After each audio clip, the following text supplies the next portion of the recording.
You are listening to 48 Hours a Day by Little Bleary Zhao. Novels from Novel Fire. Thanks for listening. Hope you enjoy the story. Chapter 951. Coincidence. The first thing Su Qian did after getting in the car was to take out a pack of cigarettes from her bag. In order to protect her voice after she started working as a streamer, she was determined to give up her smoking habit. However, she had no idea why she still bought a pack of cigarettes and a lighter from the vending machine downstairs before leaving her apartment that afternoon. Perhaps Su Qian had a foreboding of what would happen next. She knew that Ego liked her a lot, yet none of them had talked about it before. For Ego, once he confessed to Su Qian, he would have to bear the risk of losing her and staying by her side. As for Su Qian, she could continue to enjoy letting Ego work for her without feeling any guilt. But this tacit understanding finally disappeared after Ego confessed to her. Since then, Su Qian appeared to have become a little absent-minded. She did not even listen to the conversation between Zhang Heng and Ego. When the two talked halfway, Su Qian looked for an excuse to go back to the car. Su Qian lit the cigarette in her hand. Since she had not smoked for quite some time, she choked on the first puff. And about a quarter of an hour later, Zhang Heng also left that small restaurant. He then opened the car door and got into the driver's seat. Su Qian then took a quick look at Ego in the small restaurant through the car window. The latter was sitting in a chair alone, and she did not know what he was thinking. Su Qian also handed Zhang Heng a cigarette, but the latter refused. About you being stalked and discovering that your home was invaded. Can you provide me with more details? What do you mean by details? Su Qian put away the cigarette and frowned. I thought this matter is over. Haven't we already found the person who stalked me? Ego was the one who followed you in the mall, but as far as I know, that was his first stalking experience. In other words, there is another person who spied on you and invaded your house. In fact, now I have reason to believe that Ego was just someone who took the blame for the real stalker. After you left, I chatted with him for a while and found out that after he chatted with someone named Walk the Moon, he decided to stalk you. Maybe it's just a coincidence? I don't think so, Zhang Heng said. Did you tell anyone else about going to the mall? No. Su Qian shook her head, but after a thought crossed her mind, she hesitated a little before adding, I mentioned it to my boyfriend. Why? Are you going to suspect my boyfriend now? Zhang Heng did not answer her question. Instead, he said, I asked Ego, and he told me that Walk the Moon seems to know you well, including some of your small habits and hobbies. This is why he decided to follow his advice. Other than that, Walk the Moon was the one that told him that you went to the mall. You don't know my boyfriend, Su Qian interrupted Zhang Heng. I can be certain that he has nothing to do with this incident. My God, how could you say that? You have never seen him, and neither do you even know what he looks like. Yes. That is why I asked, Zhang Heng said lightly. I have nothing to say about my boyfriend. He went to the Earth a long time ago, and he is no longer in New Shanghai 0297. He has no reason to ask Ego to follow me. Su Qian replied, taking in 2 drags. Your witchcraft is useless. Can't you see that Ego is lying to you? He is a networking expert. He must have figured out a way to locate me. He just doesn't want to admit it. Then why did he admit that he followed you at the mall a few days ago? I don't know. I think he got too nervous when we approached him just now. It could be why he simply made up a lie that didn't make sense. Or maybe I was just hallucinating. Perhaps no one followed me all this while except for that one time at the mall. And perhaps no one broke into my apartment as well, Su Qian said. Do you really believe yourself there? Zhang Heng asked rhetorically. Then what do you want me to believe in? Su Qian finally broke down. She threw away the cigarette in her hand and said anxiously, Isn't it a fact that Ego was the one that stalked me? He admitted it just now. And you told me that he wasn't lying. So shouldn't we stop here? I'm just a small-time streamer, and I don't go out very often. It doesn't make sense that so many people actually stalk me. I'm trying to figure out the whole thing now. But you can't even save yourself. Su Qian blurted out. But she regretted it almost immediately. After a moment's silence, she added, Sorry, I didn't mean that. You have helped me identify the stalker. It's time for you to deal with your problems so that no one will suspect me when I report you to the authority 8 days later. Zhang Heng listened to her with raised eyebrows. In the end, he decided not to say a word about it. The two of them returned to their residence after that. As soon as Su Qian returned to her apartment, she locked herself in the studio and began to prepare for the night's live stream. Meanwhile, Zhang Heng sent an email to Miss F, asking her if she was available. Miss F's replied him in less than half a minute. Instead of answering his question, she sent him an address. Zhang Heng looked at the location and found out that the place was not far from the movie theater where the two first met. Including the time when Zhang Heng asked Miss F to send him the photos, this was the second time he had to bother her. Hence, before leaving, he went to the mall and bought a gift for Miss F. After that, Zhang Heng took a taxi to the central shuttle station. While waiting for the shuttle, he searched for Su Qian's boyfriend on the internet. Although Su Qian had made it clear that she wanted Zhang Heng to investigate no further, Zhang Heng had no intention to give up. After meeting Egoat, his interest in this matter had only become even greater. The person with the name Walk the Moon acted very differently from Egoat. Clearly, he was better at it than him. Not only did he stalk and monitored Su Qian, but he also made use of Egoat to distract Zhang Heng when he realized that he was being investigated. This was not something an enthusiastic fan would do. As Su Qian said, she was just a small-time streamer. Except for extreme fans like Egoat, who had liked her for a long time, it stood to reason that no one would do such a thing to her. It only made Zhang Heng even more curious about Walk the Moon's true identity. Chapter 952, F and Tang. All passengers, please take note. You have arrived at the first level. Please check your personal belongings and disembark in an orderly manner. Thank you for taking this shuttle. We look forward to serving you next time. The shuttle soon slowed to a halt, and its passengers finally arrived at the destination of this trip. Zhang Heng waited until the arrival carriage moved to the arrival area. He then unfastened his seatbelt and walked out of the station with the other passengers. He noticed that the atmosphere on the first level was very different from when he came last night. Although the mood in the city was still humdrum, there were now herds of riot police patrolling the streets. Such a scene was extremely rare on the first level where its state was almost always in total anarchy. The heavy police presence was obviously related to Zhang Heng's previous fight with the biker gang. Dozens of people had died from the battle after all, and it would be considered a serious incident no matter where it happened. Miss F was serious when she promised Zhang Heng that she'd help him deal with the problem. When Zhang Heng showed up in front of the riot police, they made no move. Instead, they just watched him walk past them. After that, Zhang Heng headed towards the rendezvous point. The rendezvous point was a residential area. However, unlike the third-level residential area, the only access control system was broken and no surveillance cameras were installed. So, Zhang Heng took the elevator to the 22nd floor and knocked on the door of 2204. After a while, the electronic lock was unlocked, and Miss F's voice came from inside. Come in. Close the door. Zhang Heng did what she asked and walked into the room. Unlike what he expected, this place was not like the secret base on the second floor of the cinema. It was an actual residence. The furniture and furnishings weren't comparable to Su Qian's apartment, but the hangings on the wall and the decoration in the house showed that there was indeed someone living here. Besides, Zhang Heng had also seen a little girl sitting on the carpet in the living room. She was about 3 to 4 years old and an adorable one as well. As of now, she was playing with a toy duck. Zhang Heng said hello to the little girl, but she just looked up at him and did not say a word. After that, she lowered her head and continued to play with her toy duck. And Zhang Heng sat down on the sofa opposite her. About 5 minutes later, he heard Miss F's voice coming from the kitchen. Help me clean up the table. Okay. Zhang Heng got up and cleared the books and papers on the dining table next to him. After a while, Miss F came out of the kitchen 2 plates of stir-fried vegetables. I usually only eat vegetables at night. Since you are here, I have cooked an extra plate of shredded pork with green peppers for you tonight. It's in the kitchen. You can bring it out.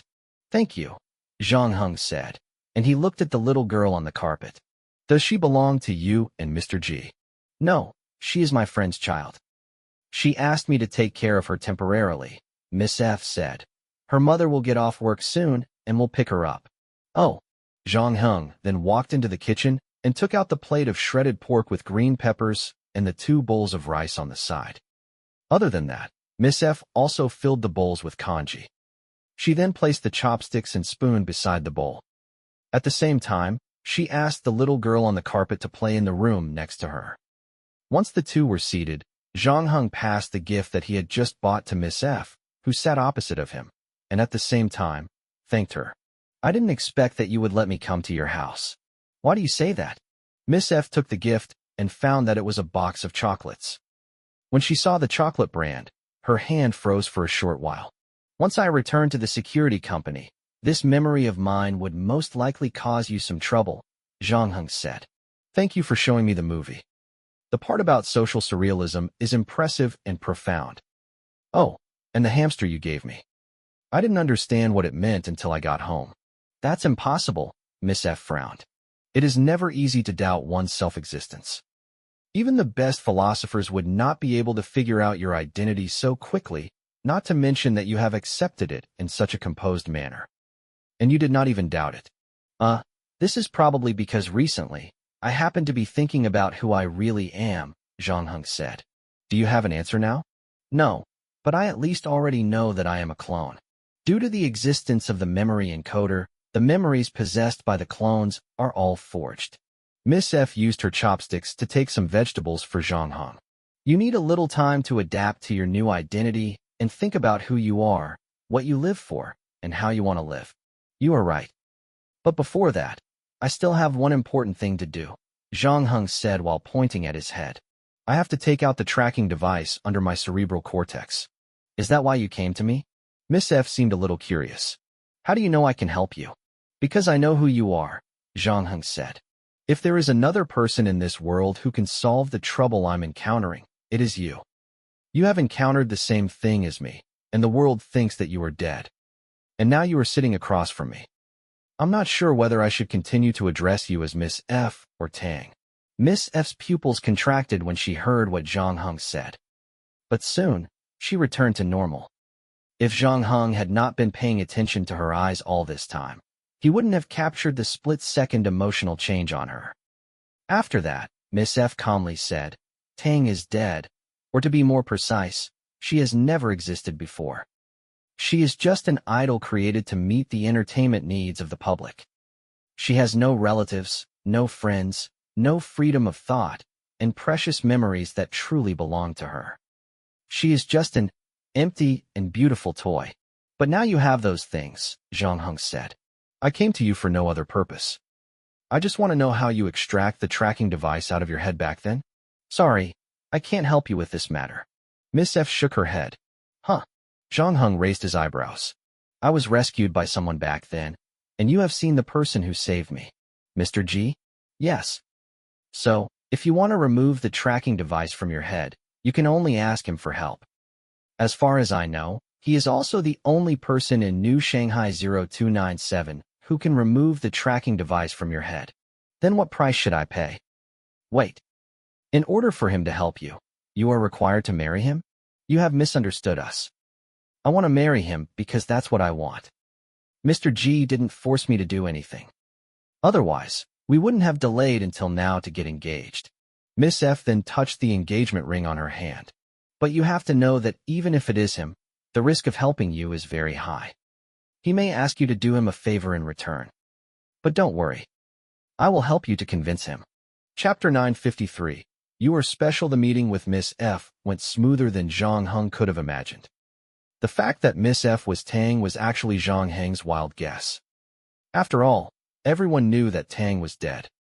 The police found her body in chips after she set herself on fire.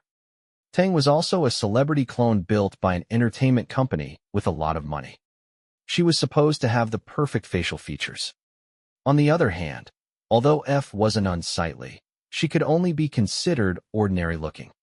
She wouldn't be grabbing anyone's attention when she walked on the street. The only thing that could connect F and Tang were their mechanical prosthesis. According to the rumors circulating on the internet, Tang lost an arm when she escaped from the 5th level. Other than that, the reason why Zhang Heng thought F was Tang was her temperament. Zhang Heng had always wondered how the ordinary-looking F would possess such an amazing temperament, where not even the celebrities on the billboards could be compared. And now he finally found the answer.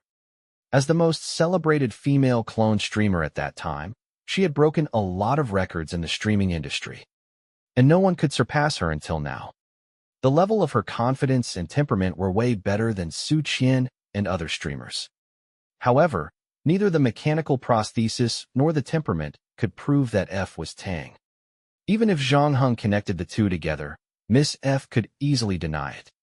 Zhang Heng's current identity was still a clone trying to escape from the authorities, after all. If the company captured him and read his memory, he would put Miss F at great risk. It was hard to imagine the courage that she had back then. She had to endure so much pain before she could escape that manner. After that, she had to fake her death just to live the life of an ordinary person. He would definitely not admit that she was the clone that faked her death if the two exchanged positions. When Miss F promised to help him convince Mr. G, Zhang Heng could feel the kindness she had for him. Zhang Heng asked Su Qian about the number of clones in New Shanghai 0297. One could only imagine the number of clones that were working for humans right now. And Zhang Heng did not know why Miss F valued him so much. It was as if Miss F knew what he was thinking. She then explained, "Do you know how many clones achieved self-awakening in New Shanghai 0297? Please enlighten me. Ever since the city was built, there have been no more than 100, Miss F said lightly. And most of them have been traumatized like me. Only a handful of them survives the hardship. For so many years, I have been trying to awaken other clones. Due to the laws and regulations and the risk of memory being read, I can only hint at them about it secretly. Most of them do not respond to my hints. A small number of them would doubt their identities. Before they could think more about it, their memories are reset. Hence, there is only a handful of us realize our true identity. What happened to them after that?" Zhang Heng asked. "Without exception, they all broke down." Miss F said, "I have never seen someone like you. Maybe I can find the answer I've been looking for a long time from your body." "What answer?" Zhang Heng raised his eyebrows. "An answer to liberate our kind. I'm afraid I might disappoint you. As you said, my situation is indeed very special. I don't think I'm worthy of being promoted," Zhang Heng said honestly. He did not know how many clones there really were anyway. However, he knew that he was the only player in the entire New Shanghai 0297. Miss F was noncommittal. She then said, "Let's eat. The dishes are going to get cold." After a while, the two did not talk to each other anymore. And they finished the dinner together just like that. While they were eating, Miss F's friend came over and picked up the little girl playing in the bedroom. Zhang Heng had witnessed the way Miss F killed her enemies, but he didn't expect her to be an excellent cook as well. Although the 3 dishes on the table were simple home-cooked food, they were very delicious, especially the stir-fried shredded carrot. Zhang Heng realized that the thickness and length of each slice of carrot were almost the same. Zhang Heng could not help but gobble down another bowl of rice. When he put down his chopsticks, he realized that Miss F had finished her food a long time ago. There was not a single grain of rice left in her bowl. After that, she got up, picked up the dishes, and put them in the dishwasher. Zhang Heng, on the other hand, was sensible enough to take the initiative to clean the tabletop. "Let's go." After everything was done, Miss F put on her coat and picked up the saber. "Okay." Zhang Heng came here to ask for something. So he did not bring any weapons except for infinite building block. He followed Ms. F to the underground parking lot before she started her second-hand off-road vehicle remotely. She then entered the driver's seat and left the other to Zhang Heng. Once they got into the car, she set the destination with the navigation system. The place was located southwest of this level. Close to the edge, it was quite some ways from where they were. After the car started moving, Miss F spoke again. "Thank you for the chocolate. I can see that you did a lot of research before you came here. However, I don't eat this brand of chocolate anymore." "Why? Are you worried that your memory of liking this chocolate might have also been forged?" Zhang Heng asked. Miss F did not answer, seemingly acquiescing to this statement. Even if it's a fake memory, the most important thing is that you feel good when you eat it. Am I right? I just simply don't want to remember any memories of being Tang, Miss F mildly said. Not everyone can accept the fact of being a clone as calmly as you. That's why you are so special. I'm quite special, but I'm afraid I'm not as special as you expect. It doesn't matter. Anyway, Mr. G will be the person who will be negotiating with you later. Just need to make sure that he is interested in you. Miss F turned on the speakers in the car while talking. About 40 minutes later, the two arrived at their destination. It was a toy factory. Miss F ignored the group of burly security guards at the entrance and entered the factory with Zhang Hong. After that, they walked towards the second workshop. This factory was huge, but there were very few people working in it. Apart from the security guards, only engineers responsible for maintaining the equipment were present. Machines had completely replaced all the workers at the assembly line. But as soon as he walked into the second workshop, Zhang Hong saw two people, and one of them was someone he knew. The leader of the biker gang was now handcuffed against production machinery. There were wounds all over his body. Zhang Hong could see the flesh and bones beneath his skin being exposed. And there was a pool of blood under his feet. He looked like he was dying. Chapter 954. Courier. This unfortunate man in front of Zhang Hong had his consciousness getting fuzzy.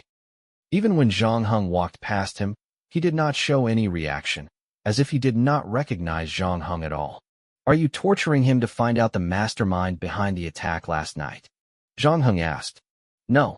Mr. G's voice came from the second floor. I know who the mastermind is. I'm just using him to send a warning. A warning? Yes. Don't get me wrong. I am not a sadist or a tyrant. I just don't want what happened last night to happen again. The person who attacked my guest on my turf must pay the price. I need to make sure everyone bears that in mind. Mr. G gestured to the two bodyguards next to him to drag the two dying men outside and get rid of them. After that, he walked down the second floor and raised his head when he stood in front of Zhang Hong. When we met for the first time last night, I had a hunch that we would see each other again. However, I didn't expect this day to come so soon. I'm here to ask for your help. Zhang Hong bowed slightly. I heard what my fiancé said. Mr. G smiled. She thinks highly of you. Miss F thinks too highly of me. I don't think so. Before we discuss other matters, the fact that you single-handedly fought against a dozen enemies before my men arrived last night and protected the middleman, ensuring that the transaction was uninterrupted, isn't something that everyone can do. To be more precise, I should say that no second person in the entire New Shanghai 0297 could do what you did last night. After that incident, I have been thinking about how to thank you. Zhang Hong knew that Mr. G had not finished speaking. So, he did not reply in a hurry, waiting quietly for him to continue speaking. Sure enough, Mr. G continued. I think Miss F should have told you that it is not easy to extract the tracking device in your head. And given the strict control of human cloning in New Shanghai 0297, this is a very risky matter. If it's any other day, I don't mind operating on you right away. However, I'm in the midst of a very important transaction. I must first secure the transaction. May I ask about how long your transaction will take? Initially, we plan to do it in 2 weeks. However, the main problem we are facing now is that we can't find a suitable courier. As you can see, I am the actual ruler of the first level. I have a lot of men who are good at combat. And I also have men with cool heads or strong adaptability. However, I don't have anyone that possesses all the traits I just mentioned. Mr. G went on. It's a bad sign that the middleman gets targeted even before the transaction happens. When the transaction is officially completed, there will definitely be some troublemakers who will come looking for me. For confidentiality, this has to be as low-key as possible of a transaction. So I can't assign too many people to carry out this task for me. I hope to hire a man with multiple talents to be my courier. F is supposed to be the most suitable candidate for this task. However, there is another task that requires her attention. This problem has been a headache for me until I saw your fighting video last night. Mr. G paused, then continued. I don't know how much time you have left, but if you are willing to be the courier for this transaction, then I can arrange for it to be carried out within 5 days. As long as you bring the goods back to me, I will immediately help you to solve your troubles. Similar to when he came, Miss F drove Zhang Heng to the shuttle station when he wanted to leave. The two of them did not speak anymore while they were in the car. Zhang Heng turned his head to look at the regressive streets and buildings through the car window, as well as the passers-by with different looks. The scenery at the first level was monotonous.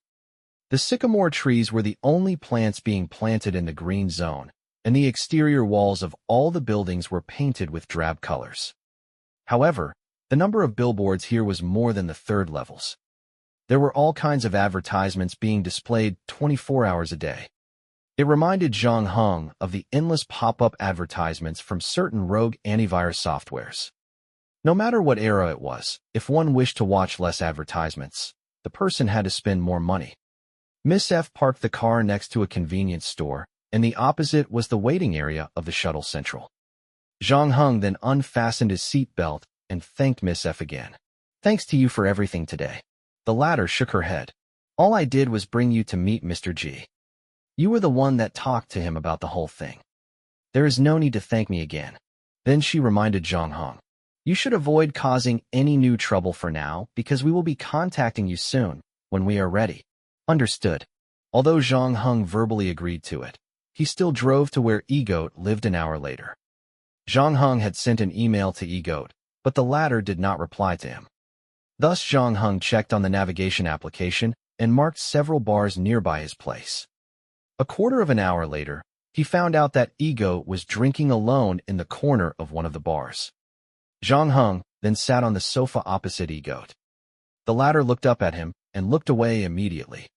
It was as if he had seen a stone on the side of the road. He had no interest in talking to him at all. "Aren't you curious why I came to you again?" "It doesn't matter." Egoat's voice sounded a little hoarse. It was probably because he had been drinking too much. "If you are here about the stalking matter, I advise you not to waste your energy. I don't want to talk to you anymore. You can call the police and let them arrest me." "Relax, haven't we already told you that day?" "We won't call the police to arrest you," Zhang Heng said. "Get the hell out of my face then." Egoat raised the wine glass in front of him and drank all of its contents. "The woman you like is about to marry another man. I know you must be feeling very uncomfortable now." Zhang Heng was not angry when he heard the way he spoke to him, but remained very patient with him. "Why would you come here to bother me? You know I'm going to scold you." Egoat glared at Zhang Heng. "Actually, you know very well that chances for the two of you to be together is very small, right? And you also know that the day she confronts you will come sooner or later. But even so, you are still willing to love her unconditionally. Tell me, why did you do something that you knew won't end well?" Zhang Heng asked rhetorically. "You are sick. Did you come here just to taunt me?" Chapter 955, Cooperation. The second meeting between Zhang Heng and Egoat was not pleasant. It ended with Egoat spilling beer on an innocent lady behind Zhang Heng. His move almost caused a commotion in the bar. When Zhang Heng came to the central shuttle station early the next morning, he saw the gloomy Egoat outside the gate. "Good morning. You haven't had breakfast yet, right?" Zhang Heng greeted him and handed a bag of polo buns to Egoat. "Were you anticipating me?" Egoat did not take the bag of buns from Zhang Heng and grimaced. "You are just despicable. You knew that I wouldn't have sat back and watched when I found out that Su Qian is in danger. You overthink the whole thing. I just bought 2 polo buns for breakfast. Since you are here, I don't mind giving one to you," Zhang Heng said. "Besides, if I remember correctly, I told you that Su Qian might be in danger." Egoat looked caught in a dilemma. But in the end, he still reached out and took the polo bun from Zhang Heng. "Let me tell you something first. The only things that I care about are related to Su Qian. If I find out that you want me to do things for you in the name of Su Qian, I will turn around and leave." "No problem," Zhang Heng nodded. "You fill in the application form first." According to New Shanghai 0297's regulations, when the occupants of lower level wanted to take the central shuttle to the higher level, they would need to submit an online application first. After that, they were allowed to purchase the tickets only after their applications were approved. Fortunately, the process was not that complicated. And for the people with no criminal record, the authorities would usually approve the application. If the applicant wanted to travel with another person, they needed to fill in the companion's ID on the application form. After hearing what Zhang Heng said, Egoat suddenly became alert again. Why don't you apply for it yourself? He then asked. Because I want you to be useful. Zhang Heng later explained. No matter who is monitoring Su Qian, the person is obviously well prepared. When I started to investigate this matter, the person had already noticed me. That was why he used you to take the blame. So in the follow-up investigation, we must be extremely cautious. Since I am Su Qian's bodyguard, my presence will be more conspicuous. As for you, you can move in the dark. But, according to your statement, if Walk the Moon is the one that is spying on Su Qian, he should know me as well. Ego doubted. It's okay. Your presence shouldn't bother him. Zhang Heng patted Egoat on the shoulder. Oh, I don't mean that you are insignificant. Everyone knows that you are just Su Qian's crazy fan. Once you craft such an identity for yourself, the enemy would not be too wary of you. By the way, do you have any relatives or friends living at the 4th level? Zhang Heng asked afterward. No. How about classmates? Neither. Egoat shook his head. People you know? A company on the 4th level is our company's client. He bought a complete set of equipment recently. I go to them from time to time for network maintenance. Egoat frowned. Very good. Just use this reason. Although Egoat was a little unwilling to listen to Zhang Heng's order, he was left with no other option since it was related to Su Qian's safety. In the end, he obediently filled out the application form, and as Zhang Heng said, he received approval less than 5 minutes later. The two bought their own tickets and boarded the shuttle to the 4th level. At the bar last night, Zhang Heng had only revealed to Egoat that Su Qian might be in danger, but he did not specify what kind of threat it was. Besides, Egoat was in a bad mood last night, and he did not ask for more details from Zhang Heng. He struggled the whole night, and it wasn't until dawn that he made up his mind to come to the station. He initially thought Zhang Heng would tell him all the details when he got on the shuttle, but the latter seemed to have forgotten about the matter. Zhang Heng did not say anything to him after they boarded the shuttle. Until the shuttle arrived at the 4th level, Egoat could not help it anymore and stopped Zhang Heng after they stepped out. Did you forget about something? He tried to remind Zhang Heng. What did I forget? We have now reached the 4th level. All you did was make me prepare this and that. You haven't even told me what we are doing here. Egoat snorted. Oh, I want to visit this company. Zhang Heng handed a note to Egoat. New Shanghai Zhuruei Sensor Company. Ltd. Egoat took the note and looked at it. What does this place have to do with Su Qian? You should ask what the boss of this company has to do with Su Qian. Zhang Heng took back the note. Wait. Could it be that? Egoat seemed to think of something, and his expression suddenly changed. You guessed it right. The boss of this company is Su Qian's boyfriend, or more accurately, her fiancé. He's already proposed. Did Su Qian say yes? Egoat was feeling anxious. No. He went on a business trip recently, but he'll apparently be back soon, and that's when Su Qian will agree to his marriage proposal, Zhang Heng said. The good news is that we should have a few days left. So you treat this operation as your last chance. Egoat did not show any joy after he heard what Zhang Heng said. On the contrary, he hesitated even more. I followed Su Qian once earlier, and now I am going to her boyfriend's company. If she finds out about this, she'll definitely block me permanently. Believe me. Your current situation is no better than being blocked by her, Zhang Heng said. And you don't have to worry about this issue. We are not going to enter the company looking like this. From what Su Qian told Zhang Heng, her boyfriend was supposed to be at the Earth right now. Still, Zhang Heng decided to use his LV2 makeup skill to change their appearance just in case. When they stepped into the company, the two had transformed into the buyers of an electronic display company. Egoat then handed over the newly released electronic business card to the receptionist at the front desk. After the receptionist looked at the names on the card, she asked, Mr. Wang Hao and Mr. He Tian, have you made an appointment? No. Our company needs to purchase a batch of sensors, and they sent us here to visit the manufacturer. However, your company is not included in our initial inspection list. We found your company's information by accident on the internet, and it happened that we were nearby. So, we came here to take a look. Zhang Heng said. Oh, I see. Please wait comfortably in the second reception room. I will contact the manager right away. The receptionist took Zhang Heng and Ego to the lounge and made 2 cups of tea for them. After bowing, she left. Right after she walked out of the room, Zhang Heng pretended to look around before he blocked the surveillance camera at the upper right corner, allowing Ego to take out his microcomputer from his bag. But Ego did not expect the table in the room was transparent. After he took out the microcomputer, he did not know where to put it. In the end, Zhang Heng threw his backpack on the table, blocking the microcomputer under the table. Chapter 956, Secret. It's nice to meet you too. I'm Liao Ming, the manager of the marketing department. 5 minutes later, a tall man in a suit and a pair of leather shoes walked in from the door and shook hands with Zhang Heng and Ego. Ego looked a little nervous. Since he held the microcomputer with one hand under the table, he could only sit on the chair and give Liao Ming a handshake with his other. Unfortunately, he did not look like someone who came here to discuss business with the overly serious expression on his face. Instead, he looked like he was here to find fault. As the marketing manager, Liao Ming had read through countless people and dealt with all kinds of monsters. Hence, not about to be bothered by Ego's expressions, he still enthusiastically exchanged electronic business cards with the two. You two are from Chitong Technology Group? Yes. To be precise, we are just a subsidiary of the main company. We were only established recently, Zhang Heng said. The 2 electronic business cards forged by Ego were very detailed.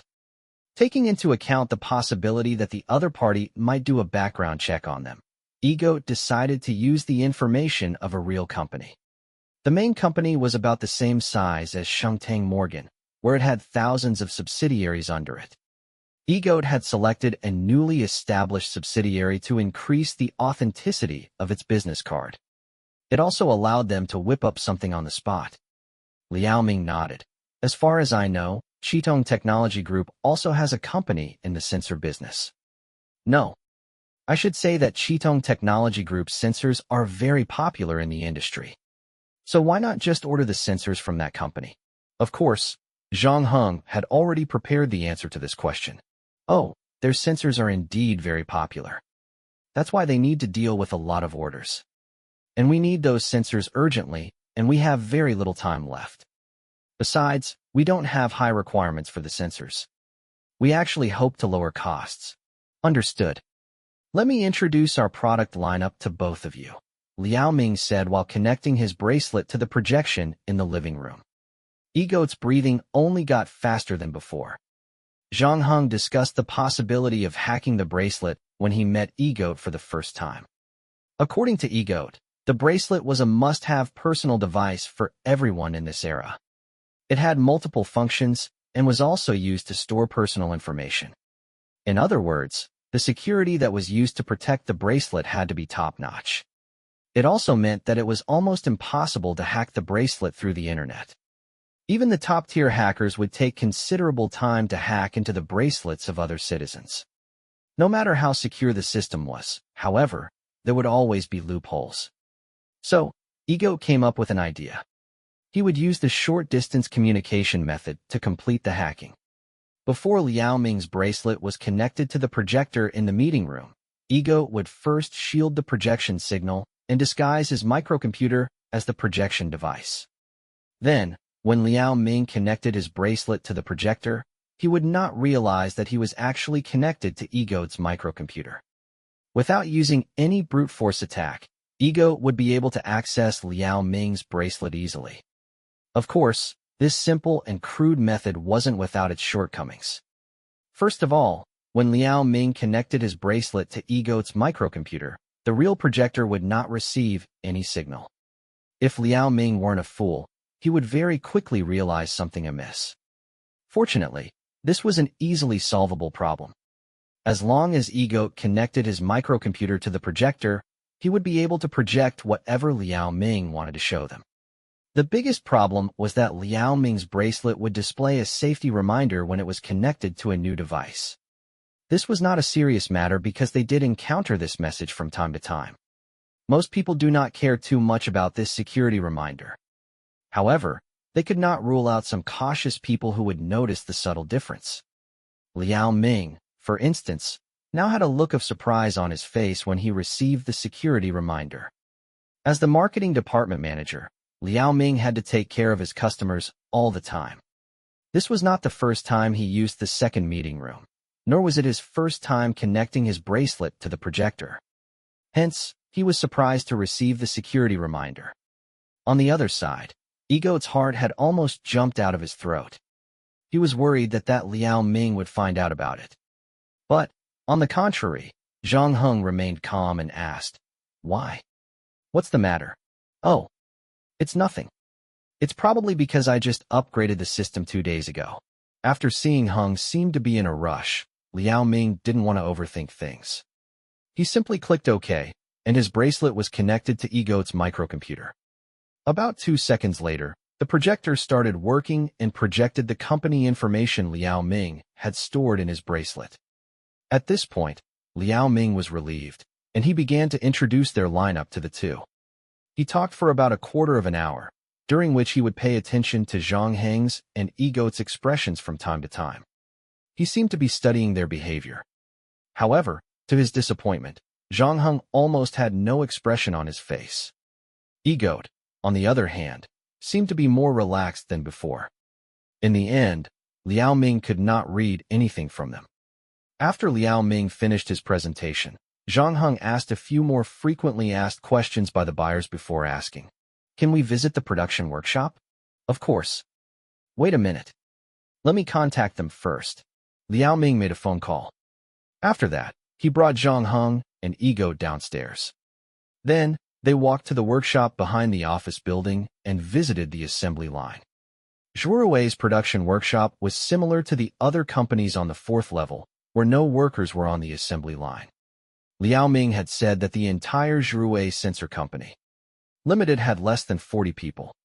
The R&D and marketing departments were where most of the workers worked. As for other departments, there were only 2 to 3 employees in each. After turning around, Zhang Heng and Egoat found anything suspicious. At least on the bright side, Zhurui was a small technology company that operated like any other technology company. As for the dark secrets they might be harboring, Zhang Heng and Egoat had to check out the information they copied from Liao Ming's bracelet. When it was all over, Zhang Heng shook hands with Liao Ming. "We have a better understanding of the whole thing now, but we still need some time to study and compare the quotations. I will contact you as soon as possible once we make the decision. Thanks for your hard work. You can call or email me if you have any questions later." Liao Ming sounded as enthusiastic as ever. After leaving Zhurui, Zhang Heng and Egoat went into a cafe and asked for a corner seat. After that, Egoat compiled the data that he copied and sent to Zhang Heng, including Liao Ming's communications records, emails, photos, 2 months' worth of location information, and consumption records. It took an hour for Egoat to sift through all those information. As he read further into it, he became more and more disappointed. That was because the data stored in Liao Ming's bracelet was nothing out of the ordinary, just like the workshop the two visited earlier. Other than the inappropriate relationship with a female employee, he did not seem to be hiding any secrets. Chapter 957, Best Employee. We just wasted all of our efforts. Su Qian's boyfriend turned out to be clean. Egoat turned off his microcomputer and leaned his body back on the sofa, looking frustrated.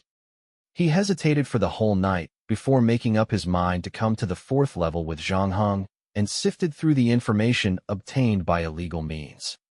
But, unfortunately, it turned out that it was just a false alarm. Anyone would be disappointed by such an outcome, especially Egoat. At first, Egoat was planning to use the information obtained from this investigation to prevent Su Qian from getting engaged with her boyfriend. Now, it seemed all of his hopes were lost. Hence, he had now returned to his previous state of despair. Zhang Heng, who was sitting opposite him, did not say a word. He was still flipping through the copied materials in his hands. As the manager of the marketing department, Zhang Heng and Egoat had the highest chances to meet up with him. Due to the nature of his work, he had to deal with various inquiries from the customers. Hence, a large amount of company-related information was stored in his bracelet. From these data, it could be seen that Zhurui's business was nothing more than ordinary. They would take orders from other companies every month, and the orders could be big or small. And most of the time, Zhuruwei would deliver its products on time. As for Liao Ming, the marketing manager's activities in recent months, he could not find anything wrong with it as well. Other than daily activities, most of his contacts were customers who wanted to order sensors from Zhuruwei. After Zhang Heng checked his communication records and location information, the thing that impressed him the most was his work attitude. In essence, he was more than diligent. Liao Ming got married very early, his wife being his classmate from the university that he attended. However, the perfect couple that everyone expected to last a lifetime did not have a smooth life after the marriage. After 7 years of marriage, their relationship was forced to come to an end. Liao Ming chose to leave her and took away his 4-year-old daughter. One could see that his failed marriage impacted him greatly. Although Liao Ming was messing around with some heterosexual partners due to his physical needs, he never had the idea of remarrying. At the same time, to make up for his daughter's lack of motherly love, Liao Ming decided to give his daughter a high-standard and materialistic life. Although he was living on the 3rd level, he paid a hefty price to send his daughter to the boarding school on the 4th. That way, she got to enjoy the high-quality educational resources the level had to offer. The pocket money he gave her and the money he spent on her clothes and toys were comparable to the other students in the boarding school. In addition to that, every year, he would save a future education fund for her underage daughter to prepare her to leave New Shanghai 0297 to study further on Earth. To maintain such a life would undoubtedly cost Liao Ming a great fortune, which probably explained why he worked so hard in the company. He spent more than 14 hours with his customers every day. Besides the need to constantly look for new clients, he also needed to maintain a good relationship with his existing ones. Liao Ming's notebook was filled with various customer personal information, including their children's birthdays, the cosmetic products their wives liked, and even what food their pet dogs enjoyed. It allowed him to establish an intimate relationship with his customers in the shortest time possible and make a breakthrough in his business. Such a person could be regarded as a model employee no matter which company he worked in. Egoat then complained, "Maybe he will contact someone from Qidong Technology Company to check on our background now. He seems to be quite familiar with Qidong. He should have some friends over there. We should leave before he exposes us on the 4th level. Well, if you are worried, you can go first. I will stay here for a while," Zhang Heng finally said. "Why? Do you know that we are only allowed to stay here for less than 10 hours? According to the regulations, we will need to leave the 4th level before 6 o'clock in the evening." Egoat frowned. "Thank you for reminding me. I will pay attention to the time," Zhang Heng replied, then beckoned to the waitress of the coffee shop. "Wait. Are you planning to leave me alone and do something bad?" Egoat looked nervous when he heard what Zhang Heng said. He seemed to want to say something, but was forced to shut his mouth when he saw the waitress walking over. "Bill, please." "Thank you. Okay. I will send you the e-bill now. All you need to do is click pay when you confirm that everything is stated correctly." The waitress smiled and returned to the other side after speaking. While waiting for her to leave them completely, Egoat continued lamenting in a low voice. "Can you stop making trouble everywhere? I was the one that filled out the application form. If you cause any trouble, I will be in big trouble too." "Don't worry. I won't cause any trouble," Zhang Heng said. "I will go back after I meet up with someone. Who else do you want to meet?" Zhang Heng did not answer his question immediately this time. Instead, he raised his eyebrows and said, "If you really want to help, I do have a favor to ask from you." "What's the matter?" Egoat asked. "Can you pay the pill, or we can go with AA?" After that, Egoat saw the bill forwarded to him by Zhang Heng. They had ordered 2 cups of coffee and 1 cookie from the cafe, and after staying for an hour and a half, they spent a total of 300 credits. Zhang Heng was the one that asked Egoat to help him, and he did contribute a lot at Zhuruwei Company. It was only right for Zhang Heng to buy him a cup of coffee. Unfortunately, he just started the quest, and he had less than 1,000 credits with him when he first came here. Now he was only left with 600 credits. It would cost him half of what he had now if he paid for the meal. Left with no other options, Zhang Heng had to ask Egoat to pay for him first. As a result, The latter looked at him contemptuously and paid the bill. The price of the items on the fourth level was way higher than that of the third level. Although Egoat's income as a network engineer was not as good as that of Su Qian, he still earned a considerable amount of credits every month. Hence, he could still afford to pay for this meal. However, when Egoat followed Zhang Heng to the next place, he found out that he had deceived him. Zhang Heng did not continue to investigate Su Qian's boyfriend. Instead, he went to the elementary school where Liao Ming's daughter studied. Zhang Heng checked the background of this school on the internet earlier. Even on the fourth level, this school had a good reputation, was well known for its strict management and teaching quality. Therefore, this school was favored by many parents. Zhang Heng then used his old tricks again. He bought a package of snacks from the nearby supermarket, disguised as a friend of Liao Ming, and met Liao Ming's daughter's class teacher with the reason of wanting to give her the snack. He chatted with her class teacher for about 5 minutes. He then handed the snacks to the class teacher and left the school.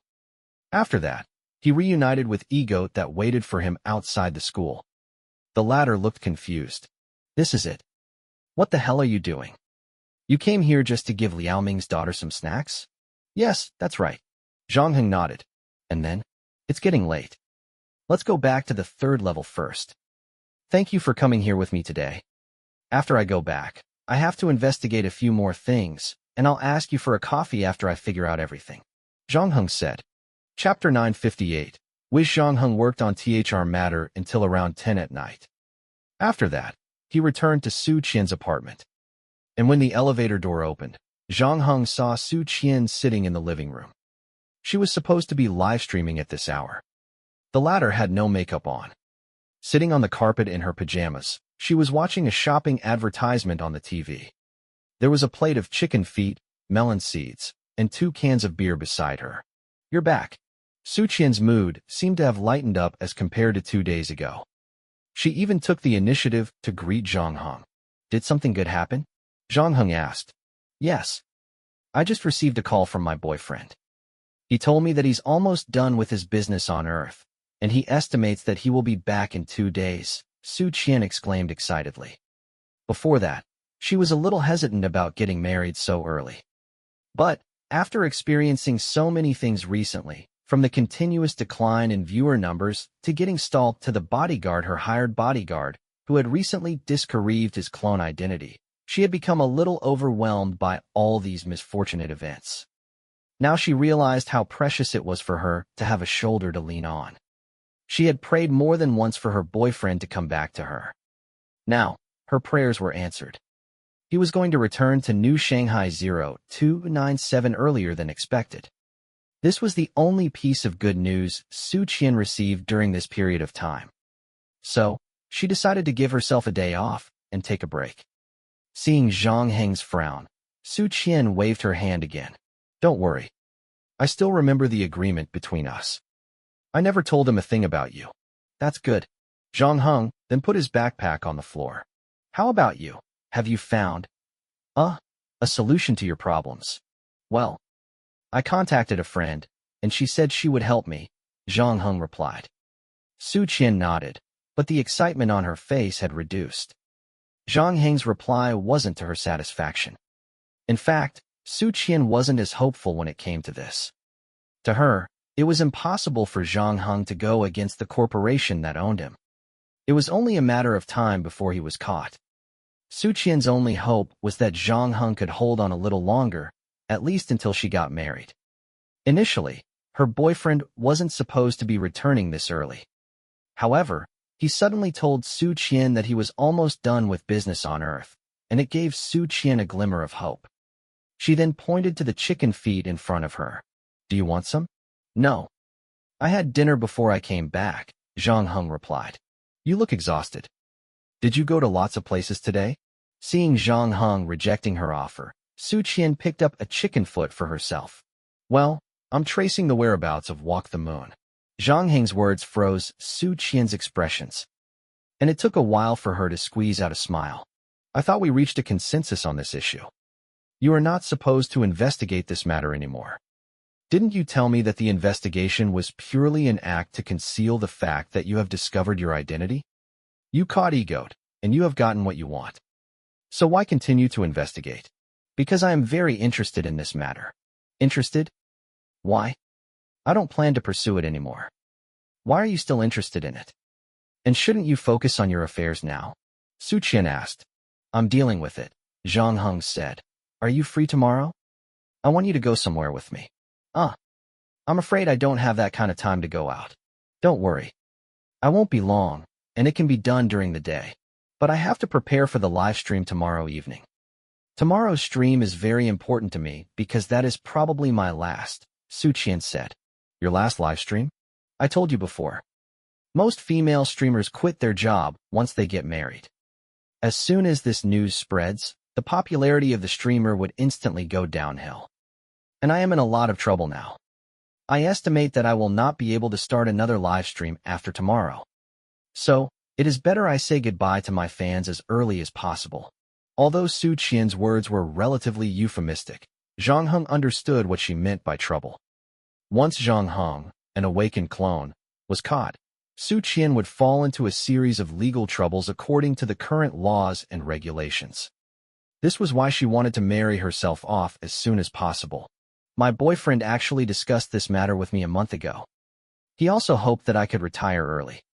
You know, he is not short of money, and he could be quite conservative too. He does not wish his wife or girlfriend to work as a streamer, Su Qian said. So, your boyfriend is the one that wants you to retire? No, it is the result of our mutual discussion.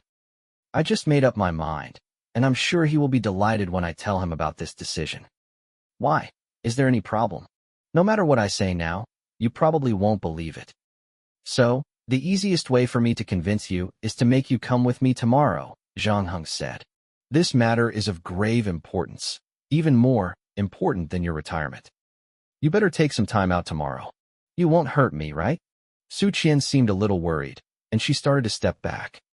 She knew that the people who were driven to a dead end would often make some crazy decisions, having the idea of, since I am going to die anyway, I should do something crazy before I die. They would even drag in other innocent people to achieve their end goal. Although Zhang Heng's mood was fairly stable so far, Su Qian did not know what was on his mind. So, Su Qian acted very carefully during this time.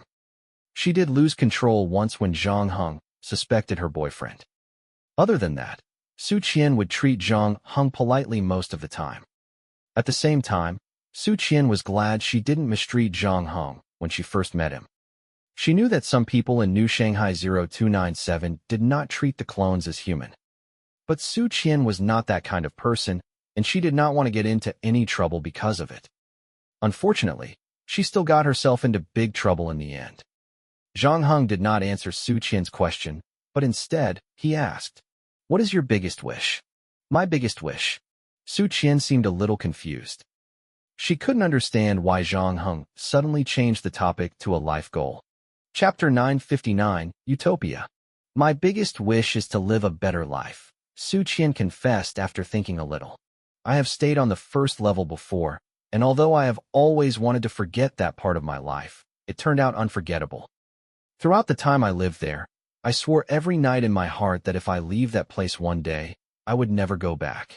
So, you haven't been back since you left, have you? Zhang Heng asked. Yes. Any problem with that? Su Qian asked. After a pause, she continued. I have come so far, and I worked my way up to where I am today. Now, I just need one more step forward, and I can make my dream come true. I know what you think of me, a female streamer who loves money more than anything else. I don't deny that. It's crucial that I become a fourth-level resident, not to mention that my boyfriend is also a very nice man. He is definitely qualified to be my life partner. Zhang Heng was non-committal when he heard those words. Instead, he said, It's getting late. Let's go to bed early. We have to go out tomorrow. Su Qian nodded and groggily stood up from the ground. At the same time, she asked the housework robot to clean up the unfinished snacks on the ground. She then said to Zhang Heng, If you have any sexual needs, I can pay someone to find professionals to help you to deal with that. For the sake of the times we got along well, I hope you will not hurt me. Oh, you think too much, Zhang Heng lamented. I am your bodyguard. And our contract is not even over yet. Yeah. Anyway, thank you for helping me to find the person who stalked me in the mall. Su Qian put her arms together and walked towards her bedroom. Also about that. Good night. Sweet dreams. After Su Qian returned to the bedroom and closed the door, Zhang Heng did not lie down and go to sleep immediately. Instead, he came to the floor-to-ceiling window of the living room. When the sensor detected someone standing here, the curtains would automatically retract to reveal the night view outside the window. Su Qian's apartment was located close to the city center. Zhang Heng could see half of the third-level city from Su Qian's apartment, where the colorful street lights and electronic billboards twinkled beneath his feet. Although it was late at night, many cars were still moving on the street. The suspended monorail whizzed by under the circular track, and on both sides of the track were the futuristic office buildings with their lights still turned on. A group of elite white-collar workers had just solved a challenge they encountered on their project. They were walking out of the office building while talking and laughing. Although they looked exhausted, the excitement on their faces was evident. Instead of returning home to sleep, they decided to meet up to have supper together to celebrate the victory. Now, although Su Qian always laughed at herself for being a materialistic small-time streamer, it was understandable why she was desperate to move to a higher level after comparing the first level and third level. Compared to the bleak, jam-packed, and chaotic first level, this was indeed a place full of positivity and vitality. In addition to the huge gap in education, living environment, and consumption levels, the most important thing was that everyone on this level seemed to be filled with hope for a better future. Convenient and trendy tech gizmos were displayed all over the shelves of the department stores. With clean and tidy streets, and coupled with the breathtaking night sky, even the most demanding critics had to admit that this might be the most ideal future habitat for humankind. And this was only the third level of New Shanghai 0297. The fourth and fifth levels were definitely more beautiful and dreamier. In the end, Zhang Heng laid his eyes on the huge shuttle track that penetrated the sky in the city center. Like the Tower of Babel described in the Old Testament, it was supposed to connect heaven and earth. Later, he turned off the light in the room and bid the hamster on the table good night. Although Zhang Heng promised that he would never hurt her, Su Qian still looked a little nervous the following day, especially when she had breakfast. She tried to make Zhang Heng tell her where they were heading next, but he said nothing in the end. Su Qian couldn't help but feel nervous. It wasn't until the two arrived at the station that Su Qian saw the e-tickets Zhang Heng bought and realized where they were going next. We are going to the lowest level. Su Qian looked incredulous. I told you that I would never go back there again. Relax. I'm not asking you to settle down over there. It's just as a short trip, Zhang Heng persuaded. I don't want to travel there because it'll remind me of the life I had. I forgot who said it, but someone once said that if we want to understand the present, sometimes we need to face the past, Zhang Heng said. Anyway, I have already bought you a ticket. As long as you come with me once, I promise that I won't bother you again. Su Qian hesitated. A series of events that had happened on the first level made her reluctant to return. Besides, the first level was not as safe as the third, which also meant that it was easier for Zhang Heng to do whatever he wanted to do to her.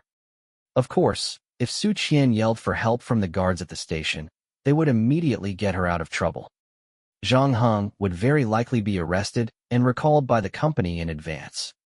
However, once his memory was read by them, she would get into big trouble, which would undoubtedly affect her engagement. In the end, her intense desire to ascend to the fourth level overwhelmed her fear. So, Su Qian chose to accept Zhang Heng's arrangement and boarded the shuttle to the first level. You said that when you first moved to New Shanghai 0297, you worked as a waitress in a small restaurant. Do you remember where that restaurant was? Zhang Heng asked Su Qian on the shuttle. Of course. Su Qian shifted slightly after she strapped her seatbelt on. Even though she had already made up her mind, an inexplicable sense of despair still nudged her heart once she realized that she was approaching the first level. She just wanted to get up from her seat and leave the shuttle immediately. However, since the shuttle had started moving, she wouldn't be able to unbuckle the seatbelt. So, left with no other option, Su Qian had to sit tight till the end of the journey. After a while, she frowned again. So, you plan to get me to go to the small restaurant I worked at? Why? I don't like the boss there and don't want to see him again. You are more successful than him now. Don't you want to go back and avenge yourself? What's the point in doing that? It's in the past. Su Qian shook her head, continuing. Besides, with his thick face, there is an 80% chance that he would ask me to take a picture with him and advertise his small restaurant. I don't want to let him take advantage of me anymore. You don't have to worry about that. I am here now. If you are displeased with him, I can beat him up for you, Zhang Heng said. This plan of yours sounds good. Chapter 960. Buying happiness. No matter how unwilling Su Qian was, the shuttle would still arrive at the first level. After walking out of the station, Su Qian first raised her head and looked at the dull sky above her head. It was unlike the third level. Although the sky on the first level also had clouds, they would not move. After watching it for too long, it could even cause discomfort to some people. Other than that, only 2 preset temperatures were available during the day and night. These 2 presets never changed over time. Su Qian let out a long sigh. I don't know how in hell's name did I live in this hellhole for almost a year. Do you still remember this place? Zhang Heng asked. How could I not? When I moved to the second level as a streamer, I had a nightmare. I dreamt my viewers kept dropping in numbers, and eventually, I was forced to move back here. Thank you for making that nightmare a reality. Su Qian looked at the small stalls around the station, and a look of contempt flashed across her eyes. She then pulled out her coat worth 20,000 credits. Let's go. Didn't you say you wanted to go to the small restaurant I worked at? We can go back earlier if we are done with what we are supposed to do here. Su Qian finally thought through the whole thing. Since she could not say no to this trip, it was better for her to cooperate with Zhang Heng and end this nightmare as soon as possible. Before getting off of the car, Su Qian took out a pair of large sunglasses from her bag and put them on. It covered half of her face. After that, the two drove to the small restaurant Su Qian had worked at. As soon as they got out of the car, they saw 2 young girls in short skirts standing by the door of the small restaurant. They surrounded a man, trying to convince him to dine at the restaurant. The upper body of one of the girls was completely attached to the man. We have Cantonese, Sichuan, and Huayan cuisine. You can also enjoy a 30% discount when you top up our membership card. However, she was shoved away before she could finish. Go away. Don't stand in my way. After that, the man wanted to continue walking, but he did not expect another woman to stop in front of him. Furious, he was about to swear, but when he saw how the woman dressed, he immediately swallowed the swear words he was about to spit out. There's no need for you to push others if you don't want to eat here, Su Qian snapped coldly. Why? Are you with them? Are you guys here to sell food or make money by scamming others? The passerby asked angrily. I don't know them. All I know is that they are just doing their job, Su Qian said as she walked up to the girl the man had pushed away. Hey, are you okay? She asked the employee. And why did you get so close to the man? Did your stupid beep boss make you do this? Why listen to him? The girl smiled and whispered, I'm fine. Su Qian checked her arm and confirmed that there was no bruise on her before she stood up. After that, she said to the passerby, You are lucky that she is not hurt. Apologize to her right now. Apologize to her. Why? And the girl who was being pushed by the man quickly said, No need. I'm at fault. It has nothing to do with this gentleman. No. You misunderstood me. It has nothing to do with you either. I just want to hear him saying sorry, Su Qian said lightly. Where did this mad woman come from? What's wrong with you? The man was laughing even though he was furious. He was a man with a short temper. Otherwise, he wouldn't have pushed the girl in the short skirt earlier. In fact, if Su Qian did not dress so well and Zhang Heng was not beside her, he would have resort to violence again. Su Qian did not refute him. She then activated the projection of her own bracelet, entered 3,000 credits in the transfer interface, and said to the man, Apologize, and the money is yours. Not only the man who pushed the girl was taken aback, but the 2 girls in short skirts next to him were also shocked beyond words. One of them moved her mouth as if she wanted to say something, but she decided not to say it in the end. Is it true? Are you trying to mess with me? The man was a little skeptical about whether he did not believe that such a good thing would happen to him. The average monthly salary on the first level was only 2,000 credits, way lower than the credits Su Qian offered if he apologized. It's just 3,000 credits. So why would I need to lie? Su Qian said and looked at the two girls. They will be our witness. The man hesitated for a moment. He was not considering whether to apologize to the girl. Instead, he was worried Su Qian might break her promise. However, he figured out that he had nothing to lose if he apologized. So, the man decided to do what Su Qian asked and apologize to the girl he pushed. I'm sorry. After that, he turned and looked at Su Qian. However, she did not make any moves. Instead, she asked the man, Aren't you going to apologize to me too? Seeing the man was a little puzzled, Su Qian reminded. You called me a crazy woman just now. I'm sorry. He had done it once. So, he did not mind apologizing again. When he was done apologizing for the second time, Su Qian spoke to him. Reach out your hand. She then flashed her bracelet at the man's bracelet and then entered the password. A few seconds later, 3,000 credits had been added to his account. The man gulped, and he almost called Su Qian insane. When Su Qian looked at him, she knew what he was thinking at the moment. It seemed like he was worried that she might regret her decision. After receiving the transfer, he started to run away as fast as possible.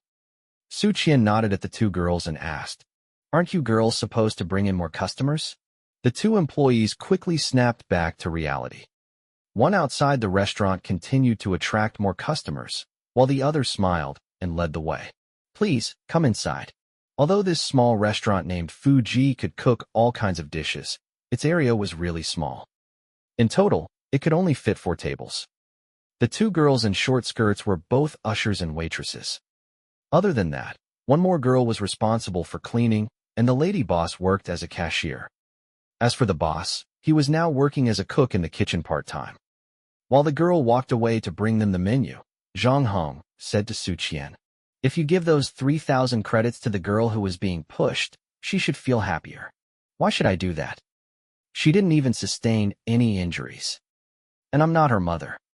Why should I pay her? Su Qian said, I did say that I feel unhappy because he didn't apologize to the girl after he pushed her. I spent the 3,000 credits to buy happiness for myself. Chapter 961. Chaos. Zhang Hong could understand why Su Qian would stand up for the girl in the short skirt. What happened outside the restaurant earlier probably reminded her of all the grievances she had to endure when working as a waitress. She must have very likely gone through what the girl experienced. At that time, Su Qian could only endure it silently, like what the girl intended to do. So, she had to bite the bullet and keep the matter to herself. Instead of saying that she spent 3,000 credits to make the man apologize to the girl he pushed, it was better to say that she was buying the long-overdue life and apology that she deserved. The waitress, on the other side, quickly took the menu and asked respectfully, What do you want to eat? We have Cantonese, Sichuan, and Huayang delicacy in the restaurant. If you don't like Chinese food. Su Qian, however, interrupted her halfway. I want Chinese yam and hot toffee, squirrelfish, stir-fried snow peas, and a pot of fruit tea. Get rid of the yam skin. Also, tell the chef not to use dead squirrelfish. Oh, and don't you serve me leftover fruit tea. The girl in the short skirt looked baffled. Have you visited our restaurant for a meal before? Oh, I've dined here a couple of times before, Su Qian said. The girl in the short skirt had misunderstood what she meant, thinking that she was just a regular customer. Hence, she quickly apologized. I'm sorry. I haven't been working here for long, and I still can't recognize all of the regular customers. Su Qian had no intention to explain the whole thing to her. Instead, she waved her hand to signal her to leave her alone. After that, she started to look around the restaurant. How is it? Anything's changed since you left? Zhang Hong asked. There are some. However, most things remain the same. Su Qian curled her mouth and pointed at a stain on the wall.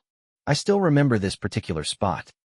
I wiped it with disinfectant for an hour after the restaurant closed for business. Unfortunately, I failed to clean it. The lady boss scolded me after that before proceeding to deduct half-month salary. I remembered I cried the whole night. Then, there was another time when a customer ordered the wrong dish, but they refused to admit that they did. So, I was forced to pay for it in the end. I happened to have to pay the rent that day. Revisiting the restaurant reminded Su Qian of the darker days of her life. No wonder you are so reluctant to come back here. Zhang Heng took 2 pairs of chopsticks from the chopstick box and rinsed them in the teacup. Su Qian then sat up straight.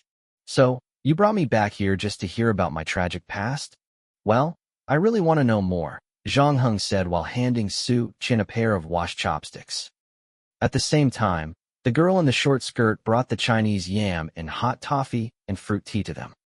She also fetched Zhang Heng a new cup of tea. You can always ask me.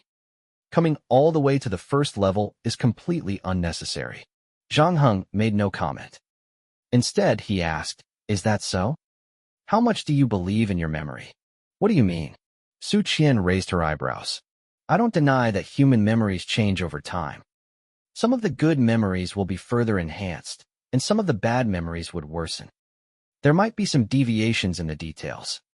But our memories are generally credible. Otherwise, why would we need them then? Su Qian seemed to have thought of something when she said that. She paused and continued. Oh, I'm sorry. I know you must have suffered a lot during this period of time. However, I don't know which memories are true and which are fabricated. If this happened to me, I think I will break down. Really? I don't think it's that serious. While the two chatted on, the waitress in a short skirt also brought over the dishes Su Qian ordered.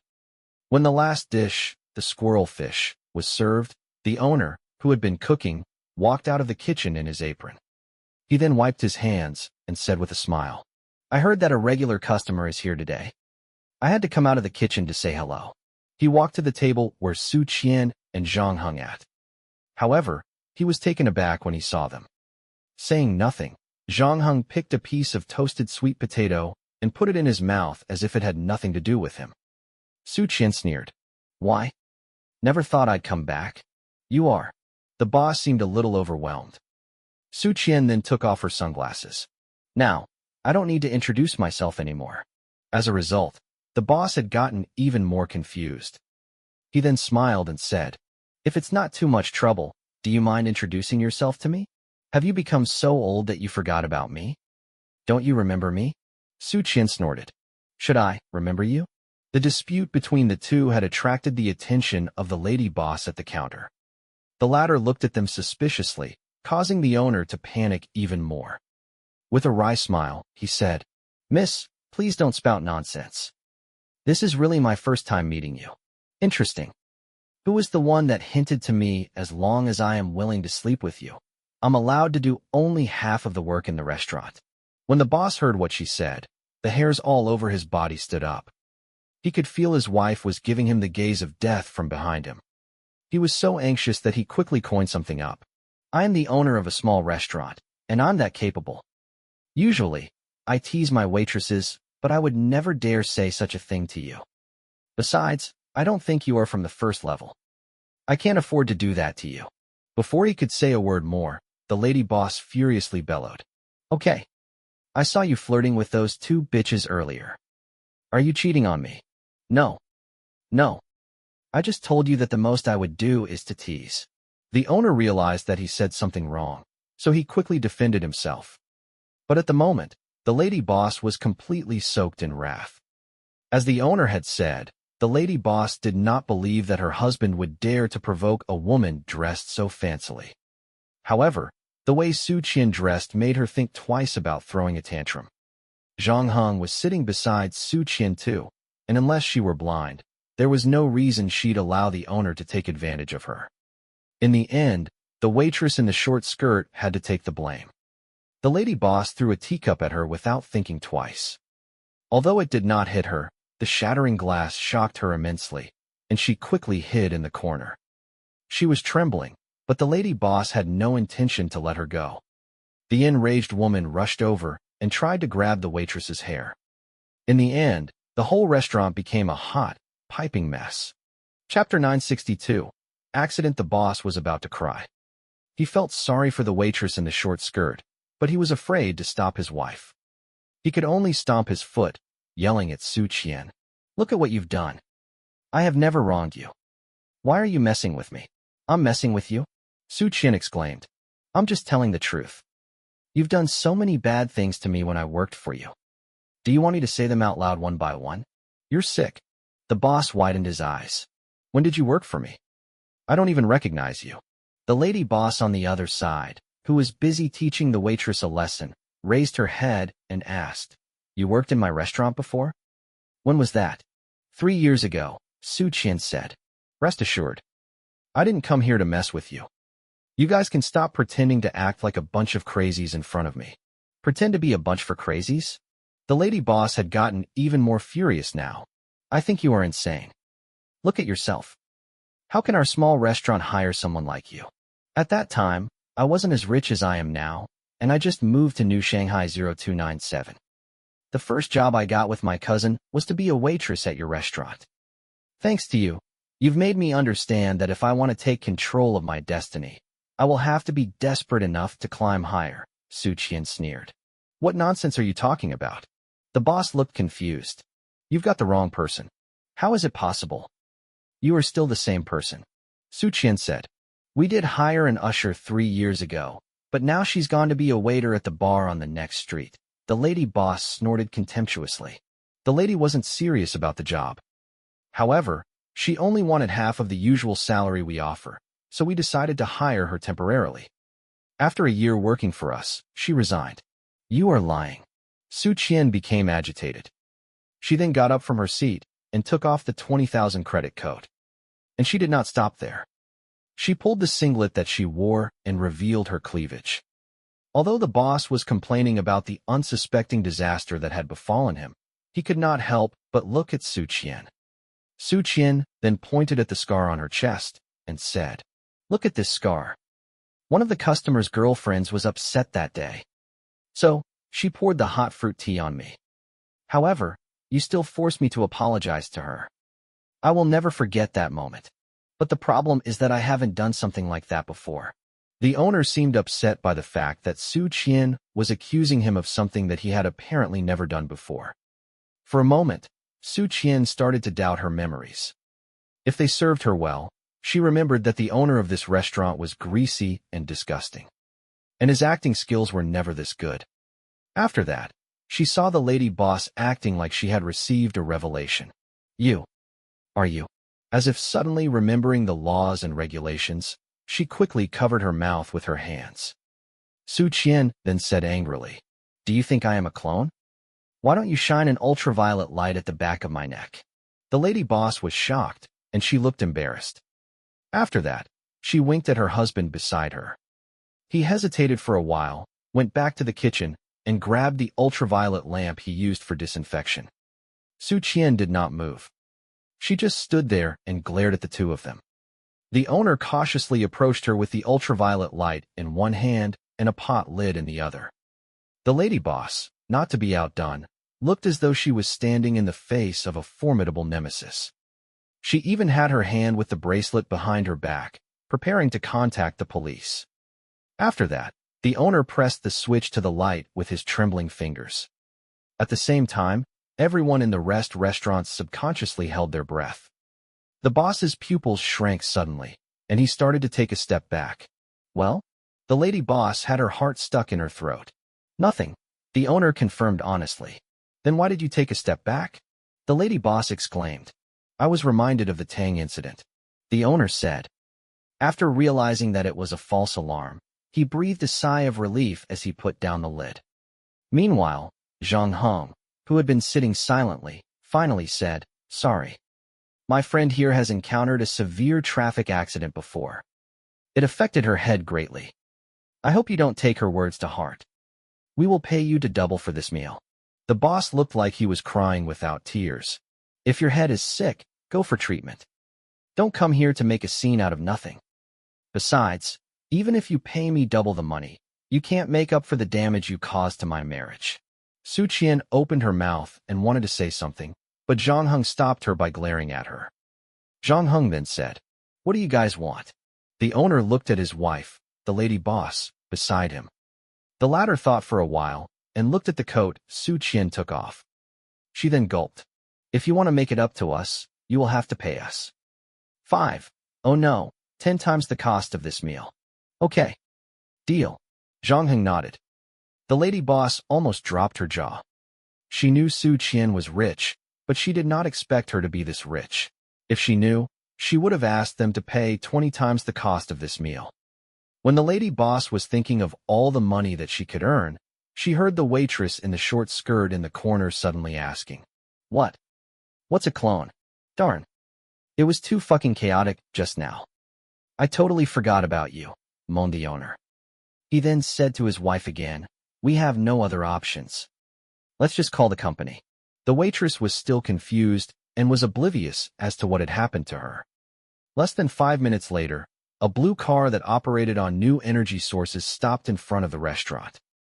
The car was no different from the other cars on the street, and the 4 people who got out of it also looked ordinary, just like any other ordinary office worker. The 3 men escorted the waitress to the car. And the other man said to the lady boss, I will send the bill to your mailbox later. The lady boss looked pained. We didn't mean for this to happen. We know the rules. It was a slip of the tongue. Can you give us a discount? I'm afraid that's not going to work, the man said. Also, can you change her character again? I don't want her to be so flirtatious. My husband has very poor self-control. He can't control his lower half. Weren't you the one who chose this character for her? You wanted her to attract more men, right? The man asked rhetorically. He then glanced at Su Qian and Zhang Heng in the restaurant. We shouldn't talk about such things in public. Let's talk about the specific details by email later. Or you can visit our place tomorrow if you have the time. Chapter 963, Revisiting Old Place. Why are they so reluctant to admit that I worked here? After leaving the small restaurant, Su Qian was still complaining. Zhang Heng, on the other hand, didn't answer her question. Next, let's go to the house you rented before, he said instead. Oh, so you are really here to listen to my tragic story? No. I just need to further confirm some matters, Zhang Heng said. And what are those matters? Let's wait until you go to the house you previously rented. Zhang Heng waved a taxi down as he spoke. Su Qian glanced at him, and she did not get in the car right away. Instead, she said, You have been keeping it a secret since last night. Why don't you just tell me everything? What do you want me to do? Our current relationship is like 2 ants on a hot pot. Are you still worried I'll betray you? When those men came into the restaurant just now, I didn't ask for their help. During this period, I have been doing what you asked me to do, cover for you. It's not that I don't believe you. It's just hard for me to explain the whole thing. Also, ordinary people might find it hard to believe. I think it'll be better if we make slow and steady progress. Then why not tell me the conclusion first? From there, we can move forward step by step? Well, I think you should try to stay away from your boyfriend, replied Zhang Heng after thinking for a bit. What? As I said, it's hard for you to accept the conclusion. I just don't understand. Being with my boyfriend has nothing to do with my past. This is what I want to prove to you next. Zhang Heng then gestured for Su Qian to get into the car. Although Su Qian still had a ton of questions, she finally decided to do what Zhang Heng said, especially since the taxi driver was getting impatient and had started honking. Thus, she quickly hopped into the back seat. 10 minutes later, they arrived at the place Su Qian rented when she first moved to this city. It was a small 10-story residential building. It was said to have 10 floors, but the original building had only 6. So the top 4 floors were additional floors that were built on top of the original building. Not only that, the first floor had been transformed into shop lots and was rented out to the people who lived there. Su Qian pulled Zhang Heng to the side, found a safe passage, opened the door, and saw many shop lots. But, unfortunately, there was only a small passage in the middle that could accommodate one person. It seemed like Su Quan knew what Zhang Heng was thinking, so she said, This is the first floor. No one cares about this kind of thing. These stores refuse to spend their money renting warehouses. So, they store all of their merchandise here. They have been doing this since I moved here. As for what happens if this place catches fire, I guess that we can only pray that it'll never happen. Su Qian led Zhang Heng through the piles of items while she talked. They came up to the elevator on the second floor and pressed the button to go up. Unlike the convenient single-person elevator in Yacheng District, these looked more like the elevators Zhang Heng was familiar with. The apartment elevators in China still used buttons, and the entire car would vibrate slightly when it moved. Su Qian pressed the button to the 7th floor. The first thing he saw after the elevator doors opened was many clothes left hanging in the corridor to dry. Su Qian bent down, walked through the drying rack, and came to a house that had a half-missing number. This is the place I used to rent. What shall we do next? Su Qian stopped outside the door. Are you sure this is the place? Do you remember who moved here after you? Before I moved out, the tenant came to check out the place, and she even placed her luggage in the house. However, this apartment has a very high turnover rate, and after this long, I'm not even sure if she still lives here, Su Qian said. Let's take a look first. Zhang Heng knocked on the door of the room. After a while, the door was opened from the inside, and a man in only a pair of beach pants appeared. In an ominous tone, he asked, "Who are you looking for?" "Zhang Heng. Does she still live here?" Su Qian asked. The man glared at Zhang Heng and frowned. "There's no one called Zhang Heng here. You come to the wrong place." He was just about to shut the door in their faces, but didn't expect that someone's hand would block it. "The next time you lie, don't pause.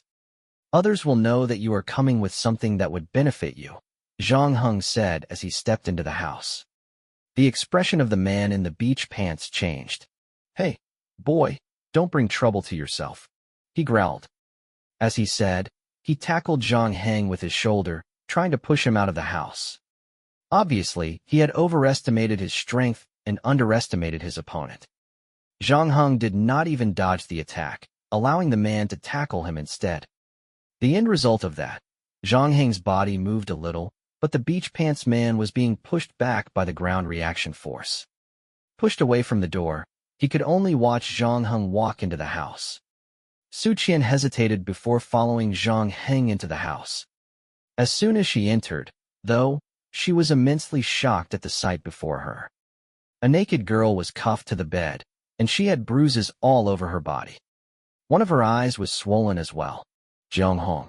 Su Qian froze for a while before she could recognize the lady. Zhang Heng grabbed the bedsheets and put them on Zhang Heng's body. He then looked at the beach pants man and said, "She is a tenant here.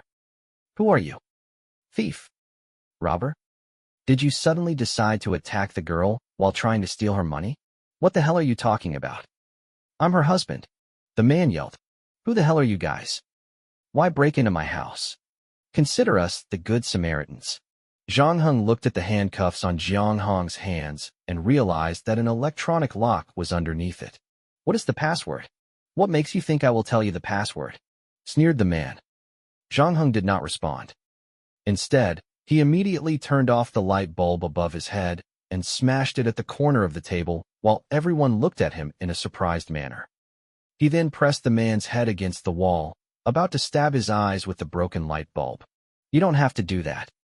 I will give you the password. The password is 8672. Seeing that the broken glass was less than a centimeter from his eyeball, the man was startled and quickly told Zhang Heng the password. Su Qian entered the password and unlocked the handcuffs. After that, she took out the clothes from the closet on the side for Zhang Heng to put on. The man wanted to speak at that moment, but he shut his mouth again when he saw the broken light bulb in front of him. It was not until Zhang Heng put down the bulb and Su Qian and Zhang Heng were out of the house that he spoke again. "Where are you taking my wife? Take care of your own affairs." Zhang Heng put the gun back in his bag. "Do something a husband should do. You could start by replacing the broken light bulb." Chapter 964. How Mu chapter Do you believe in your memory? Su Qian went to the nearby clinics to look for a doctor to treat Zhang Heng's bruises.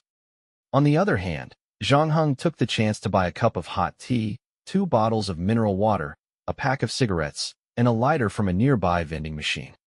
He then put the cigarettes and the lighter in his pocket and returned to the clinic. He passed the cup of hot tea to Zhang Heng. The latter repeatedly thanked him. Su Qian, on the other side, took a bottle of mineral water, unscrewed it, and took a sip. "Is he really your husband?" Zhang Heng lowered her head and mumbled something softly. "Did he always abuse you?" Before Jiang Hong could say anything, the old Chinese doctor on the side said, "Yes. This is the third time she has come to me this month. Then why don't you call the police or get a divorce?" Su Qian frowned. Because she still has a younger brother who works under her husband. If she gets divorced, her younger brother will also be unemployed. The old Chinese doctor was familiar with Jiang Hong's family situation. And perhaps he did persuade Jiang Hong to divorce before. Jiang Hong raised his head and squeezed out a smile. "I'm fine. I'm used to it. Thank you for what you've done for me today. You both are good people. And you were willing to stand up for me even when you didn't know me." "What are you talking about?" Su Qian was taken aback. She then took off her sunglasses. "It's me, Su Qian, the previous tenant that stayed in your current house. I met you when you wanted to rent the house 2 years ago. At that time, you weren't married yet." "Really?" Jiang Hong looked a little dazed when she heard what Su Qian said. "Why? Don't you remember me? 2 years ago, you left your luggage with me in advance. To thank me, you even invited me to dinner. I still remember we had roasted duck at the street next to us. Did we eat together?" Jiang Hong looked as though she did not remember a single thing. After experiencing the incident at the small restaurant, Su Qian also noticed something was wrong this time. She then asked, "Did you move here 2 years ago?" "Yes, that's right." Jiang Hong agreed to what she said. Her answer made Su Qian felt a little relieved. "Do you still remember the tenant who lived here before you?" Su Qian looked into Jiang Hong's eyes while talking, expecting the latter to say, "It's you," but Jiang Hong's reply shocked her once again. "The tenant before me was a family of 3. I still remember them. The man was an elementary school teacher, and the woman was a housewife. They also had a son who was about 6 or 7 years old. After that, they moved to the second level." Jiang Hong replied, "You are lying. Why are all of you behaving like this? I have never wronged any of you, not to mention we just saved you. Why are you lying?" Su Qian's expression was getting a little aggressive. She then grabbed Jiang Hong's arm. However, she used too much force to grab her, and she accidentally touched Jiang Hong's bruise, causing the latter to grimace in pain. Jiang Hong, on the side, had to make a move to separate the two of them. After that, Su Qian started to glare at Jiang Hong. "You know the boss and his wife at Fuji, right?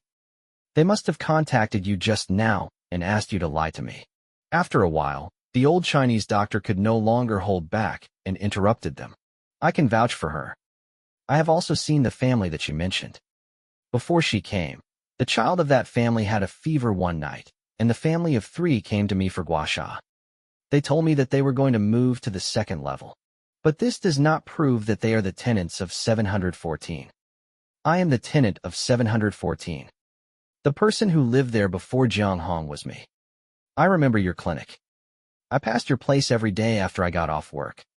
However, I have never entered your clinic before," Su Qian said. The old Chinese doctor said, "But I remember that they told me their house number that night. It was 714. They also invited me to visit their house whenever I am available. They are a very warm and polite family." When the two were arguing, Jiang Hong suddenly chipped in. "The landlord? Huh. You can ask the landlord this question. He should have a record of the tenants that lived in this building," Jiang Hong added. "You're right." Su Qian seemed to see hope again. She clicked on the address book in the bracelet, but she remembered that she had deleted everything related to the first level after checking it. Jiang Hong said weakly, "I have the landlord's number." "Okay. Send it to me." Su Qian suddenly stopped talking, showing a hint of hesitation. Jiang Hong knew what she was worried about. So he said, "You can go to the shops downstairs. You should be able to get the landlord's number from someone." Su Qian accepted Jiang Hong's suggestion and went to the shops downstairs. 5 minutes later, Jiang Hong saw that Su Qian had finished the call and was standing alone on the side of the road. "Thank you for answering our questions," Jiang Hong said to Jiang Hong. He then nodded at the old Chinese doctor on the side. "I will make a move first." Jiang Hong pushed open the clinic door, looked to his left and right for traffic, and crossed the road. He walked towards Su Qian and asked, "How did it go? Did you get the answers you want?" Su Qian did not hear what he said. Instead, she stayed there for half a second before reacting. "You planned everything, right?" You contacted everyone and asked them to lie to me. But before today, you have never told me your past on the first level. I don't know where you worked before. How could I have contacted everyone to lie to you? Then how am I supposed to explain what is happening now? Su Qian asked. I just called the landlord and paid her 1,000 credits to help me check the tenant that lived 714 3 years ago. What did she say?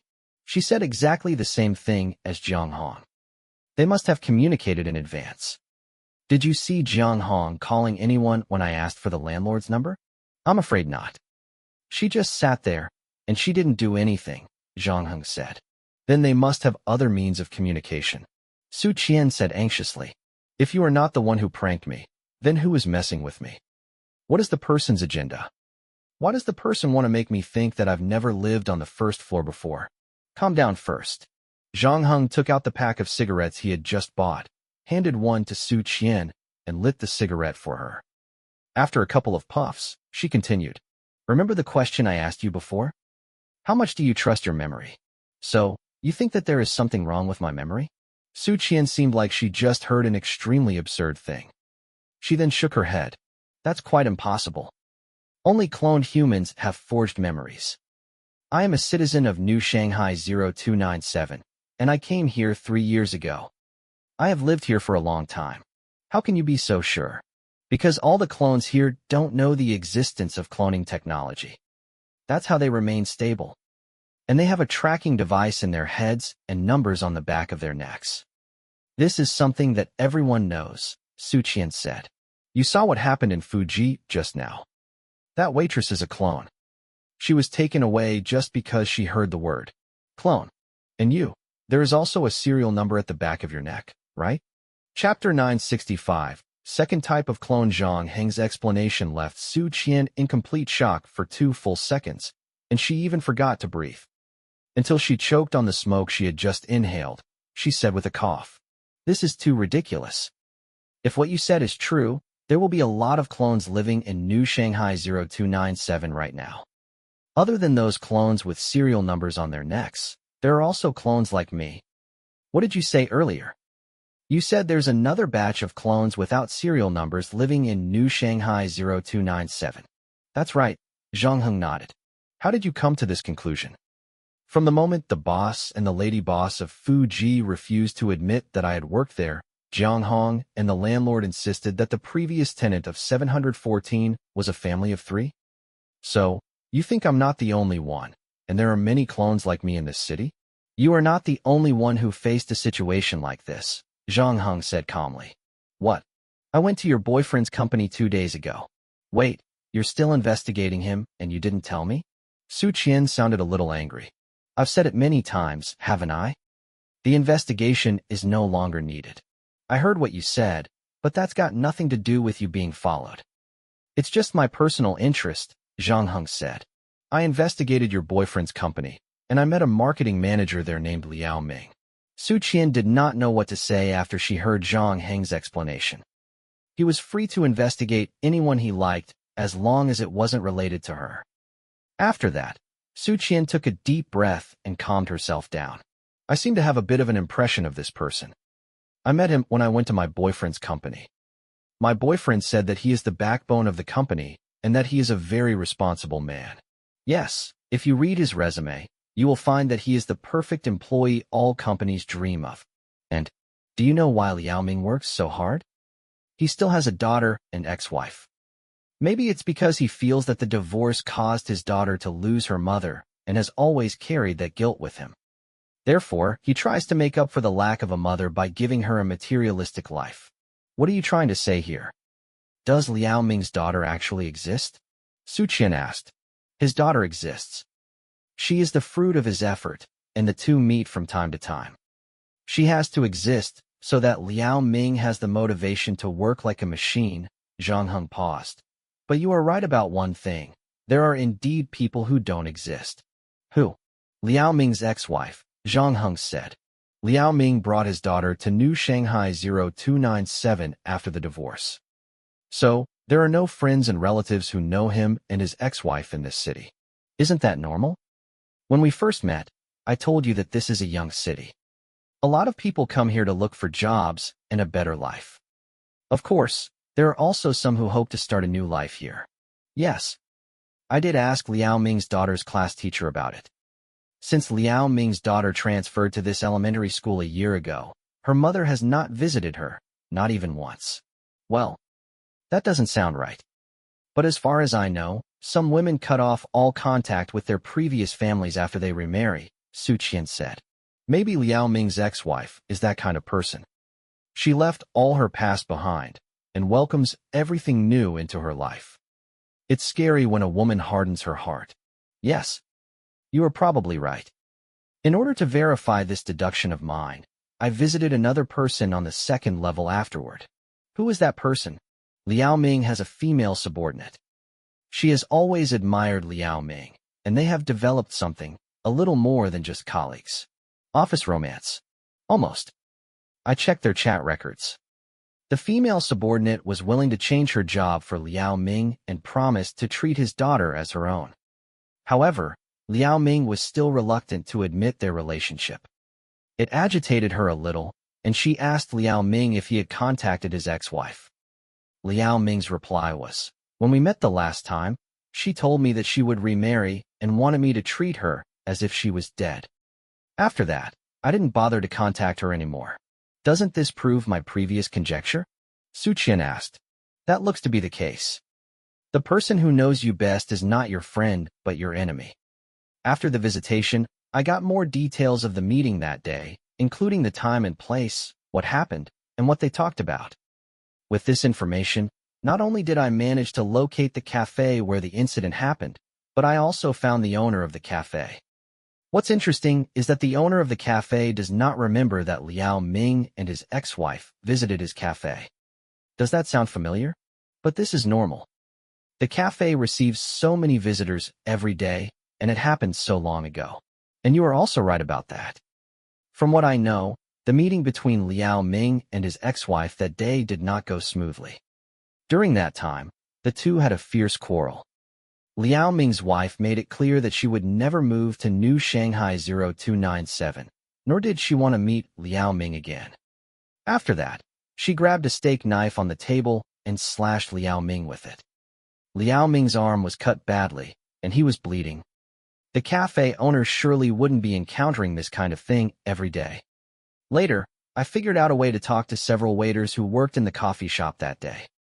And they didn't remember him too. Su Qian went silent for a moment. She then looked up again. Do you think this marriage of Liao Ming was faked? And he is a clone? Unfortunately, according to the current standards of identifying a human clone, he is not one, Zhang Heng said. When he took me for a walk around the factory, I secretly took a picture of the back of his neck with an ultraviolet flashlight, and there was no serial number on it. Su Qian's fingers that were holding the cigarette couldn't help but start to shake. However, she was still unwilling to accept Zhang Heng's idea of the so-called second type of human clone existing in this city. Your deduction is too outrageous. There has to be some other explanation. Let's take a step back and assume what you said is true, where the second type of clone is no different from a real human. Why do you want to tell me these things? As long as you don't doubt the authenticity of the memory, I can pretend that I'm the real human being and live normally. I'm afraid you can never live like an ordinary person. Zhang Heng said, a human clone is born to serve. And since they are just tools, they have to consider the probability of themselves malfunctioning. You have seen how they treat ordinary clones. Once something goes wrong, they instantly get sent back to the factory for recalibration. For clones who cannot be calibrated, you too know the kind of fate that awaits them. Zhang Heng looked at Su Qian as he spoke. Tell me, during your time with your boyfriend, have you ever doubted his purpose of approaching you? When you were being followed and monitored, did you really never suspect him? You don't want me to continue investigating this matter. Is it because you subconsciously don't want to accept the results of the investigation? Chapter 966, Garden and Bees. What are you trying to say? Su Qian asked. I remember you telling me that your livestream viewers have been on a steady decline. What about it? It was at that time when you suddenly met your Prince Charming, one that's perfect from every aspect. Not only that, he could give you what you have been longing for, which is to move to the 4th level. If I'm right, once you agree to his proposal and announce it in your final stream, You will no longer appear in front of the public. And this is exactly what they want. No matter what happens to you next, no one will know. How is that possible? Even though my viewers have been declining, more than 400,000 people still watch my stream at any given time, Su Qian said. But once you retire, all those viewers will go and watch other streamers. You should know this better than anyone else. During the first few weeks, the netizens would talk about you, and there will be news in the newspapers reporting that you married into a wealthy family. Once the heat goes down, most of them will forget your name, save for die-hard fans like Egoat. Su Qian was taken aback. As a newcomer who worked hard to become a famous streamer, she certainly knew how cruel this line was. The most abundant thing this job had to offer were the throngs of new streamers waiting to become famous. Let alone her. Even though Tang was once a star and had unbeatable achievements, nobody really talked about her anymore. However, Su Qian still found it difficult to accept Zhang Heng's deduction, especially when she realized that on her right hand was the life he had been longing for, and on her left was the abyss of horror. Nevertheless, it was not difficult for her to make a decision.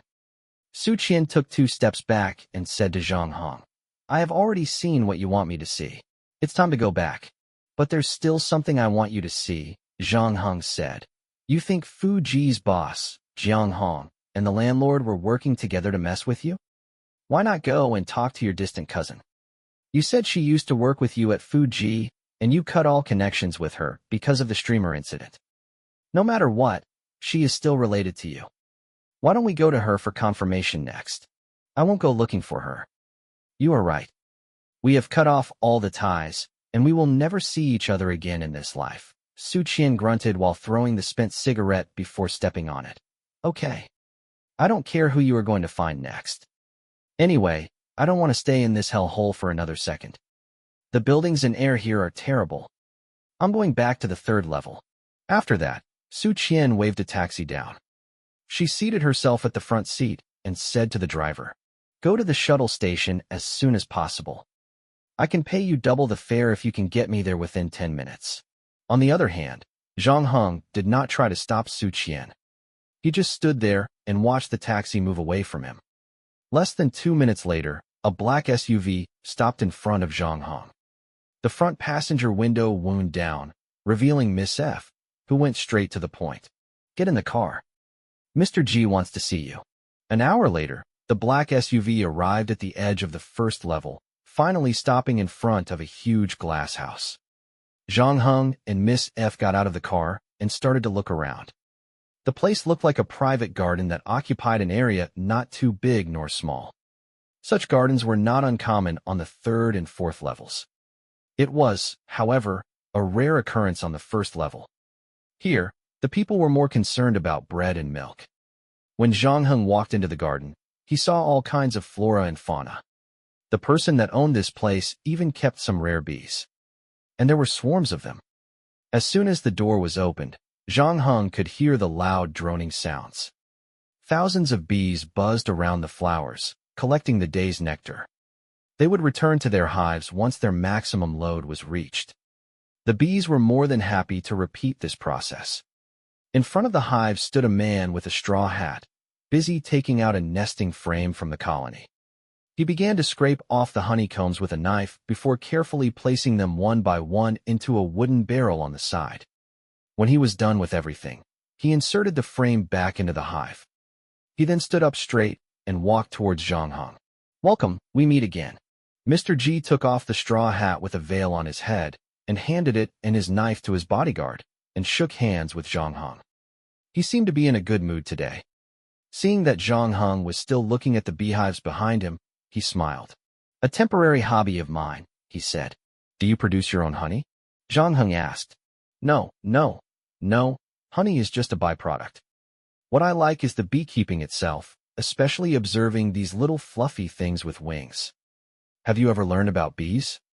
Their habits, social structure, and population characteristics? Appreciate further details. Bees and humans have a lot in common. We both need to produce and reproduce. In order to make these two things more efficient, we have come up with a social division of labor.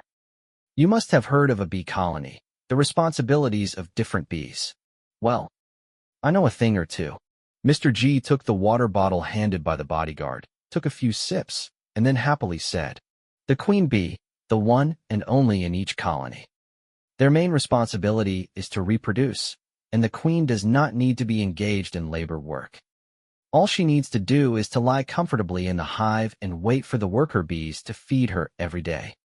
That's what it's like to stay on top of the pyramid. Under the queen are the drones. Life is good for her. She doesn't need to do any heavy labor. After all, it is impossible that one person does all the reproduction work. Even the queen needs someone to help her.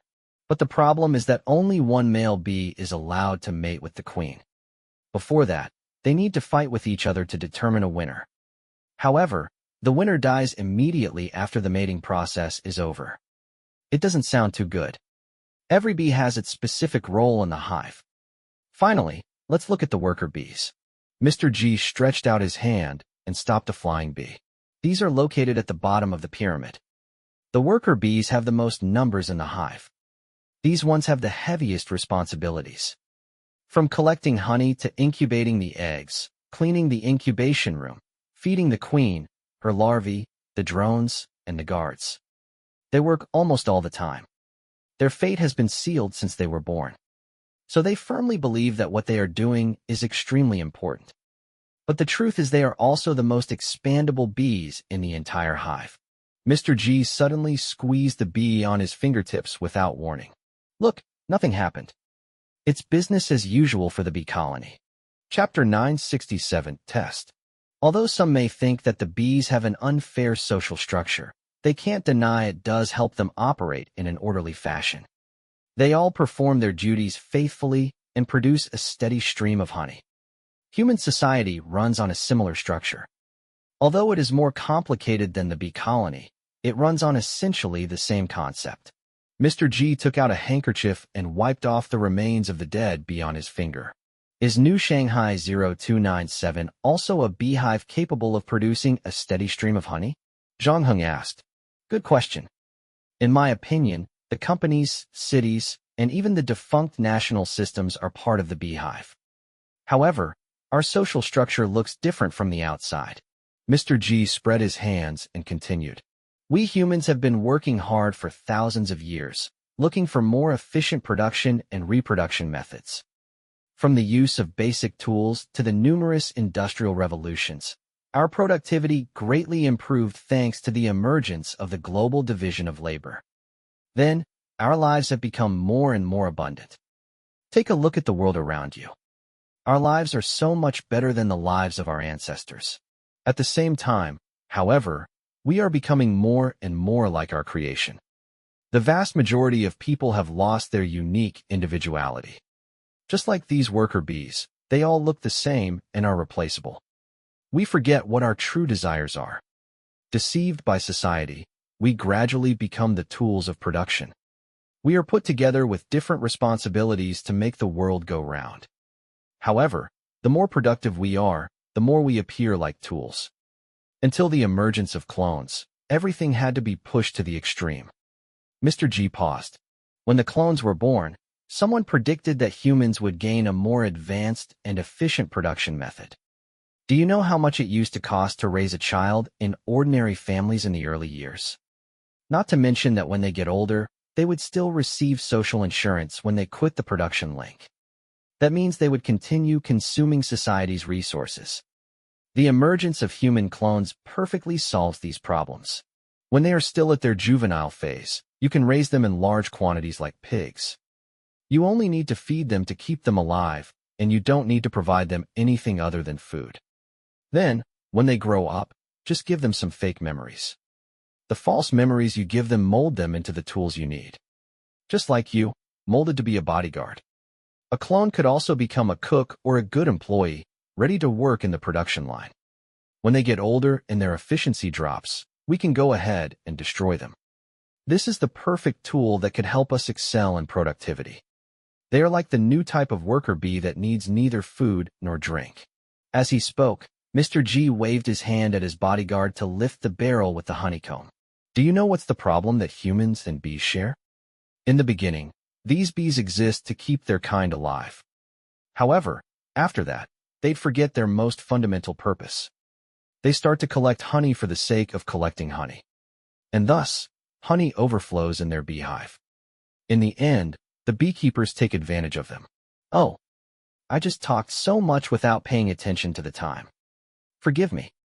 I went on and on about bees till I almost forgot about the real business. I came to you this time for the express delivery. The date to carry out the transaction has been set in stone. It's the night after tomorrow. I hope you won't be offended. I watched the clip of your previous battle, and I also saw how you single-handedly protected my middleman from a group of bikers. This is why I've chosen you as my courier. However, I hope you can also understand that this transaction is very important to me, and I must make sure that nothing goes wrong. What do you mean? Zhang Heng asked. Mr. Ji did not answer the question immediately. Instead, he watched his 2 bodyguards bring a table and 2 chairs, put a tablecloth on the table, arrange the tableware, and place a bottle of wine before he continued. Before you actually start working for me, I hope I can see what you are capable of doing with my own 2 eyes. I'd like to know whether the person I spent so much money hiring is reliable. Is this request too much? Mr. G reached out to Miss F. And you, my beautiful fiancé, can you enjoy afternoon tea with me? Miss F frowned when she heard what he said. This is not what we agreed on. Yes. This is the part one spontaneously decided on. I like our friend here as much as you do. Because of this, I don't want him to have any accidents when he delivers for me the day after tomorrow. Miss F wanted to say more, but she heard Zhang Heng say, It's fair. What's the test? Since your job is to help me to deliver the item, please help me deliver this honeycomb bucket to the storage room at the back of the garden. Other than that, bring my fiancé's favorite croissant from the kitchen. Be careful. This garden holds many dangers. I planted lots of thorny flowers. Pay attention. You have only 20 minutes to complete the task. If you run out of time or lose your life during the mission, it'll be considered a fail. Mr. G then set a countdown timer on his bracelet. Any other questions? Can I borrow your sword? Zhang Heng requested Miss F. Why? Don't you like your blade? Mr. G asked. My blade is too sharp. I'm worried I'll hurt your man, Zhang Heng said casually. Mr. G smiled upon hearing this. You needn't worry about this. Your opponents are real bad guys. I don't mind if they die. I've made an agreement with them. If they manage to kill you, all of their debts will be canceled. Even if they don't die in your hands, I'll kill them myself sooner or later. So please, be very careful. Oh, and you can give up and quit the test at any time. Having said that, Miss F still took off the sword on her waist and threw it to Zhang Heng. Take it. My sword is made of tungsten steel alloy. You should make good use of it. A strange look flashed in Mr. G's eyes, but he said nothing. Instead, he just nodded at Zhang Heng and said, Good luck. Thank you. Zhang Heng took the sword, lifted the bucket of honey on the table, and walked towards the back of the garden. After only walking less than 20 meters, Zhang Heng met his first enemy. A muscular man who had modified his left arm into a chainsaw was waiting for Zhang Heng under a palm tree. The moment he saw Zhang Heng, he turned on the chainsaw and charged. Zhang Heng stood there and did not make a move. He waited until the muscular man came close enough before he swung his sword. It was a quick slash. From swinging the sword to keeping the sword away, the entire process took less than 0.2 seconds. The attack was so swift that it was almost impossible to catch a glimpse with the naked eye. Later, the muscular man's chainsaw slipped from his shoulder and hit his toe. The sharp spinning teeth instantly sliced off 4 of his toes, leaving the muscular man wondering if he should be more about losing his arm or toes. Chapter 968. Garden Zhang Heng didn't look at the muscular man who had fallen to the ground and was crying out in pain. After putting away the sword, he walked over the man's body and continued. Mr. G's garden wasn't that big, but he did plant a large number of plants. Other than the myriad species of flowers, there were a lot of weird trees as well. Among them, there was even a giant tree taller than a 10-story building. The flora around here was randomly planted, and since there were tons of poisonous and thorny plants, it turned the garden into a complicated maze. To walk past the garden in the shortest time possible, The easiest way was to undoubtedly follow the paths in the garden. However, the most dangerous thing in this garden was not the flowers and trees.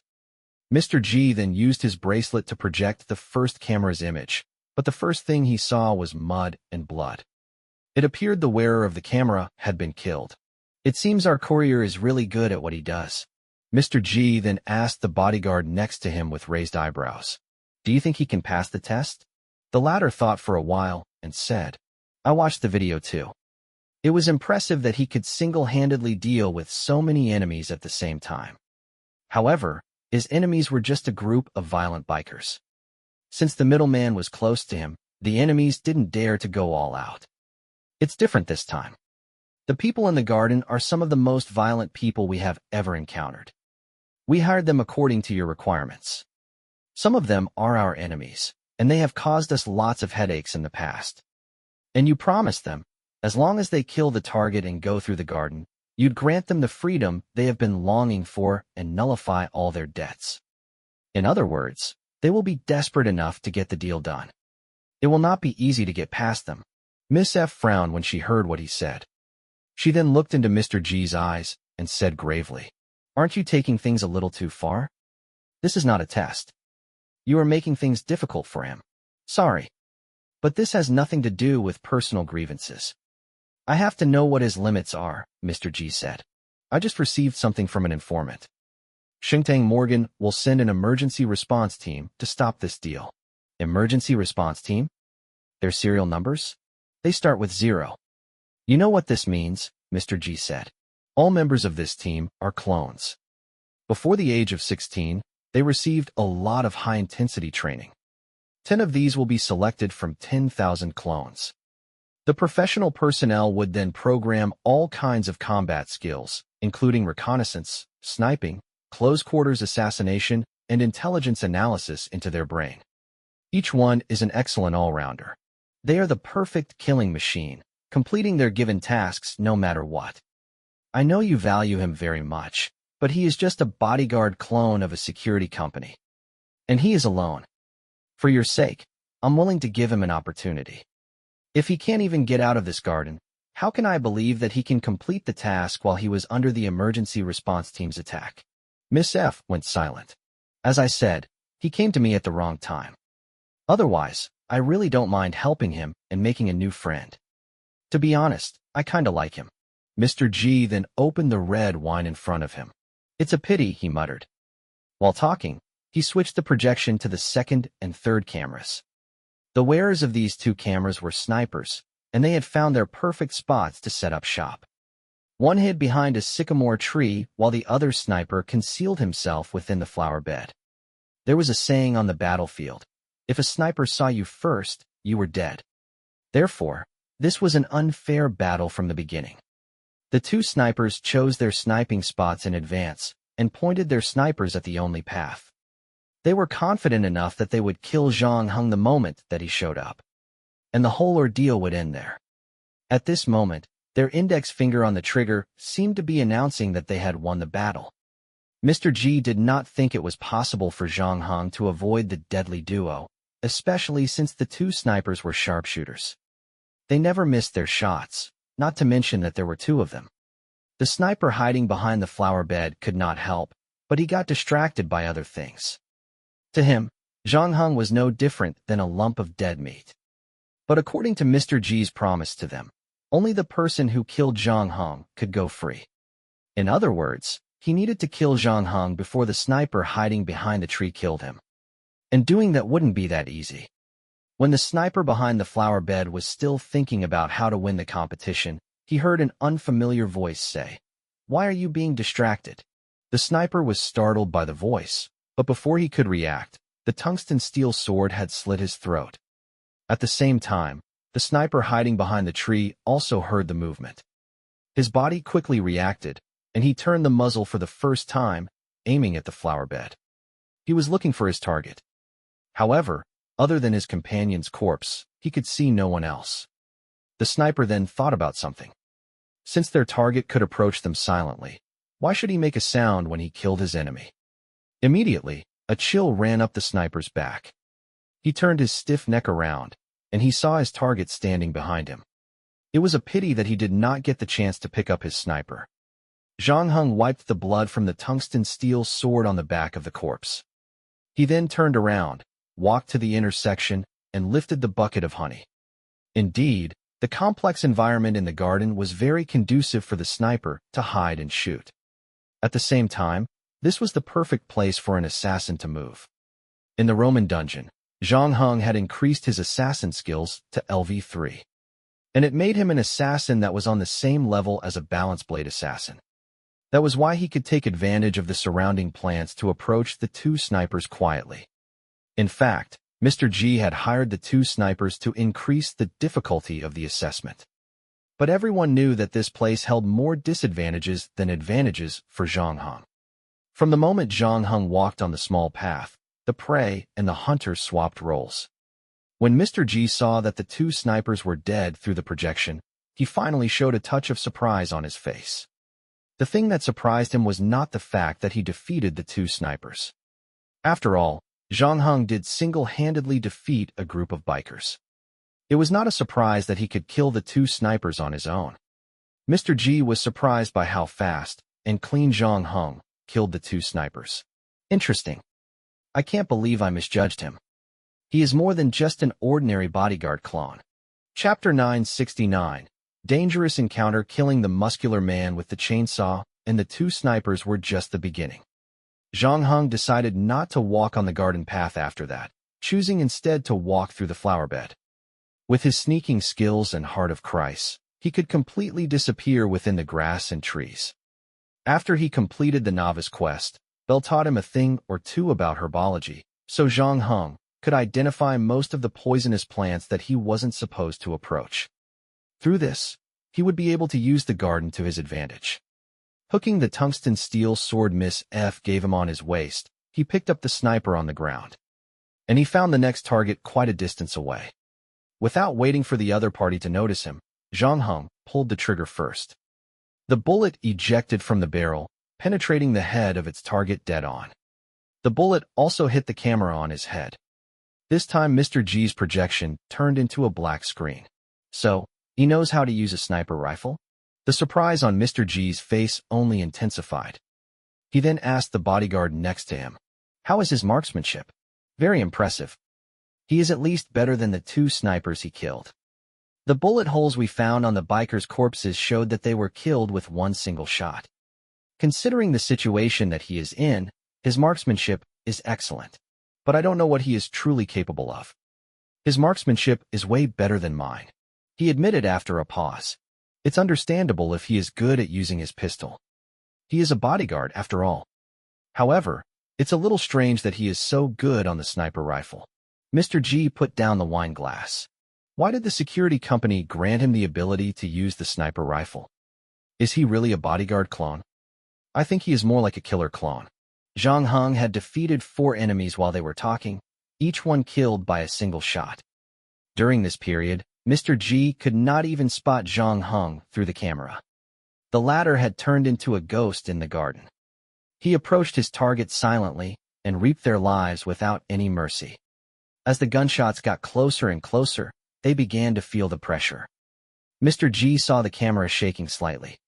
When he turned to the 8th camera, he saw the camera swaying frantically from left to right. Clearly, the person with the camera had completely lost it. He could not figure out which direction Zhang Heng would come from. Unfortunately, it was a pity that his 360-degree vigilance did not save him in the end. As gunfire rang out again, a bullet from an unknown direction sent him to meet his maker. He is not a killer clone. Miss F, who had been staying silent, suddenly talked. But he is acting like a top-notch killer right now, Mr. G said. Look at the way he moved and his sniping skills. This guy treats my garden as his backyard. He behaves like a tiger charging at a flock of sheep. Now, why does G7Z, a security company, want to produce a killer clone? To help them to get more business? He is not a killer clone, Miss F repeated. I have seen several killer clones, and they are almost emotionless. Without emotions, unexpected events were less likely to happen to them during an assassination. Other than that, they would also do whatever they were asked to do. But he is different. Why? Doesn't he also seem to have no emotions? Yes, but he doesn't seem merciless to me. And he is not skeptical towards the world. On the contrary, he has a set of rules to follow. I have never seen a clone with such strong self-awareness, especially after he realized his identity. He still seems to be capable of believing in something, which makes him really special, Miss F said. This is why I hope you can help him escape the authorities. Well, I'm getting more interested in our mutual friend now, Mr. G chirped. Let's take a look at his other skills then. All those people he killed were just the appetizers. The real show is about to begin. Zhang Heng did not deliberately count how many people he had killed. The number of bullets that he had left with him told him the answer. After killing the 12th enemy, he didn't encounter another enemy for quite some time. It was only after he walked across half of the garden when he caught a glimpse of his next opponent. Unlike Zhang Heng's other opponents, the enemy did not go into hiding this time. Instead, he stood in the middle of the road, waiting to attack Zhang Heng. And he was wearing something that looked like an exoskeleton. It looked quite cool. Zhang Heng wasted no time, swiftly looking for a spot to hide, and set up his sniper rifle. He ignored the exoskeleton and aimed at the enemy's head before pulling the trigger. At that distance, it was almost impossible for Zhang Heng to miss his target. However, as soon as he pulled the trigger, he saw the target's head suddenly tilting towards him. Putting on a strange smile, he blocked the bullet with his alloy shield on his left hand with inhuman speed. In the end, Zhang Heng couldn't put him down. The sniper rifle bullet failed to penetrate the large alloy shield, but the huge kinetic energy still affected him a little. However, it was offset by the exoskeleton the next second. He only took a small step back. After a while, he shouted, "This is all you are capable of? It's my turn to perform." The moment he started talking, a series of explosions took place at Zhang Heng's hiding spot. Not only did the fire affect the nearby plants, but it also lifted the land. As for the people lying on it, they were dead for sure. Is this the end? It seems a lot easier than expected, the man standing in the middle of the road mumbled. And Mr. G in front of the projection on the other side also had a look of agony on him. This guy overdid it. How many flowers and plants did he destroy? There are a lot of rare plants, which I collected over the years. It's not easy to find them again. Chapter 970. Attribute versus skill. Zhang Heng realized that the enemy had located his hiding place in advance when the enemy blocked his bullet. With Zhang Heng's current stealth skills, he had a very low possibility of getting spotted. So, there was only one explanation for this situation. The enemy's exoskeleton might be equipped with a heat detector. The opposing man knew Zhang Heng killed all the enemies that crossed paths with him with his sniper rifle. From the very beginning, the man just stood there carelessly in the middle of the road. It was not because he wanted Zhang Heng to kill him. In fact, he appeared to be taunting Zhang Heng, even putting on an arrogant look on his face. If Zhang Heng were to fall for it, he would have been killed by the bombs. Once Zhang Heng realized that he missed his target, he quickly vacated his hiding spot, which was why he survived the explosion just now. And afterward, Zhang Heng realized that the heat wave the explosion generated had messed with the heat detector. So, he took the opportunity to dash towards his enemy. At that time, he had already ditched his sniper rifle. Although Zhang Heng had excellent marksmanship skills, he still needed some distance to fully utilize his sniper rifle. Since the enemy had a heat detector, it would be suicidal for him to hide at some spot. Therefore, Zhang Heng decided to abandon the idea of killing with the sniper rifle, resorting to close-quarters combat instead. And his decision surprised his opponent slightly. An ordinary person would subconsciously avoid frontal contact with the enemy's exoskeleton, especially after he displayed his enhanced reflexes with it, blocking the bullet with its alloy shield. So, when he saw Zhang Heng charging at him, he didn't panic, but yelled, "Good job!" Instead, suddenly, he threw his right fist at Zhang Heng. Zhang Heng's movements were already fast enough, managing to escape the fire with only one step. Before he even approached his enemy, he had already pulled out his tungsten steel sword to slash at the opponent's neck. However, no matter how fast Zhang Heng was, there was only so much a human body could do.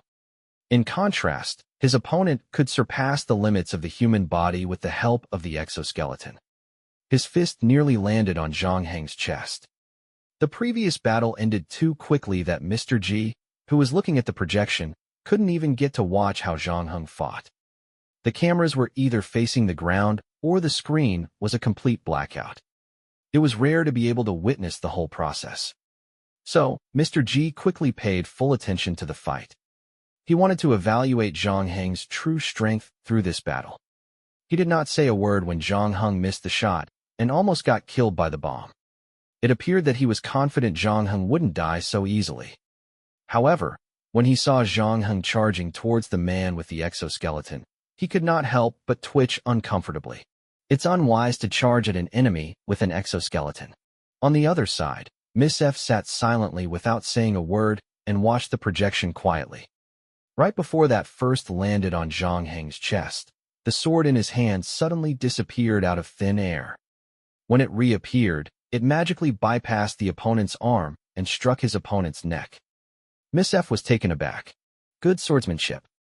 To be more precise, I should say he is good at using a bladed weapon, she commended. Is his swordsmanship really that good? Mr. G curiously asked. Ms. F nodded. Since he is physically weaker than his enemy, he had to rely on his swordsmanship to pressure his opponent. So he is programmed to use the sword too? What kind of clone is he? No. His swordsmanship is not fabricated. To be more accurate, it is not possible to program such a high-leveled swordsmanship. Miss F explained after a pause. What do you mean by that? You should have heard of it. There is still a certain gap between the abilities given by the memory encoder and the abilities that you've mastered. Well, I have heard of that research topic. It is said that with current cloning technology, 2/3 of the records are maintained by humans rather than clones. Yes. And the scientists don't know the reason behind it. Even if the previous owner's memories are completely copied into the clone's brain, it is still very difficult for the clone to break the previous owner's record. Is it because of muscle memory? Mr. G asked with interest. Muscle memory is a factor, and then there is also a gap in acumen. Acumen? Are you talking about the fusion of nature and man? I've always thought that such things are fabricated statements in martial arts novels. That's not the case. It is rumored that once real master masters a certain skill set, they have to rely on mental breakthrough if they want to improve it further. Something like that can never be copied and transferred to the clones. Are you saying that his swordsmanship has reached such a state? But his memory was reset not too long ago. How could he achieve something like that in such a short time? Now, that's something I still don't understand, Miss F said. While the two were talking, Zhang Heng had already fought with the man a few times. The sudden attack from Zhang Heng almost scared the man to death. However, he later realized that Zhang Heng's tungsten steel sword could only make a scratch on his exoskeleton. So he started to act arrogant again, yelling, "Ha! You can't even penetrate my defenses. Just what the hell do you think you are doing? I suggest you let me hammer you to death. I need your head in exchange for freedom." Zhang Heng ignored the man opposite him. Just like before, the actual reason why the man in the middle of the road was so excited was also very simple. Although Zhang Heng could not break his defense, there was nothing he could do to Zhang Heng as well. So, he could only use words to taunt Zhang Heng. With the help of the exoskeleton, the man surpassed Zhang Heng in almost everything. However, he still found it hard to end the battle fast and clean. That was because Zhang Heng's swordsmanship and the way he moved were more superior than him. In other words, Zhang Heng sort of had the upper hand in this battle. The man's current situation was not that great. Although he was now wearing the exoskeleton, he still couldn't lay a finger on Zhang Heng if he were unwilling to make contact. However, his superhuman strength, speed, and responsiveness came with a cost. Although the exoskeleton had its power system, the man still had to withstand a lot of force. They only fought for 2 minutes, and he was already panting. The man clearly did not want to drag the battle. But what he did not expect was that the opponent on the other side had the same plan. Zhang Heng looked at the time on his bracelet, and he suddenly took 2 steps back. After that, he planted the tungsten steel sword in his hand into the ground. Chapter 971, Testing Blade. What's going on? Are you ready to surrender? The man standing in the middle of the road sneered. Although he was taunting Zhang Heng, he remained as vigilant as ever. After the two fought for so long, his fear of Zhang Heng gradually increased. Now, he didn't dare underestimate Zhang Heng, looking like he was preparing to face a very powerful enemy. From the start of the fight, he made sure his eyes were locked onto his opponent. Of course, he did not forget to taunt Zhang Heng. He now realized that his words had no effect. It was as if Zhang Heng's emotions would never fluctuate. However, he still didn't shut his mouth since talking helped him release part of his anxiety. After that, Zhang Heng planted Miss F's tungsten steel sword beside his feet and finally pulled out the shrouded sheath from his waist. Due to the overpowering effect of this blade, this was Zhang Heng's first time using it ever since he obtained it. Zhang Heng mimicked the skill, Hyakita-ri, inspired by Okita Soji. He aimed the tip of his blade at the man's eyes. The latter then blinked and muttered, "What the hell? Don't you dare think you can cut through my exoskeleton with that blade." To answer his doubt, Zhang Heng took the initiative to attack. Upon seeing that, the man standing in the middle of the road wasn't surprised but rejoiced instead. Earlier, he was thinking about how he could force Zhang Heng to fight him face to face. To his surprise, Zhang Heng volunteered for the first strike. The man in the middle of the road was thrilled, immediately raising his fist to fight again. In Zhang Heng's hand, the shrouded sheath collided with the enemy's exoskeleton, emitting a loud clank. Soon after that, the clanks became more and more frequent. They sounded like raindrops falling on a metal roof. The noises made the man more and more nervous, but when he realized that his exoskeleton sustained no damage, he managed to calm down again. That said, his current situation was unlike what he had expected. Initially, he thought that once he engaged in close-quarters combat with Zhang Heng, he could take advantage of his strength and speed to get the upper hand. However, he would be too naive to think so. Zhang Heng appeared to have concealed some of his strength. The moment he pulled out the shrouded sheath, he was about to give it everything he had to fight against the man. Now his attacks gushed onto his enemy like a raging tsunami. The man who stood in the middle of the road thought that the statement was just a metaphor, but now he felt that he might just be drowned by the tsunami. The last thing that he could rely on was his strength. Hence, he believed that there was no way Zhang Heng could continuously maintain such high-intensity attacks. No matter how good Zhang Heng's swordsmanship was, he would be the final winner as long as Zhang Heng failed to penetrate his exoskeleton. That was what the man thought in the midst of the fight. However, he heard a more distinct clank, and this one sounded a little harsh. When he looked for the source of the sound came from, he realized that it had come from his right arm. Then, he saw something that almost terrified him to death. The exoskeleton of his right arm was covered with dense cracks. If he had not seen it with his eyes, he would have never believed that an exoskeleton strong enough to withstand a tungsten steel sword could be cut to pieces by a single slash. When he realized that the situation wasn't in his favor, he tried to withdraw his hand, albeit a little too late. After taking in a deep breath, Zhang Heng smashed his target's exoskeleton with a single stab, the blade driving deep into his flesh, cutting off half of his carpal bone along with it. If the latter had not withdrawn his arm, the blade would have severed off his entire right hand. After Zhang Heng managed to wound the man, he dashed away from Zhang Heng at an explosive speed with the help of the exoskeleton. Words would fail to describe the amount of pain and shock he had just endured. And that triggered his primal rage. The people who were brought to the garden by Mr. G today were all murderers. All of them had killed at least a dozen people each. Although the injuries on the man's arm were severe, they did not destroy his will. Instead, the pain motivated him to fight harder. The man fumbled around his waist and found the medical gel and sprayed it on his wounds. With gritted teeth, he growled, "It appears that I'll have to get serious too. I want to see if you can do the same thing to me again." When he was finished, he saw Zhang Heng putting the shrouded sheath back into the scabbard. Zhang Heng then pulled out the tungsten steel sword from the ground and said, "It's a pity. You can't see it anymore. It's just a small injury." The man licked his lips and smirked. "Don't worry. I will make sure you pay for it with your body." The man stopped suddenly because he noticed a pool of blood on his feet. It was blood that was coming from the injuries Zhang Heng had inflicted on him. The man was horrified by what he saw. Although the wound wasn't fatal, it was indeed deep. If it weren't patched in time, he would probably die from excessive blood loss. Thus, the man pulled out the bottle of medical gel again and sprayed it on the wound on his wrist. Supposedly, medical gels could heal such wounds. However, the strange thing was that he began to bleed even more after applying for the medicine. The wound had even begun rotting, emitting a stench so putrid it overpowered the fragrance of the nearby flowers. But Zhang Heng, who was opposite of him, had moved away from where he stood. He lifted the bucket of honeycombs and continued to walk on the path.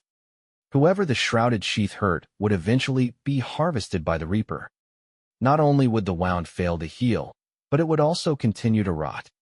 This effect was thanks to Pestilence's phalanx that was added to the blade when recast. The wound was also quite deep, so even if the man lost only one finger, he wouldn't be leaving the garden alive. Not long after Zhang Heng walked away from him, he heard the sound of his enemy falling to the ground behind him. And that marked the end of the battle. On the other side of the garden, Mr. G was in complete bewilderment. When Zhang Heng asked to borrow F's sword because his blade was too sharp, Mr. G thought Zhang Heng was ridiculous. The moment Zhang Heng took out his blade to cut the exoskeleton, however, Mr. G quickly felt that Zhang Heng was actually too humble. The blade's hardness had surpassed any material he knew. However, Mr. G was more interested in the owner of the blade. He could not figure out who Zhang Heng was, whether from a human or clone perspective. Chapter 972.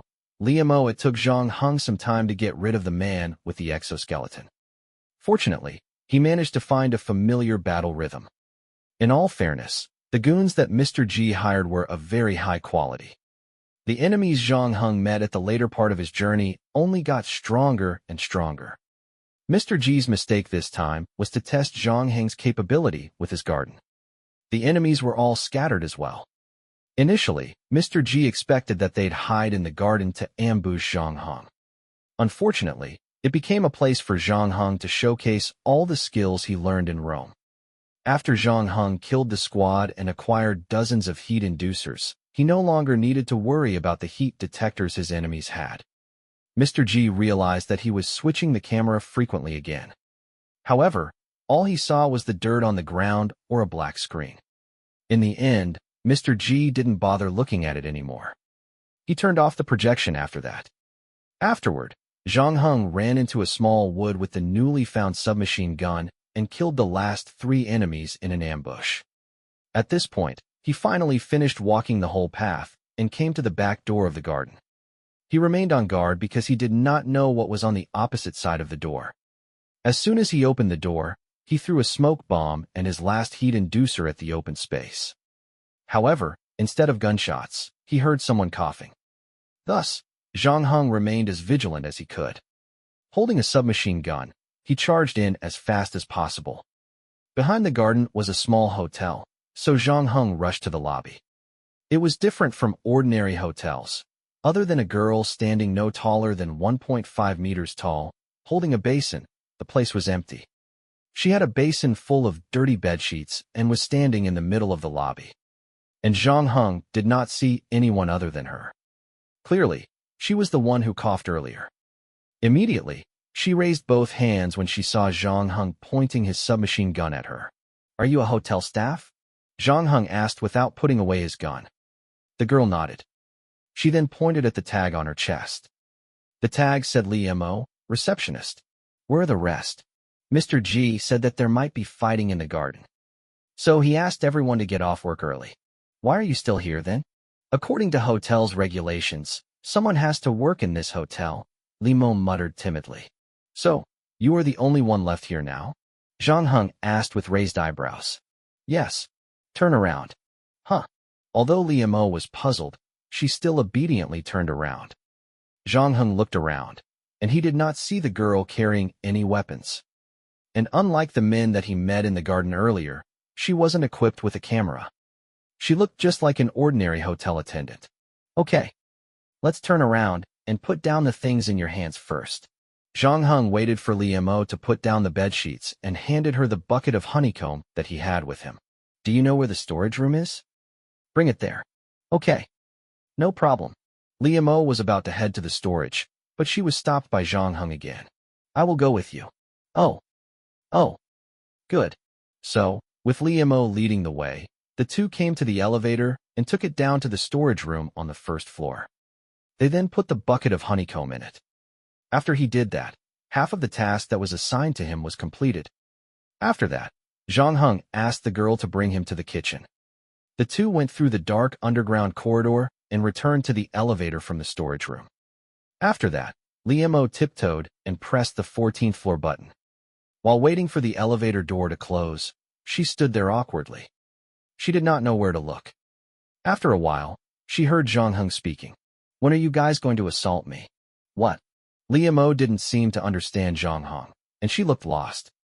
So Zhang Heng repeated again. I asked, when do you plan to do it? Do what? Assassinate me. Zhang Heng said lightly. Huh. Li Mo was taken aback. I said I'm just a hotel attendant. Not the kind of person you think I am. Your figure is indeed very confusing, especially when men see your petite figure. Coupled with the timid character you have worked so hard to create, men can't help but put down their guard when they see you. However, there is a flaw in the identity you created.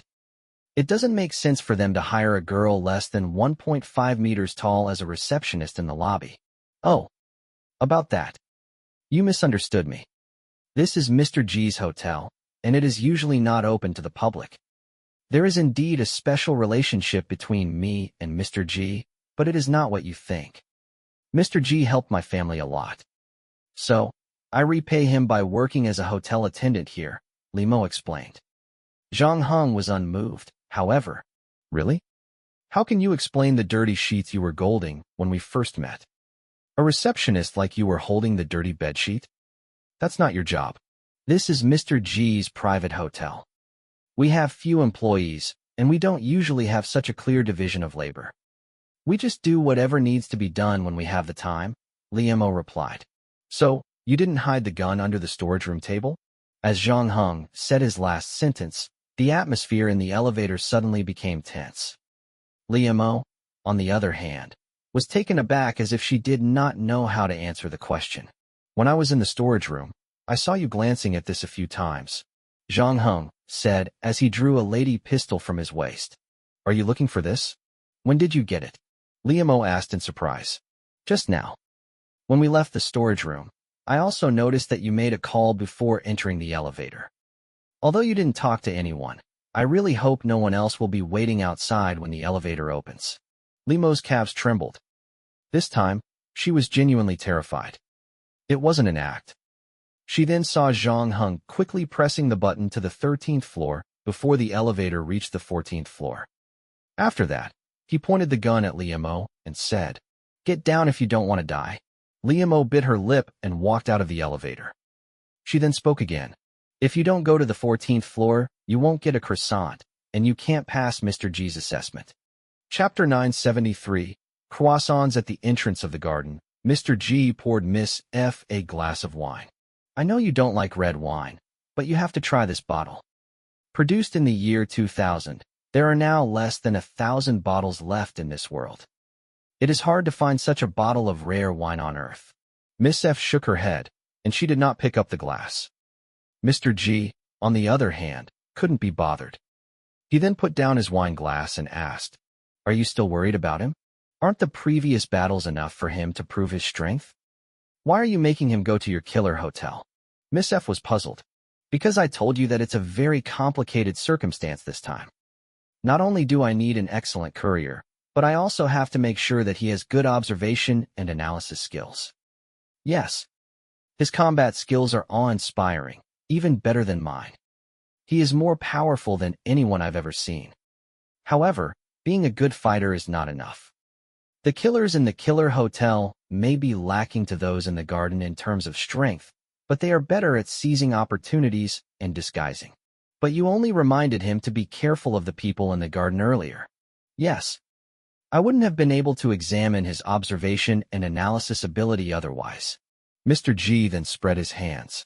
It's not possible to prepare for every threat every single time. You should know that better than me. Miss F was rendered speechless.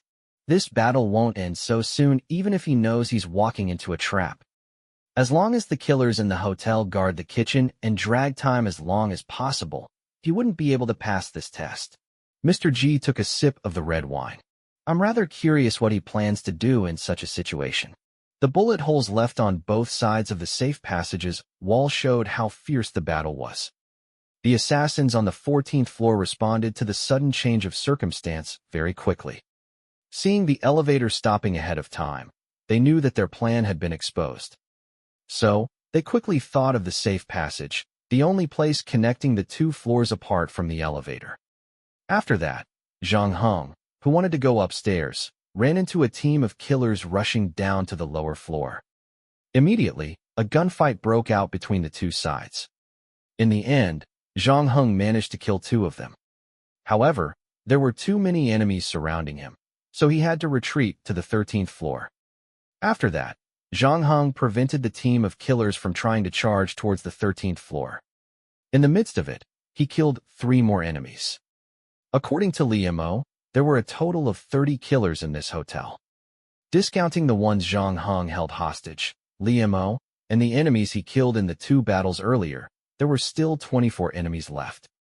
If the remaining enemies were scattered, Zhang Heng could kill them one by one, like how he decimated his enemies in the garden. However, if they worked together to guard the kitchen, Zhang Heng could be in big trouble. After they failed to enter the 13th floor, Zhang Heng realized that they stopped making any moves. And they seemed to want to keep it like that. They had no intention to rescue their companion. You better give up, Liamo said. We have received the order in advance. If our identities are revealed, and we fail to kill you, all the entrances on the 14th floor will be sealed off, and the kitchen will be heavily guarded. Right after she finished speaking, the hotel's power supply cut off suddenly, and the elevator could no longer be used. After that, Zhang Heng heard the sound of something heavy being dragged above his head. Clearly, the people above him were planning to block the emergency exit. Zhang Heng didn't panic. Instead, he said with raised eyebrows, "When I was in the elevator, I saw that the Western restaurant is located on the 14th floor. The restaurant has floor-to-ceiling windows, right? Are you planning to climb to the restaurant?" Liamo frowned. "I advise that you dismiss this idea. Since you can think of something like this, you can bet your enemies would have thought of it too. I think they sent someone to guard the French windows. It's not something you need to be worried about, and thank you for your cooperation. According to our agreement, I will let you live. Sweet dreams." After Zhang Heng got the answer he wanted, he knocked Liamo out with his gun. He then walked towards the window and stretched his hand to push it open. The next moment, a pair of shadowy wings slowly spread out behind him. Liamo was right. There were indeed a couple of people standing in front of the French windows. They wanted to stop Zhang Heng from climbing up to the restaurant from below. However, little did they expect Zhang Heng to use another method to get to the Western restaurant. The person standing on the left-hand side saw a dark shadow passing by. However, he could not see what the person looked like. In the next second, a bullet penetrated the glass and landed on his heart. The person that stood next to him did not manage to escape death as well. 1 second after his partner was killed, a bullet landed on his head. Both of them fell to the ground at the same time. And Zhang Heng had officially declared war on them. Immediately, Zhang Heng frantically fired his submachine gun at them. A total of 4 of them were killed, and 2 of them were injured. They could not figure out how Zhang Heng suddenly appeared outside of the window without any warning. They thought that he could fly like a bird, flying towards them to fire the bullets. After they lost a couple of men, they realized that they had to search for cover quickly. However, the 3 didn't move fast enough, and they were killed by Zhang Heng. The people who found their cover began to fight back. However, Zhang Heng did not stay in place. He was frequently changing his position in the air with the help of the shadow wings. It could help him dodge attacks and find the right angle to kill his enemies. At the same time, Zhang Heng was also secretly counting the time in his heart. 12 seconds later, he landed on the bar counter and killed the last killer that hid there. At this point, other than Zhang Heng, no one else was alive in the Western restaurant. The killers from other places started to run towards the Western restaurant when they heard the gunshots. However, there were only 10 of them, and they were nowhere nearly good enough to cause Zhang Heng any damage. One after the other, they were all killed by Zhang Heng's LV-3 marksmanship. When the gunfire finally died down, Zhang Heng stood up from behind the bar. Shaking off the broken glass on his clothes, he pushed the door open and walked into the kitchen on the other side. Without having to search the place, he saw the plate of croissants on the table. The chef who made it was hiding at the corner, trembling. He could not believe he was looking at the man that just single-handedly killed 30 enemies. Zhang Heng then nodded at the chef and reached out to grab the plate of croissants on the table. However, the seemingly harmless chef suddenly put on a fierce look and put his hand into his uniform. Before he could touch the gun, a gunshot could be heard. "Did you really think that I would believe there are only 30 killers?" Zhang Heng placed the smoking pistol on the dining table and picked up the plate of croissants. Chapter 974, Restoration Storage Point. When Zhang Heng returned to the garden gate with the plate of croissants, less than 15 minutes had passed. Before Zhang Heng walked towards the table, Mr. G stood up and applauded him. "It's so amazing. It's definitely impressive. I have to apologize to you. To be honest, I didn't expect you to complete this test. Now, it seems I've underestimated you. You are indeed the best courier for this transaction. No, it should be said that no one else can be more perfect than you. With you taking the job, I believe this transaction will proceed smoothly." After speaking, he picked the 2 wine glasses with red wine from the table and handed one to Zhang Heng. "Please forgive me for the previous offense." Zhang Heng took the wine glass and put the plate of croissants on the table. "I will start preparing now. As long as you help me to complete the transaction, I will immediately help you extract the tracking device under your cerebral cortex." Mr. G toasted. After that, Zhang Heng returned the tungsten steel sword to Miss F before saying, "Thank you." Miss F nodded in kind. Although Zhang Heng's performance also surprised her, she didn't ask him any questions. "I will send you back," she said to Zhang Heng after taking the sword. Zhang Heng drank the glass of wine in his hand and turned to Mr. G. "Is there anything else you'd like to talk to me about?" "Not for now. I will let F tell you the details of the transaction before you carry out the job."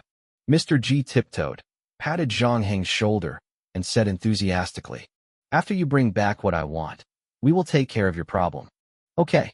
Zhang Heng put down the wine glass and walked out of the garden with Miss F. The black SUV that sent them here was no longer there. Instead, it was replaced by Miss F's off-road vehicle. After the two got into the car, Miss F did not immediately send Zhang Heng to the station. Instead, she asked, "Do you have time? I will take you to see something." "Okay." Once Zhang Heng agreed, Miss F stepped on the accelerator. The off-road vehicle lurched forward like a raging bull, breaking into a wild rampage on the road. Seeing how F barreled down the road, other cars automatically evaded it without much protest. 20 minutes later, the vehicle finally slowed down before stopping in front of a KTV named Yuhong. Zhang Heng then saw the familiar blue New Energy car in front of the door, and he took a look at the license plate, remembering that this car was parked in front of Fuji earlier. The waitress at the small restaurant was taken into this car. "This is a restoration storage point," Miss F said. "What? A restoration storage point? You know they reset the memories of glitchy clones, right?" "Yeah." Zhang Heng nodded. "The memory reset is performed in the Xingtang Morgan's memory coding room on the 5th floor. In other words, if there are problems with the clones on the 1st to 4th floors, they will be collected first and sent to the restoration storage point. After 6 days, all the clones stored there would be sent to the 5th floor for the repair. So, all the problematic clones are stored there? Not all of them. This is just a restoration storage point. Under normal circumstances, there are multiple restoration storage points on each floor. Are there usually so many glitchy clones?" Zhang Heng raised his eyebrows. "No. Some people are dissatisfied with the clones they hire, such as their personalities or their background. Of course, if you return them to the factory because of these reasons, you will need to pay for the extra service. Don't you want to know how they treat those clones?" Miss F said after pausing. Human clones are valuable production tools. It is necessary to take protective measures to prevent damage to those clones. As for the unlucky ones forced to stay here for 6 days, the employees would place them in a small prison underground. It is soundproof. No one will hear you, no matter how loud you cry. Other than that, there is a full set of restraints that can fix the clone's teeth in one position to prevent them from harming themselves. There will be people who feed them on a regular basis. So, it will be impossible for them to go on a hunger strike. Eventually, those clones would be sent to the 5th floor with other clones. After the memory rewriting process is completed, the clones will forget everything, and they would be remade into efficient production tools once again. The whole process is no different from shattering your soul. After that, they would be remolded into a different person. And this process will keep repeating for the rest of their lives. The question is how different we are from human beings. We have the same DNA, the same appearance, the same emotions and language. Just because we are born differently, and we do not come from the womb, does that mean that we have to accept such a fate? Good question. Have you found the answer? Zhang Heng asked. Not yet. But I will soon. We are about to reach the final destination, Miss F said. I hope you can join in and help us. We? Who else? Mr. G? Yes. Although he is human, he is our ally and leader. He has always sympathized with the clones, and he is willing to become our liberator. I know that the test just now was too much to bear, and I'm trying to defend him by justifying his behavior. I hope you can understand him. He just did what had to be done in his position. Over the years, we have done a lot of things under the nose of Shangtang Morgan. Most of them are dangerous things. That's why our relationship with Shangtang Morgan has only gotten tenser. At first, Shangtang Morgan had a different opinion on acquiescing the autonomy of the 1st level. Sooner or later, they would have to deal with Mr. G and the 1st level. Our only way out is the deal that happens the day after tomorrow. He needs to make sure that the transaction gets carried out successfully. He wants to get the memory encoder, Zhang Heng asked. Miss F was taken aback. It seems you already know the details of the transaction. Did the middleman tell you? Zhang Heng did not answer. Instead, he asked, what about you? You have been searching for yourself all your life and trying to be your true self. In that case, why do you still agree to marry Mr. G even though it is against your will? How do you know that it is against my will? Because I know what it's like to like a person. Zhang Heng looked into Miss F's eyes. You might be grateful to him because he saved you. I also know that you adore him. To you, he is your friend and mentor. You may think he is very reliable, but this is not love. In fact, you know this very well, don't you? Chapter 975, Help. How much do you know about love? Miss F asked. All your memories are fabricated. The person you love is fake too, and the feelings you have for them aren't real. How can you really tell how it feels to love someone? This is basic human instinct. It has nothing to do with your memory, Zhang Heng said. This answer is too vague. Miss F shook her head. You don't know Mr. G.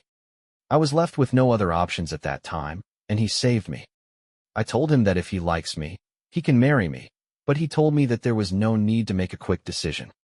He also mentioned that he did like me, but he didn't want me to make this decision out of gratitude for him. And when I told him that I wanted to abandon the identity of Tang completely, he looked for a plastic surgeon to give me an ordinary face so I could live like a regular person. However, he still prefers my original face. As the actual ruler of the 1st floor, he can get all kinds of women he wants. However, he chose to remain single all these years. I know he's been waiting for me. I'm not sure if this could be considered love according to your definition, Miss F asked rhetorically. We talked about your love for him, not his love for you. Since you haven't accepted his proposal all these years, why did you suddenly decide to engage him now? Because the war is coming. I don't want to leave any regrets, whether mine or his. Miss F pointed to a KTV not far away. We have a common enemy. They are there right now. What I don't understand is that you don't look like a nosy person. Why are you so concerned about my love life? I might need your help on something important in the future. So, I need to figure out where you stand, Zhang Heng said. My stand? You want to know how obedient I am to Mr. G, right? Zhang Heng did not deny it. Once I give him the memory encoder, Mr. G will immediately perform the surgery on me as agreed and extract the tracking device under my cerebral cortex. I hope you will be there during the operation. You don't trust Mr. G. Why? That's not true. I just don't trust politicians in general, no matter how righteous their slogans are, Zhang Heng said. The drawback of the single-player game had finally shown itself in this quest. The operation of removing the tracking device required a craniotomy, which meant Zhang Heng would need to receive general anesthesia during the procedure. During that time, he would be unable to keep conscious. What was more troublesome was that this was a quest that allowed others to alter one's memories. To make matters worse, Zhang Heng would be handing the memory encoder to Mr. G before his operation. If he played this quest with one more player, he could rely on his teammate to protect him while he was unconscious. But Zhang Heng's problem was that he was alone now. In all the other previous dungeons, he could make up for the single-player mode's caveats by his overwhelming strength and the extra time that he had every day. But this time, no matter how strong he was, once anesthetized, he would lose his consciousness. And that would make him no different from other ordinary people. Therefore, Zhang Heng needed to pick someone from this quest to protect himself. However, it was not easy to find someone that he could trust. First of all, the person had to be strong enough to protect him in the event of unexpected situations. Second, he had to make sure that Mr. G could not buy over this person, which was the most important thing. For the second requirement, Zhang Heng had been searching for people he could rely on, and he discovered that very few fit the requirements he set. Mr. G's fiancée, Miss F, was also a clone, and Zhang Heng realized that she sympathized with other clones. Hence, he considered her as someone that would stick to her principles. The only problem was that the identity of her fiancé, Mr. G. Zhang Heng wanted to know if Mr. G was capable of affecting her decision. I can be by your side when you're being operated on, Miss F said. I can understand your fears. There are many nights when I wake up suddenly and wonder if I found my true self. Or, is this just another set of memories forced into my mind? So, you can count on me during your operation. I will make sure that no one will mess with your memory. I hope that you will stop commenting on my feelings. I have already made my choice. Sorry, Zhang Heng apologized. Miss F accepted his apology. Be prepared. I am not a lobbyist for Mr. G. For the thousands of our compatriots living in New Shanghai 0297, and for the people who were brought into this KTV, this transaction will determine if the clones could truly change their destiny. I'll try my best. Early the following day, Zhang Heng received an email from Old Man Geng, saying that he would arrange for him to have a meal with the supplier at noon. The latter could help Zhang Heng collect the shellac records after Old Man Geng left. So, Zhang Heng left the apartment after he finished his breakfast. Only Su Qian was left in the apartment. She did not know what to do. Yesterday, she went to the first level with Zhang Heng. She thought she would never go back. Although Su Qian had been saying that Zhang Heng's speculation was nonsense, deep in her heart, she knew that Zhang Heng could be right.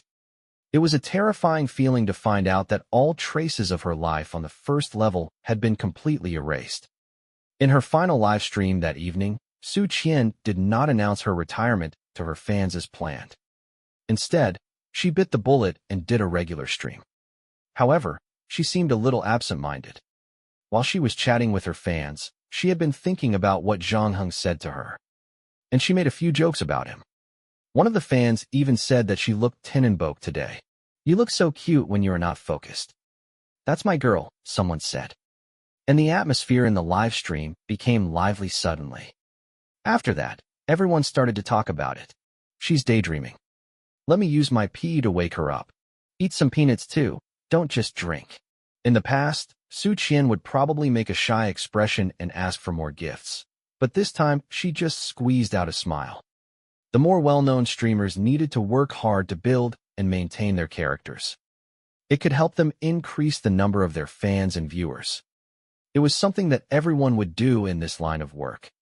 In the past, Su Qian never thought there was anything wrong with that.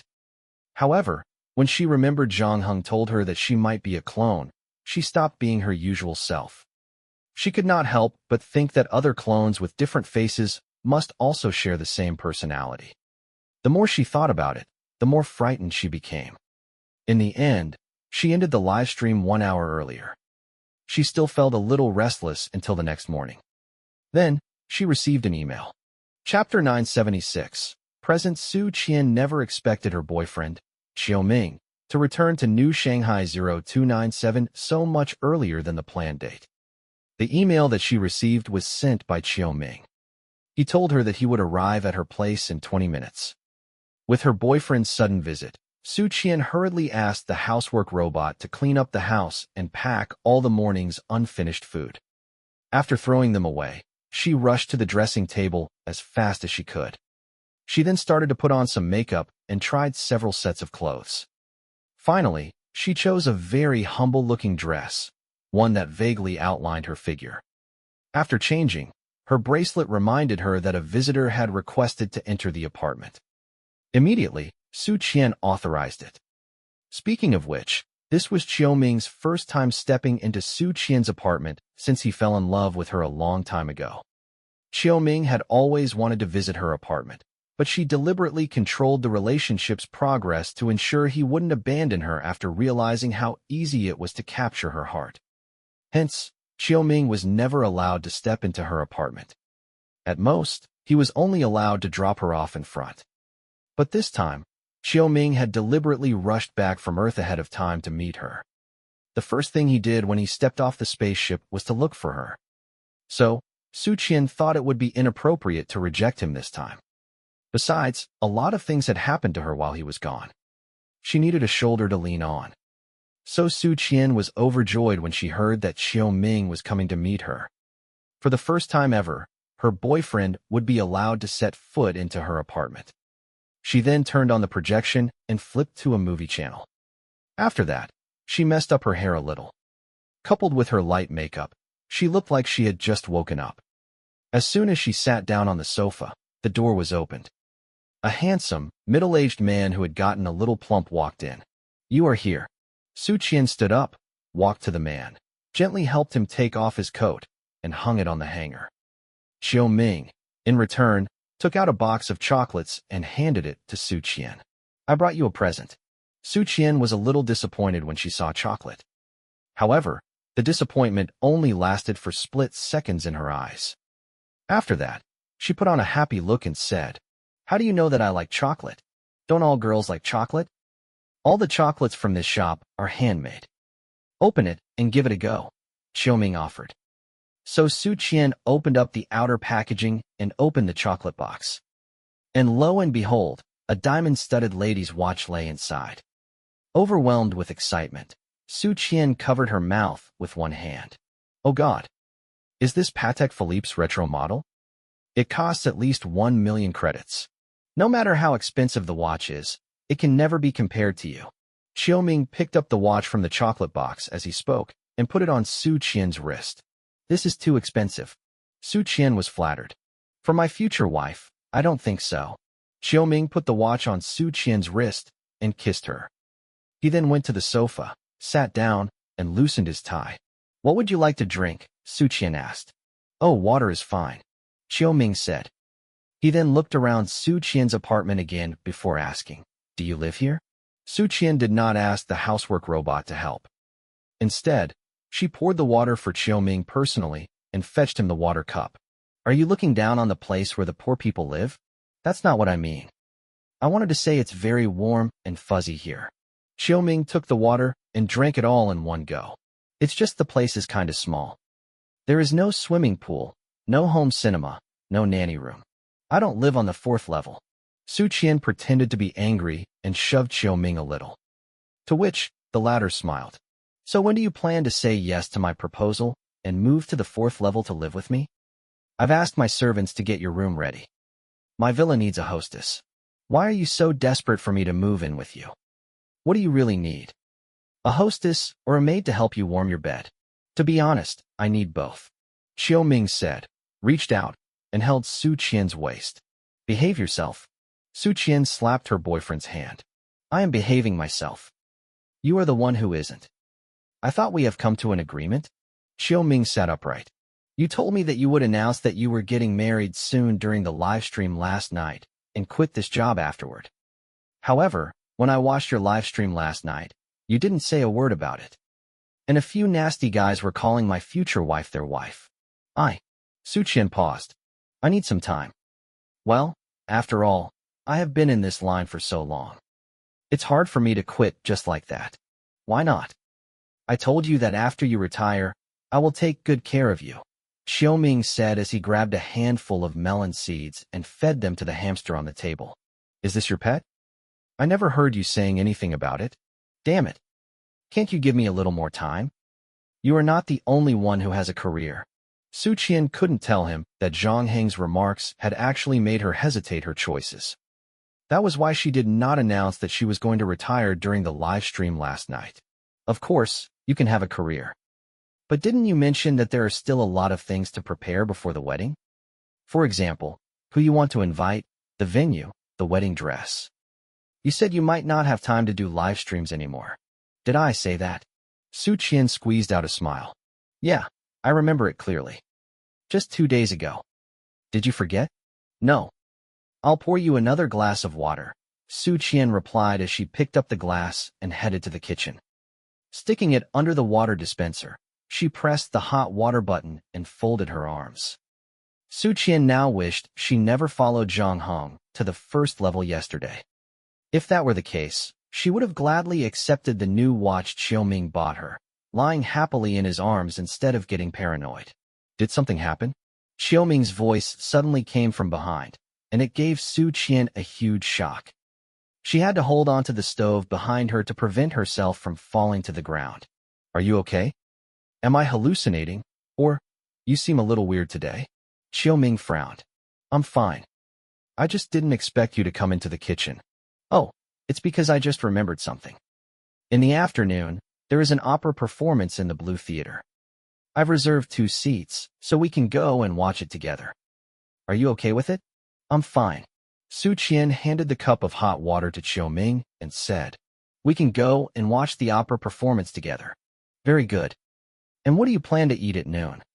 Why not go to the last French restaurant that we went to have our lunch? The foie gras is not bad, Xiao Ming said. Additionally, I've also prepared another gift for you.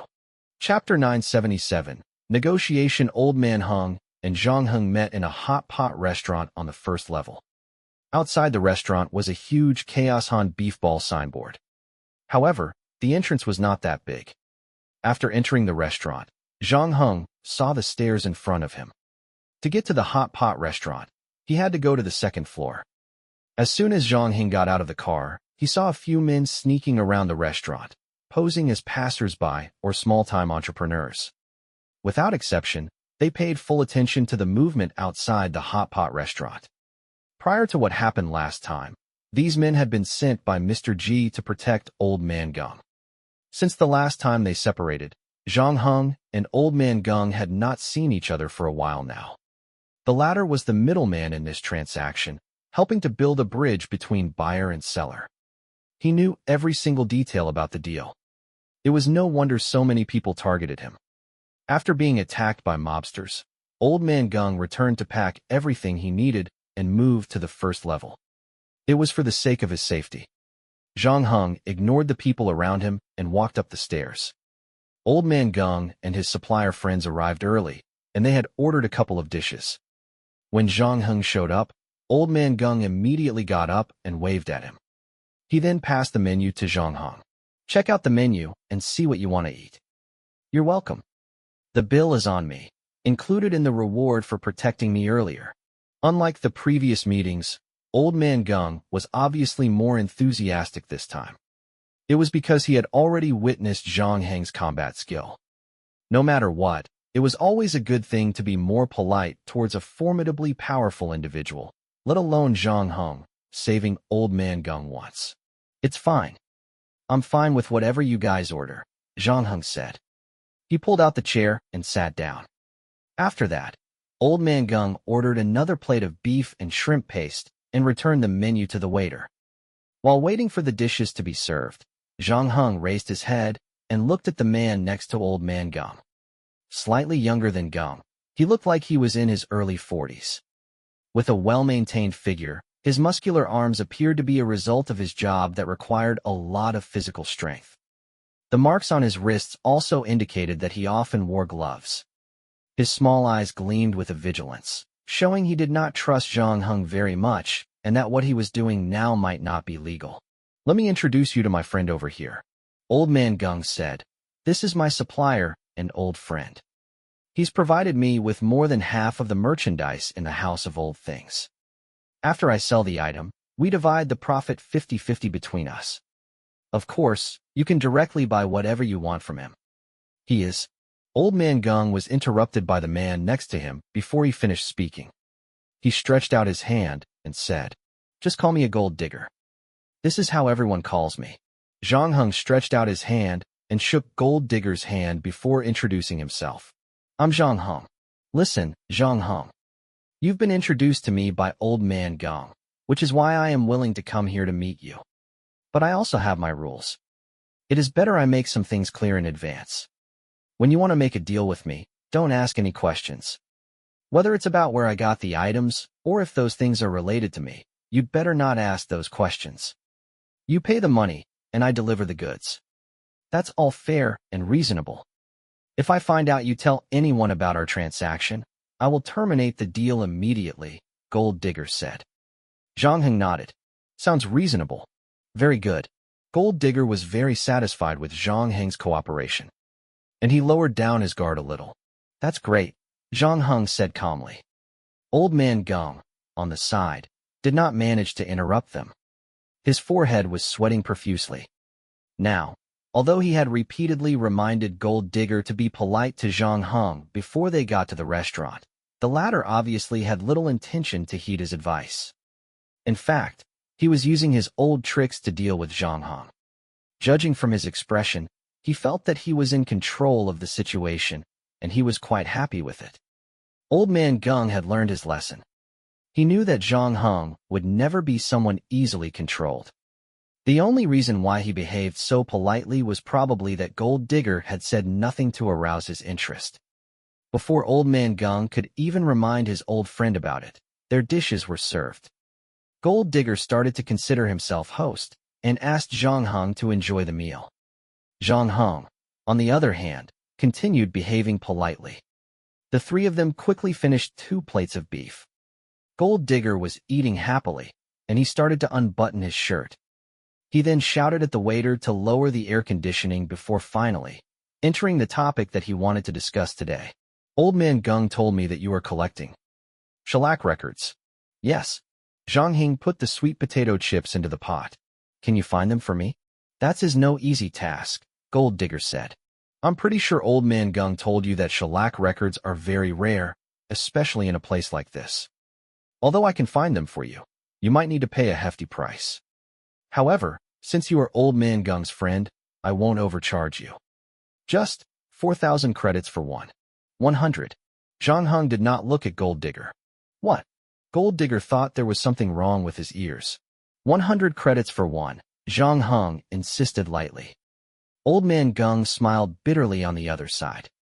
He remembered that when the two met for the first time, he initially wanted to sell the shellac records to Zhang Heng with the price of 3,000 credits. Zhang Heng, however, counteroffered with 100 credits for one record. Now, it seems that the latter was not against him. He behaved the same to everyone. "Repeated?" Gold Digger stared at Zhang Heng furiously. 100 credits for one shellac record. And I want lots of them. So you'd better find me more. Boy, are you messing with me? Didn't you hear me say that the shellac record is a rare thing? I have to pay a great price to get them too." Gold Digger slapped the chopsticks on the table as he roared. "I heard what you said, but I don't believe a word that comes out your mouth," Zhang Heng said. He put down his chopsticks. "You are a worker at the 5th-level garbage disposal plant. I know that you have been secretly picking up some old things that might seem valuable from the garbage pile. After that, you will pass those things to Old Man Gung and ask him to help you to sell them. Did you tell him about me?" Gold Digger turned his head and looked at Old Man Gung angrily. Seeing how angry Gold Digger had become, Old Man Gung shook his head quickly. "It's not me. We have been friends for so many years. When did I ever betray you? Then how did he know about me? Gold Digger was still suspicious of Old Man Gung after listening to his explanation. Stop making wild guesses. Your attire exposes who you are. And to be honest, there are only so many ways for a person to acquire items like that. And those usually come from the 4th and 5th levels. Judging from the way you look like someone that lives on the 2nd level. It is impossible for you to contact upper-level buyers. Other than that, it is implausible the people from the 4th and 5th levels would sell those items for money. So the answer is self-evident, Zhang Heng said. Although you changed to your casual clothes before you came, your all-year-round glove-wearing has left traces on your wrists. Even on a hot day, you have to wear waterproof boots. And you also suffer from a certain hip problem. From the beginning until now, I have seen you stretch your waist at least 3 times. Your strong arms show that you are not a white-collar office worker. Now, here comes the problem. You often wear gloves and boots. You need to bend over all the time, and you always manage to get your hands on the old stuff. I can't think of any other places for this kind of work besides the garbage disposal plant. Other than that, the moment I sat down, you warned me not to ask any questions. That means you are not allowed to bring anything out of the garbage disposal plant, the rules and regulations of your workplace. Chapter 978, Negotiation and Reward. Gold Digger's eyes widened, and his mouth dropped open, oblivious as to what sort of expression he should be putting on. At that moment, he looked like a mime. Old Man Gung sighed when he saw his friend's expression. I told you from the beginning that your strategy is useless against him. It's better to come clean as soon as you meet. Didn't you say that he is just a bodyguard? What was his previous job? A detective? Gold Digger looked incredulous. Something like that, replied Zhang Heng. He then diverted to the earlier topic. So 100 credits. Can we set this price in stone? Gold Digger immediately deflated when he heard what Zhang Heng said. That is too low of a price. Though most of my things are from the dump site, do you know how much garbage is waiting to be recycled? What's more, I have to take great risks to smuggle those things out. To be honest, I can only smuggle a few things out at most every week. If I bring those shellac records with me, I can't smuggle other things out. And they will scan me when I leave my workplace. I have to put those things in my self-made backpack that can block the scanning signal. So, if I report you to the garbage disposal site, you will never be able to make that extra money anymore, Zhang Heng said. Gold Digger's face darkened the moment he heard Zhang Heng's threats. However, he figured that this wasn't the time for him to take a step back. Zhang Heng would have continued taking advantage of him otherwise. So, he gritted his teeth and said, as long as I stop doing it, you won't have any evidence that can be used against me. Who told you that? I recorded what you said. Zhang Heng then raised the bracelet and clicked play. Immediately, Gold Digger heard their conversation when they met for the first time just now. What is going on? How can you do this kind of thing to me? Gold Digger was so angry that he rendered completely speechless. In the end, Old Man Gung had to stand up to calm them down. Everyone, calm down. Let's communicate properly. How do you expect me to do that? Gold Digger said angrily. So, this is the big customer that you wanted to introduce me to? He started recording our conversation as soon as he sat down. Clearly, he is here to mess with me. I'm just trying to protect myself by preventing you from overcharging, Zhang Heng said calmly. Especially considering that your friend did the same to me. Old Man Gung looked a little embarrassed. 4,000 credits for one shellac record is indeed too expensive. On the other hand, 100 credits for one shellac record is outrageous as well. For my sake, please renegotiate. I think 100 credits for one shellac record is good enough. Before Zhang Heng finished speaking, he saw Gold Digger stood up from the dinner table in anger. It seemed like he wanted to leave the restaurant right now. Then, suddenly, he heard Zhang Heng adding, I can pay you a handsome amount of bonus. Bonus? What kind of bonus? Old Man Gung then pulled Gold Digger back. Every time you find me 20 shellac records, I will pay you twice the price, Zhang Heng offered. For example, for the first 20 records, I will pay 100 credits for each.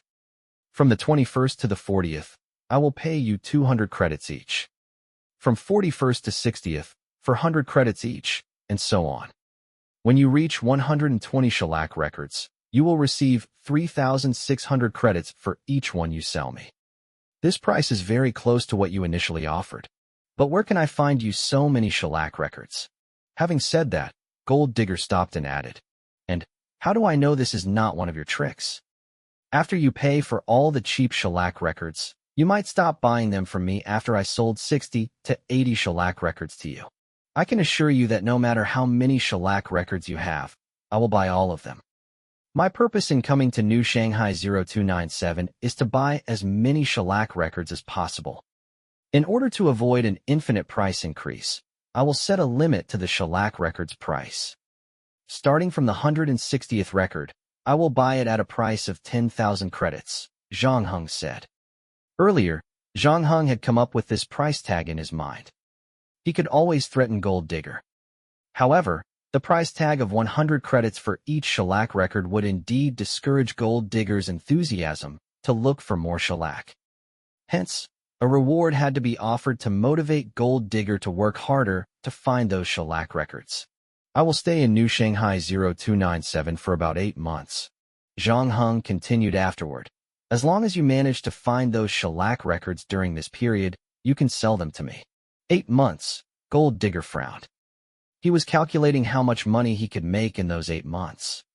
After that, he looked at Zhang Heng with skepticism.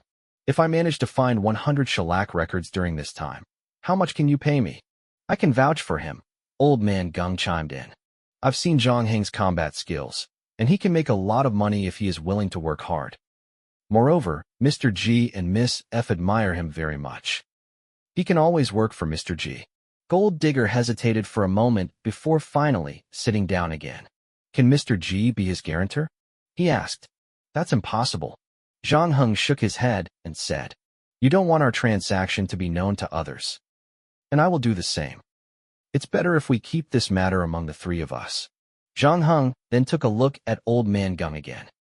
The latter raised his hand. Don't worry. You don't have to worry about me. I am not leaving New Shanghai 0297 anytime soon. He then said to Gold Digger, Zhang Heng's proposal might not be pleasing to the ear, but he is the kind that lets you know in advance if there are any problems. The way the two of you worked is quite similar. As long as he makes the promise, he will do this best to fulfill it. That is something that I can guarantee you. He promised to be my bodyguard a few days ago. Unfortunately, we encountered a group of violent bikers. They outnumbered us, and they all had all sorts of weapons in their hands. Still, he didn't leave my side. He fulfilled his responsibilities as a bodyguard as agreed. So, you don't need to worry about the money. He will definitely pay you well. All right. Gold Digger seemed persuaded.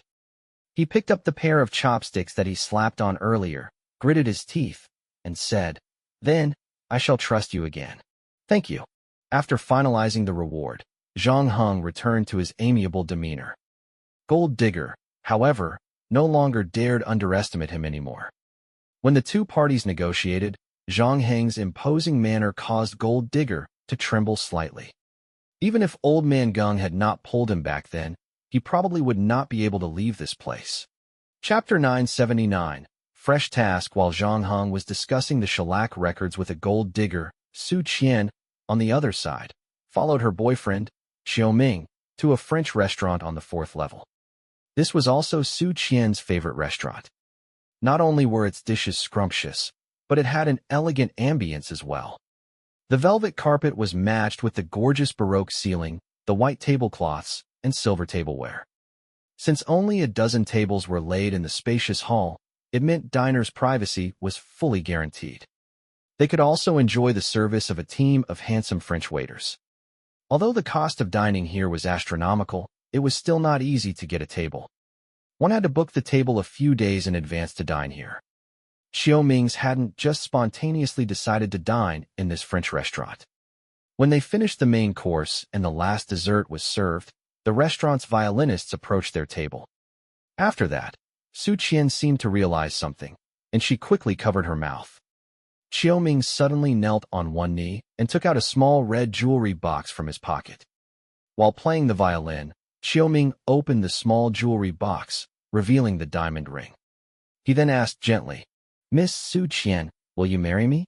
Su Qian's heart was struck by something hard at that moment. Almost every girl would have looked forward to such a moment. Qiu Ming was like a knight riding a white horse, wading through the mountains, charging into the battlefield to get to her, and confessing his love for her. Especially for Su Qian, she was extremely eager to marry Qiu Ming and move to the 4th level. Everything that happened in front of her was exactly what she dreamt of. And she had a dream like this more than once. In the dream, apart from the blurry characters, the location of the proposal, the violin's melody, and elegant and luxurious tableware were exactly the same in her dream. Therefore, when her dream became a reality, Su Qian almost subconsciously took over the ring from Qiu Ming's hand, under the influence of euphoria. There was also a happy smile on the latter's face.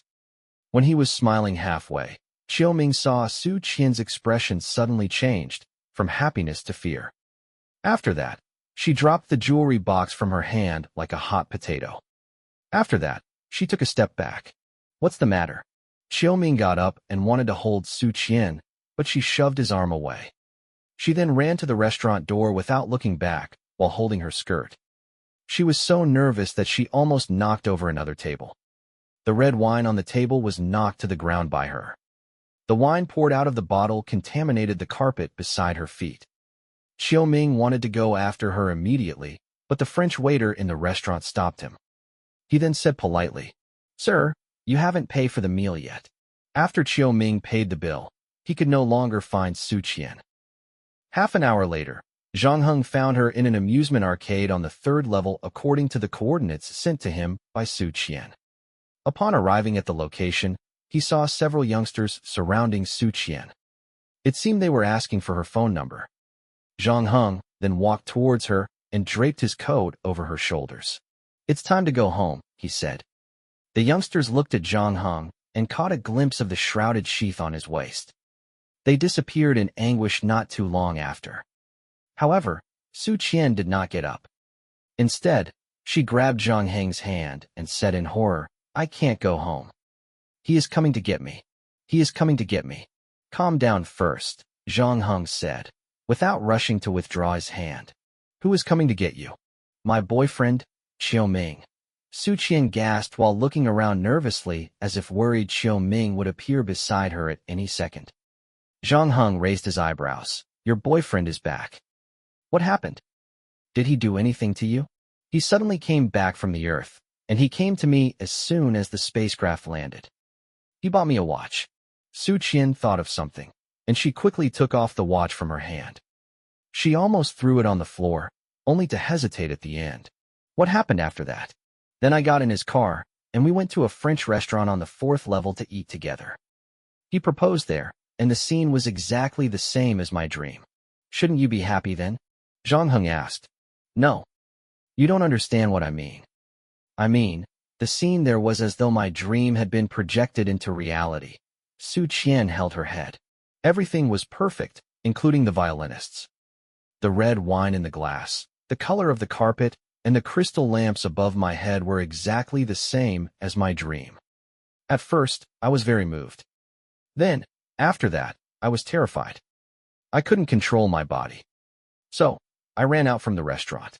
"So, you suspect that he knows your memory in advance, and he knows about your most desired marriage proposal. He did that to make it almost impossible for you to refuse him, did he?" Zhang Heng asked. "I can't think of other explanations," Su Qian said. "It's more than that. After we were separated yesterday, I couldn't help but think about what you said to me. I told myself over and over again that I couldn't be a clone. But I just can't stop thinking about this possibility. I sat here and recalled our relationship, and I discovered that this is not the first time something like this happened. He seemed to have some kind of magic with him. He always knows what I'm thinking in advance, including what I like to eat or what kind of gifts I like. I originally thought it was a tacit understanding between a couple. He proved that he is the person I've always been looking for. But now, I don't know. I'm just scared." Su Qian cried while talking. Zhang Heng asked for a pack of tissues from the amusement arcade and handed it to Su Qian. Then, after the latter's mood calmed down a little, he asked, "Then what are you going to do now? Can I hire you to help me to check whether I am a clone or not? I need an answer. Otherwise, I can't live like before. Su Qian finally made up her mind. Zhang Heng did not immediately agree. How much are you going to pay me? 500,000 credits. I'm used to spending money, and I haven't saved much. This is all my savings, Su Qian said. Oh yes. And there is this watch. Su Qian then put the Patek Philippe that he just received today in Zhang Heng's hands. This watch is worth 1 million credits, but it was given to me by Qiao Ming. So I don't know if there's any problem with it. I will find a friend to test it. Zhang Heng took the watch and put it in his pocket and nodded at Su Qian. I accept your request. Chapter 980. Express delivery. Although Su Qian was tortured by her identity, Zhang Heng believed she wasn't in any danger for now. Compared to clones with tracking devices in their heads and the serial numbers on their necks that might be retrieved by the company anytime, Su Qian would at least not end up like the short-skirt girl from Fuji. Su Qian was, after all, a famous streamer. Although her popularity had been declining recently, she still had hundreds of thousands of supporting fans. Her sudden disappearance would undoubtedly impact the fan base considerably. Otherwise, they wouldn't have had to go all out to make her disappear by manipulating her to get into an engagement with another man. Therefore, Zhang Heng advised Su Qian to live life as she always did. He also asked her to find a logical excuse to explain why she suddenly ran away from the restaurant. For the time being, it would be wise that Su Qian didn't take Qiao Ming's proposal or stop her live streaming. Although Zhang Heng agreed to help Su Qian, there were still more important things for him to deal with for now. The 2-week deadline was almost up. If Zhang Heng didn't extract the tracking device in his head as soon as possible, he would have to face troops sent by G7Z, or he would be forced to fight the entire new Shanghai 0297's armed forces by himself. Zhang Heng met Mr. G again on the day the trade was supposed to take place. After that, Mr. G took Zhang Heng to visit the operating theater where he would operate on Zhang Heng later. A complete set of air purification systems had been installed created to create a sterile environment. Operating tables, a large Da Vinci 2070 surgical robot equipment, a disinfection room, an anesthesia preparation room, and other supporting medical equipment were available as well. There were only 2 doctors who could perform this kind of surgery in New Shanghai 0297. Mr. G had contacted one of them to send the latter's information to Zhang Heng. This is my principle of being human. Once I have made a promise, I definitely stick to that promise. And you were performing an extremely important task for me. Of course, I will have to eliminate your worries too. I will send 2 teams of bodyguards to guard the gate for you. Look around. Do you have any other questions? Mr. G said enthusiastically. Where's Miss F? Zhang Heng asked after flipping through the information that was sent to him. Oh, I told you, right? She has other things to do today. Zhang Heng looked around and nodded. I have no other problems. I only one request, though, and that is for my surgery to be performed only after she comes back. No problem. As long as you are willing to wait for her. A strange look flashed in Mr. G's eyes. You don't seem to trust me very much. Is it because of the previous test? He went on after a pause. No. Zhang Heng shook his head. I'm not the kind that trusts easily. Is that so? It seems I still need to explain the misunderstanding, Mr. G said. Everyone in Shintang Morgan Group has been keeping an eye on us. The biker gang that attacked you was sent by them. Shintang Morgan promised that they could work in their security department as long as they managed to kidnap the middleman. Other than that, he also promised them permanent resident status on the 3rd level. That was why they are crazy enough to attack you and the middleman at my turf. However, they are nobodies compared to the men you're about to face next. Have you ever heard of the emergency response team? They are private armed forces trained by Shintang Morgan Group. They do not have the power to enforce the law, but don't underestimate them, especially the team starting with number 0. They are elites among the elites, said Mr. G. Imagine a group of clones with almost perfect physical fitness. Each has been carefully selected, ones who have mastered various combat strategies, reconnaissance, camouflage, sniping, and close-quarter combat. They are capable of doing everything. I should say that they are the perfect hunters. They can either work in a team or work alone to perform the given task. Not long ago, I received news that Shungtang Morgan would be sending a zero emergency response team to disrupt this transaction. In other words, they will become your enemies. As he spoke, Mr. G studied Zhang Heng's expression. Seeing that the latter's demeanor remained unchanged, he complimented him. I'm glad you are not afraid of them. And we are not without preparation. Although Shungtang Morgan knows that we will trade today, they do not know the specific time and place. So I will send out 10 couriers in one go. The other 9 couriers are just distractions. You will be the one to close the deal for me. Whether it fails or succeeds, I can only count on you. What should I do? Zhang Heng asked. It's very simple. We have already talked about the details of this transaction. All you need to do is pay the seller, and he will give you what I want. Mr. G snapped his fingers as he spoke. A bodyguard beside him walked to his back and pulled out a metal cylinder that looked like a thermos flask from a large box. Mr. G then picked up the cylinder and placed it in Zhang Heng's hand. Be careful. It contains 1 G of antimatter. This is the most valuable thing in the entire human civilization. Even with just such a tiny amount, you can easily buy new Shanghai 0297's first to third levels. To be honest, this transaction is not fair for me. The value of this thing is almost twice as high as the thing I want to get, Mr. G mumbled, and there was a painful look on his face. But the thing that I want is more useful for me. Although antimatter is priceless, it is of no use to me. Mr. G waited for Zhang Heng to grab the cylinder with both hands before letting it go. He then whispered to Zhang Heng as softly and quickly as possible. The location for the transaction is at the Singularity Bar on the 2nd floor, at 6:45 p.m. Pay attention to the signs around you.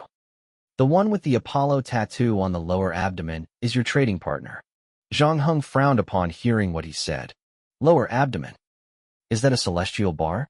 Unfortunately, no. You have to understand that the actual owner of New Shanghai 0297 is Shungtang Morgan Group. Government agencies rely on them to get paid. In other words, they are Shungtang Morgan's puppets. So we have to be careful. You have to figure out how to find your trading partner. Mr. G patted Zhang Heng on the shoulder again after speaking. I know this shouldn't be a problem for you, right? Zhang Heng did not say a word. Instead, he put the metal cylinder into his backpack. Chapter 981. Second level. Zhang Heng did not leave immediately after obtaining the location and time of the transaction and declined the transportation and lounge Mr. G provided. Instead, he found himself a small hotel to complete his transformation. When he left the hotel, his appearance had changed considerably. He had turned into this shaggy busker with a bowler hat and a huge guitar case on his back. He put the metal bottle and the game items he might need later inside the huge guitar case, but he could not carry his pestilence bone bow and Paris arrow due to its limitations. Other than that, Zhang Heng also rented a pug from a pet shop to follow him around. Now, he looked exactly like the vagrant singer at squares and stations. The most amazing part was that not only had his appearance changed, but he had also undergone a massive temperament adjustment. Zhang Heng learned his makeup skill from the deductive reasoning quest, which improved dramatically after he combined it with the assassin and camouflage skill he learned from the Roman dungeon. Although he did not increase the skill to LV3, his current transformation was almost flawless. After that, Zhang Heng and the dog quietly blended into the crowd. Zhang Heng arrived at the 2nd level at 5:42 p.m. There was still an hour and 3 minutes before the trade was slated to take place. The location was somewhat different from what he imagined. When he arrived at the central shuttle station on the 2nd level, he realized that the place was nothing out of the ordinary. There was no increase in the number of security guards at the station, and they didn't check the passengers as well. Instead, most of the guards strolled lazily in the waiting hall, chatting about last night's drinking game last night and eyeballed attractive female passengers that passed by them. Although Mr. G repeatedly emphasized the strength of the emergency response team before Zhang Heng departed, there were only 10 of them. Moreover, without knowing the transaction details, it was impossible for them to spot Zhang Heng. Hence, they would need the assistance of peripheral personnel. With Shungtang Morgan's power in New Shanghai 0297, the city's armed forces could be quickly mobilized with the help of the government agencies. The armed forces were also the most powerful force in the entire second level. However, what surprised Zhang Heng was that the Zero Emergency Response Team didn't make use of them. This might not necessarily come as good news considering they might have other means to identify the courier. It also appeared that they had a lot of confidence in their means. If Mr. G was the uncrowned king of the first level, Zhang Heng's opponent this time owned the entire New Shanghai 0297. So, not only did they have the trump card up their sleeve, but they also had unlimited resources courtesy of Shengtang Morgan. This was why Zhang Heng had to be extremely cautious. As soon as he exited the station, he turned off his bracelet and put on a signal jammer on it. He had asked Miss F about the feasibility of removing the tracking device without going through the surgery, but by using a signal jammer instead. Unfortunately, according to Miss F, an awakened clone had thought of this method before. So, the manufacturer included a self-fusion function in the tracking device. Once the transmission signal was blocked for more than 8 hours, the tracking device would automatically melt down, causing severe and irreversible damage to the cerebral cortex. Therefore, Zhang Heng's idea of blocking the tracking device's signal was no longer viable. But the good news was that the signal blocker could indeed make him untraceable for a short amount of time. Thus, 8 hours should be more than enough to complete the transaction and return to the first level. Zhang Heng had checked out the location of the Singularity Bar when he was on the shuttle. It was quite a distance from the station, but Zhang Heng didn't choose to take a taxi there. That was because it did not match his current identity as a street performer. Fortunately, there was plenty of time left, so he decided to walk to his destination with his pug.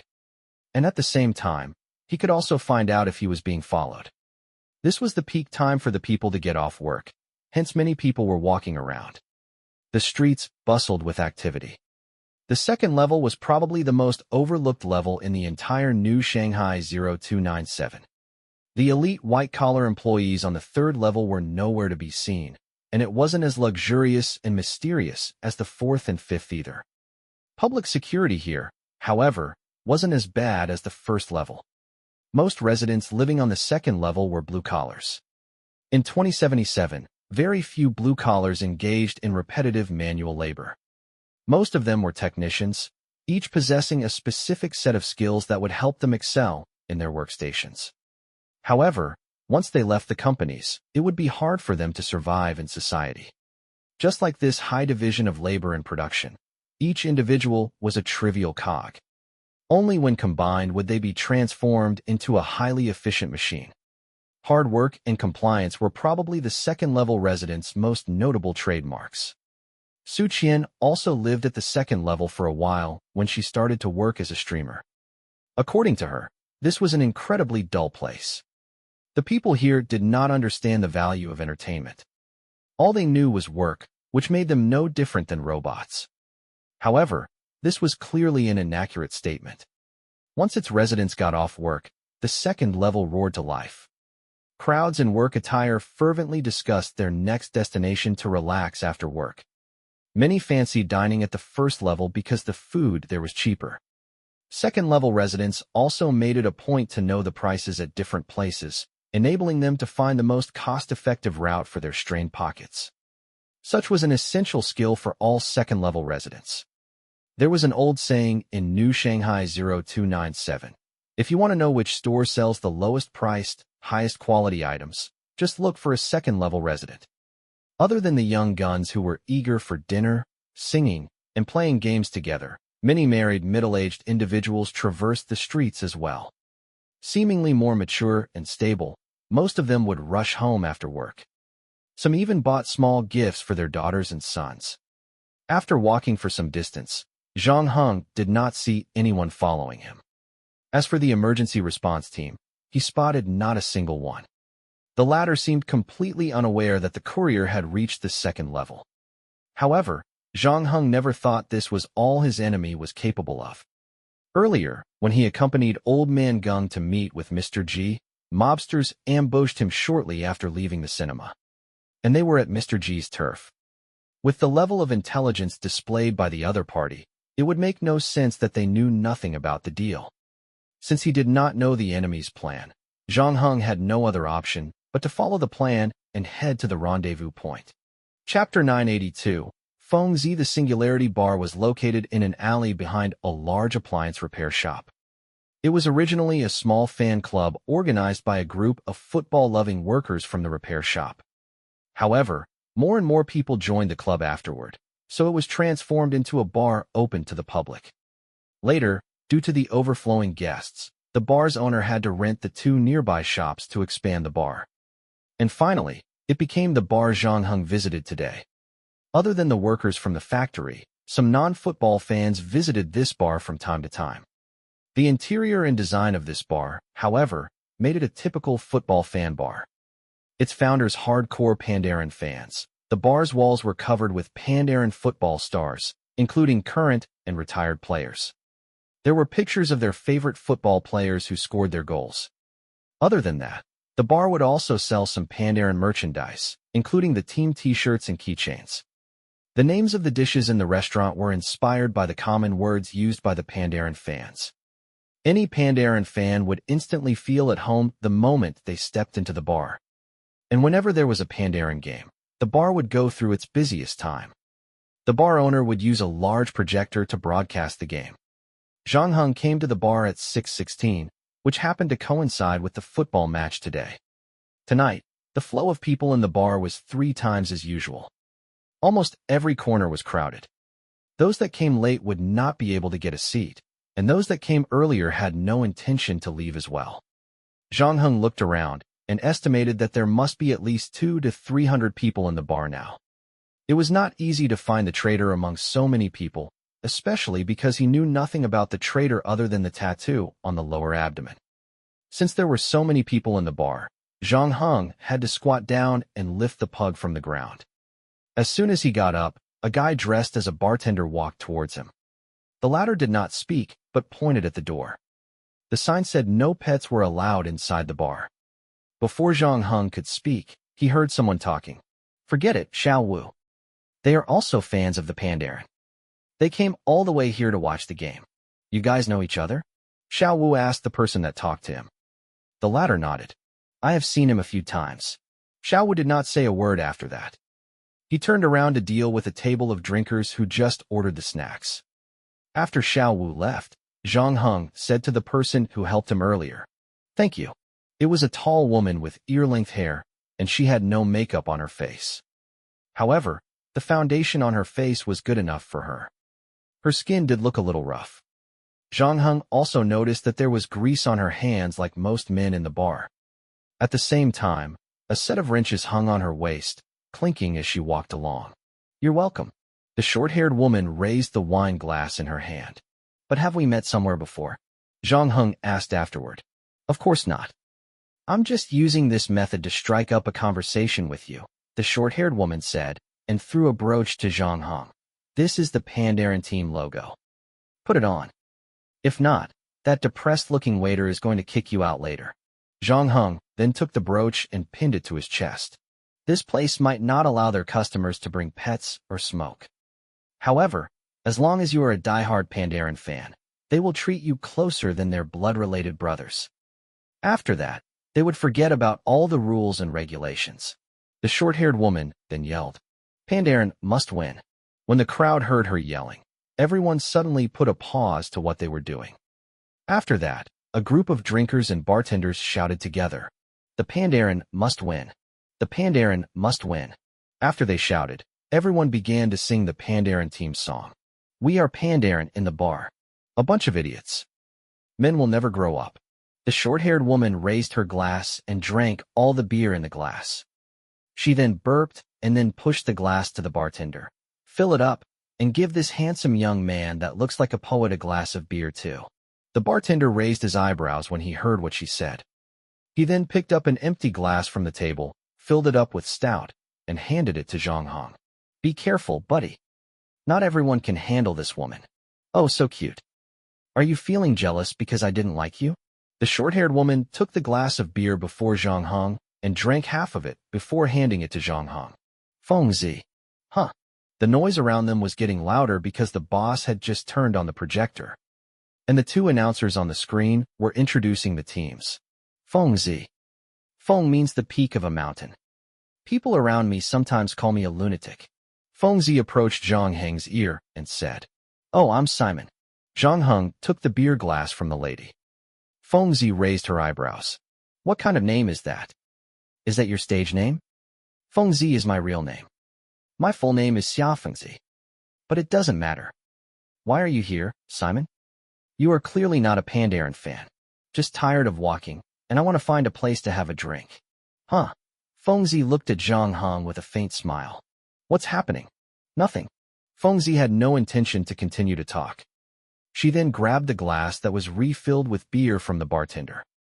The latter warned, "Hold your horses, sister. The game hasn't even started yet." "Nosy, I don't drink for the game." Fengzi looked like she was in a good mood. She then casually hummed a short tune. Since Zhang Heng was so close to her, he heard a few intermittent lyrics.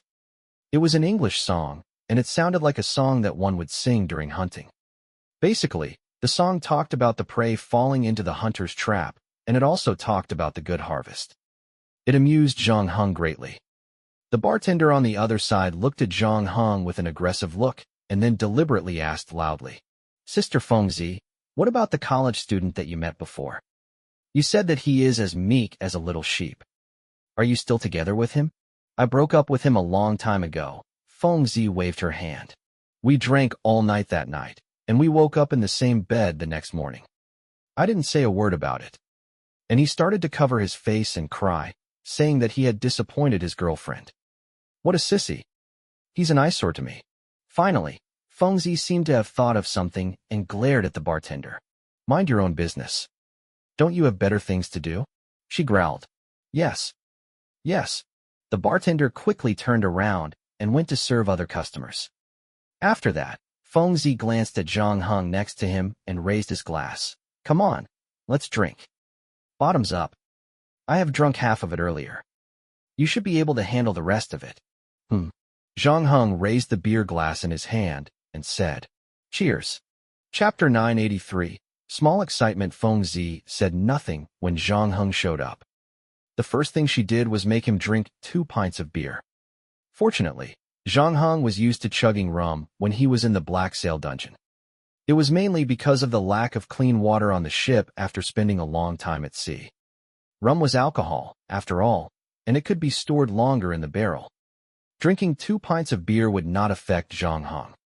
Despite his high tolerance, Zhang Heng did not forget that he was still in a dangerous situation and that there was a mission that needed to be completed. Still oblivious to the exact location of the emergency response team, Zhang Heng did not continue drinking after the 2 pints. Fengzi frowned, looking very disappointed. "You are not as poetic as you seem." "Why do you say that?" "A long time ago, I met a street singer like you. He was an extremely good drinker. Have you ever seen a buffalo drinking water?" "I personally haven't, but I think a buffalo drinks water like how he drank his beer. It was as if he put his head into the barrel and drank as much as he could. Then, as he got tipsy, he started bemoaning loudly, telling me about his first love. Afterward, he played a song he wrote her. That scene was really poetic. If you want to listen to me talk about my first love, I am afraid you will be disappointed," Zhang Heng said. "Why?" Fengzi asked. "Don't you have a first love?" "That's not the case." TSK. "I see. You are the kind who buries all your stories in your heart, right?" "I have time. As long as one has had enough alcohol, I believe he'd open up eventually." Fengzi placed another pint of beer in front of Zhang Heng.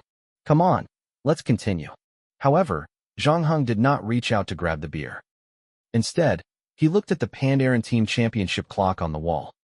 The time now was 6:26. In less than 20 minutes, he was supposed to carry out the transaction with the seller. However, Zhang Heng did not even know who the seller was. Moreover, after the match started, most people in the bar were focused on the game. Therefore, spotting the seller through observation would be extremely difficult. It seemed Fengzi was determined to sleep with Zhang Heng tonight. She crept up real close to him and said, "If you don't want to talk about your first love, we can talk about something else." What's your dog's name? Zhang Heng made up a name casually. Wednesday. Huh. Now, that's quite unique. Feng Zi scratched the pug's chin. She then started to call it Wednesday repeatedly, but it did not respond.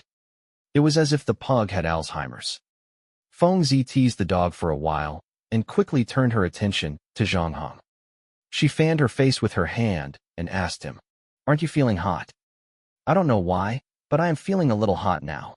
At the same time, the pundit's voice suddenly turned high-pitched. Guosong.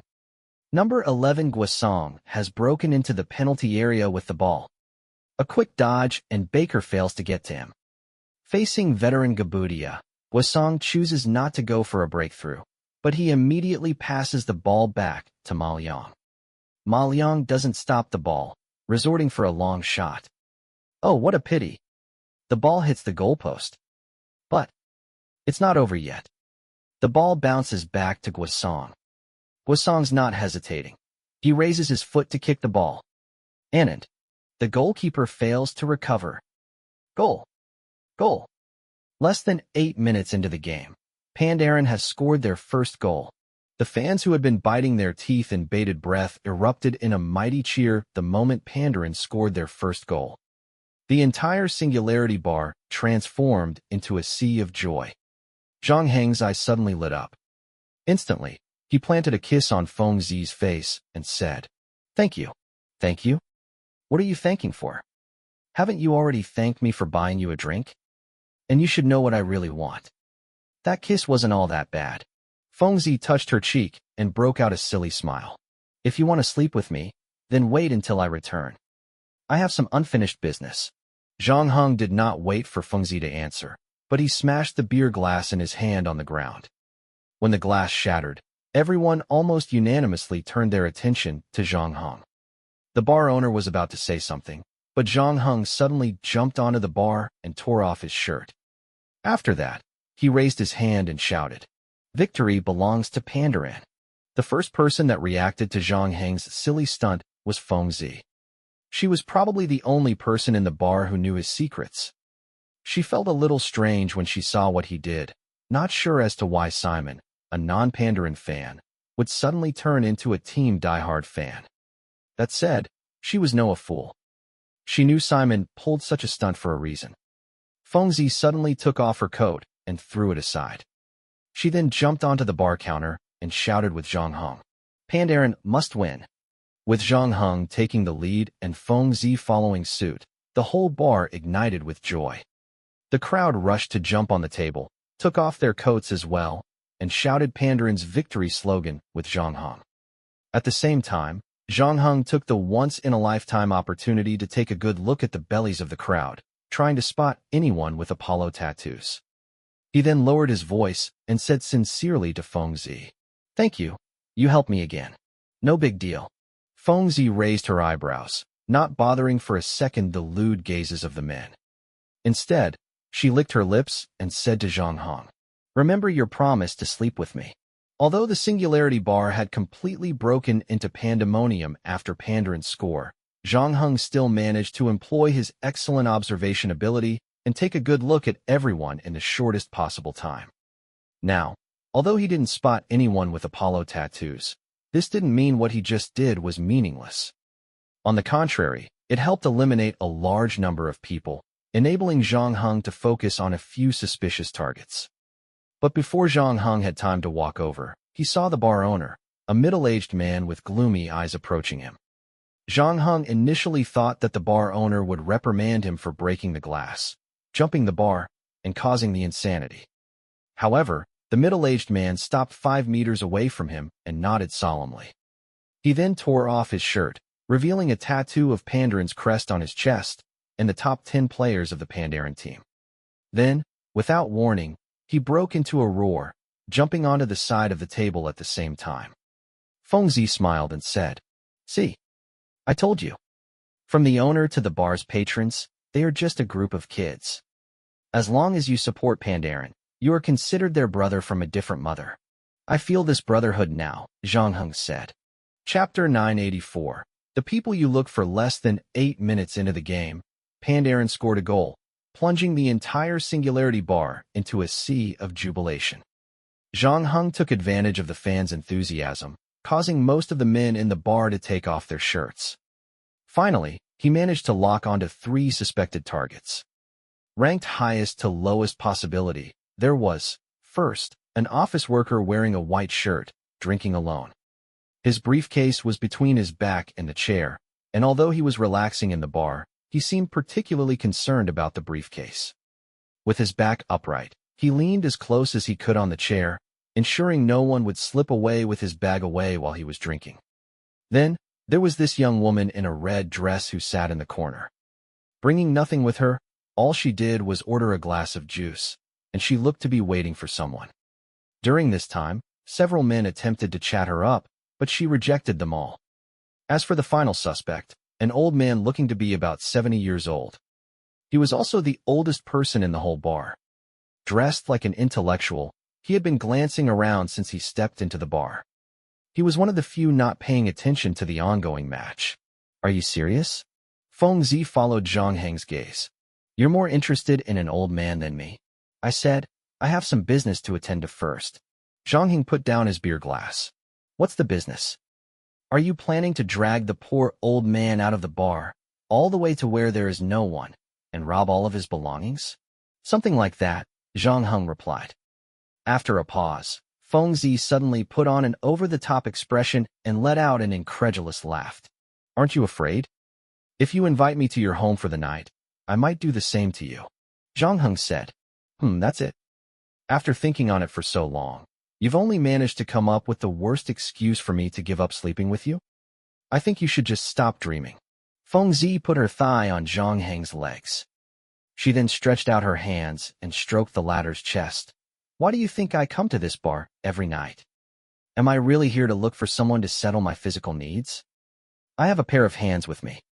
What I am looking for is an adventure that allows me to forget the smell of motor oil on my body and my mundane life. Can you give it to me? If you are here to take risks tonight, then you might have come to the right place, Zhang Heng said. Do me a favor. Can you find a way to get the man in the white shirt over there to take off his shirt in 10 minutes? What is this? Is it a test? Perhaps. Wow. It's really not easy to sleep with you. I'm like a knight who wants to marry a princess. And now I'm going through layers of tests. Feng Zi bit her lip and smirked.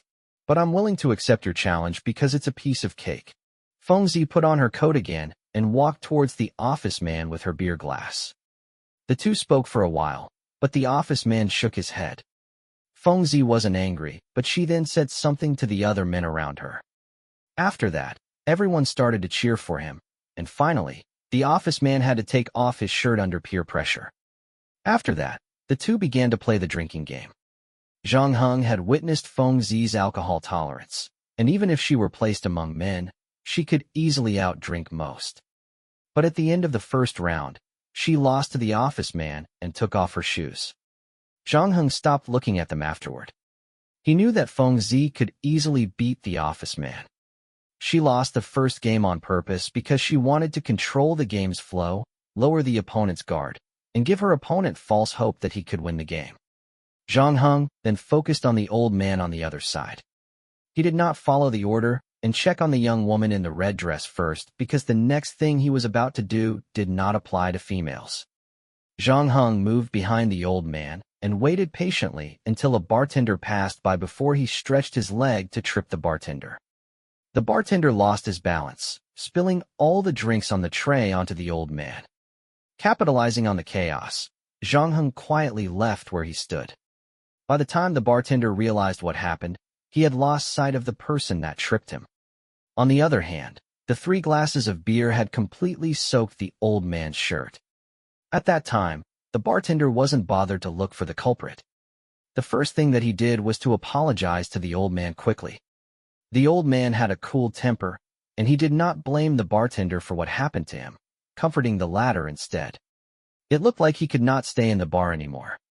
So, he grabbed the towel from the bartender, wiped his clothes, and left the bar.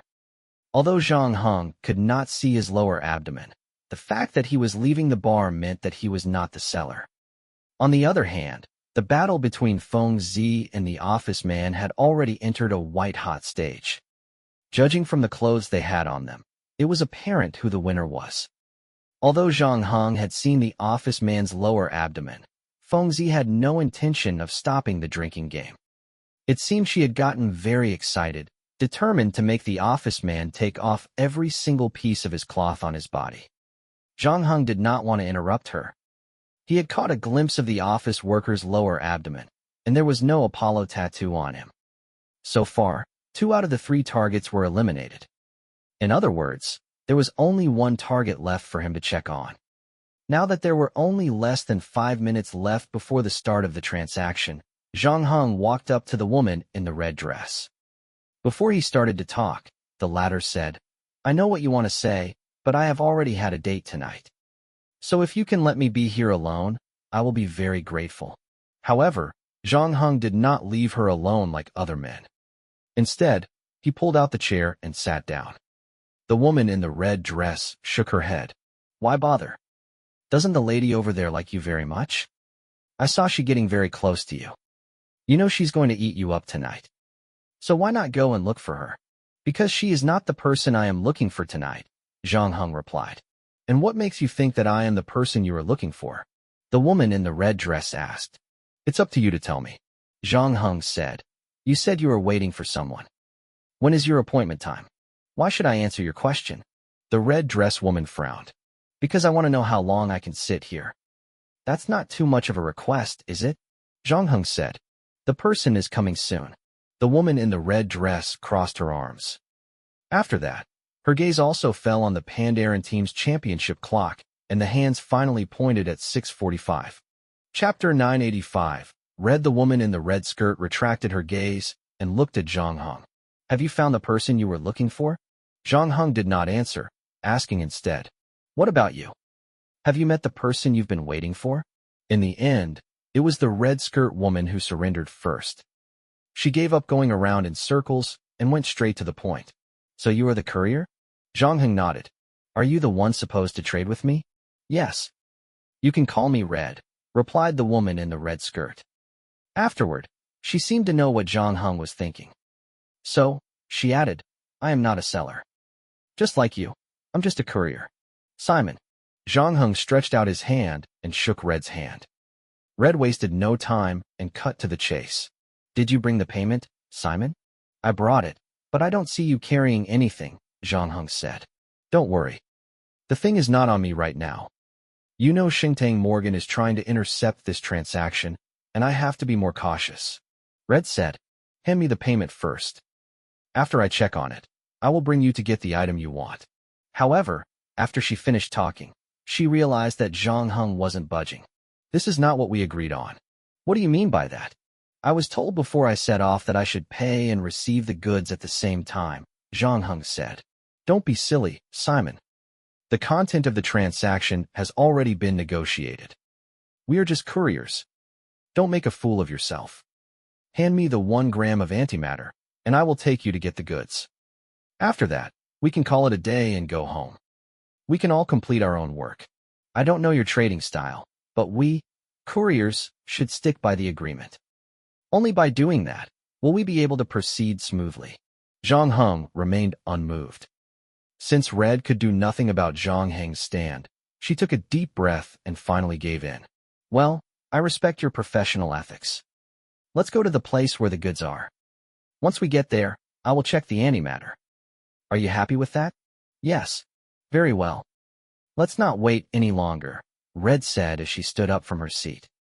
Zhang Heng, who was sitting opposite of her, however, reminded her about something. "You forget one thing." Red was surprised. "What thing?" she asked. "Let me see the tattoo on your lower abdomen." "Really? Here?" Red raised her eyebrows. "You got a problem with that?" "Of course. Can't you see that I'm wearing a dress?" Red snapped coldly. "Oh, if you find it inconvenient, we can go to the toilet together. Even if I have no problem with it. Aren't you worried your girlfriend will get jealous of us?" Red then looked at Feng Zi. Having already won the drinking game, the latter left the office worker in only his underwear. However, when she turned her head and looked at Zhang Heng, the joy of winning suddenly disappeared. She looked disappointed. While she was putting on her socks, she looked at Red with a hostile stare. It seemed like she was going to question her after she put her clothes on. She is not my girlfriend, Zhang Heng said. Besides, my relationships are not your concern. Red seemed to be caught in a dilemma. Finally, after a long while, she gritted her teeth and pulled down the zipper on her back and pulled the dress to his waist, exposing the Apollo tattoo on her lower abdomen. Are you happy now? She growled, her tone icy. Her bold move had garnered the whistles and wolf calls of many men. No one in the bar expected how exciting things would get tonight. Earlier, Fengzi had just allowed the men to feast their eyes on her body. And now, they received another big gift. As the pioneer for showing the men a good time, Fengzi was irritated when she saw what Red did. She thought Red was taunting her. Unbothered about her undone shoelaces, she rushed over to Red with long strides. However, Zhang Heng, who was in the center of the conflict, appeared calm. He stared at the Red's tattoo for 2 seconds and said, "Okay, I finished reading it. It seems like the Zero Emergency Response Team is no threat to me." What did you just say? Red's pupils shrank suddenly.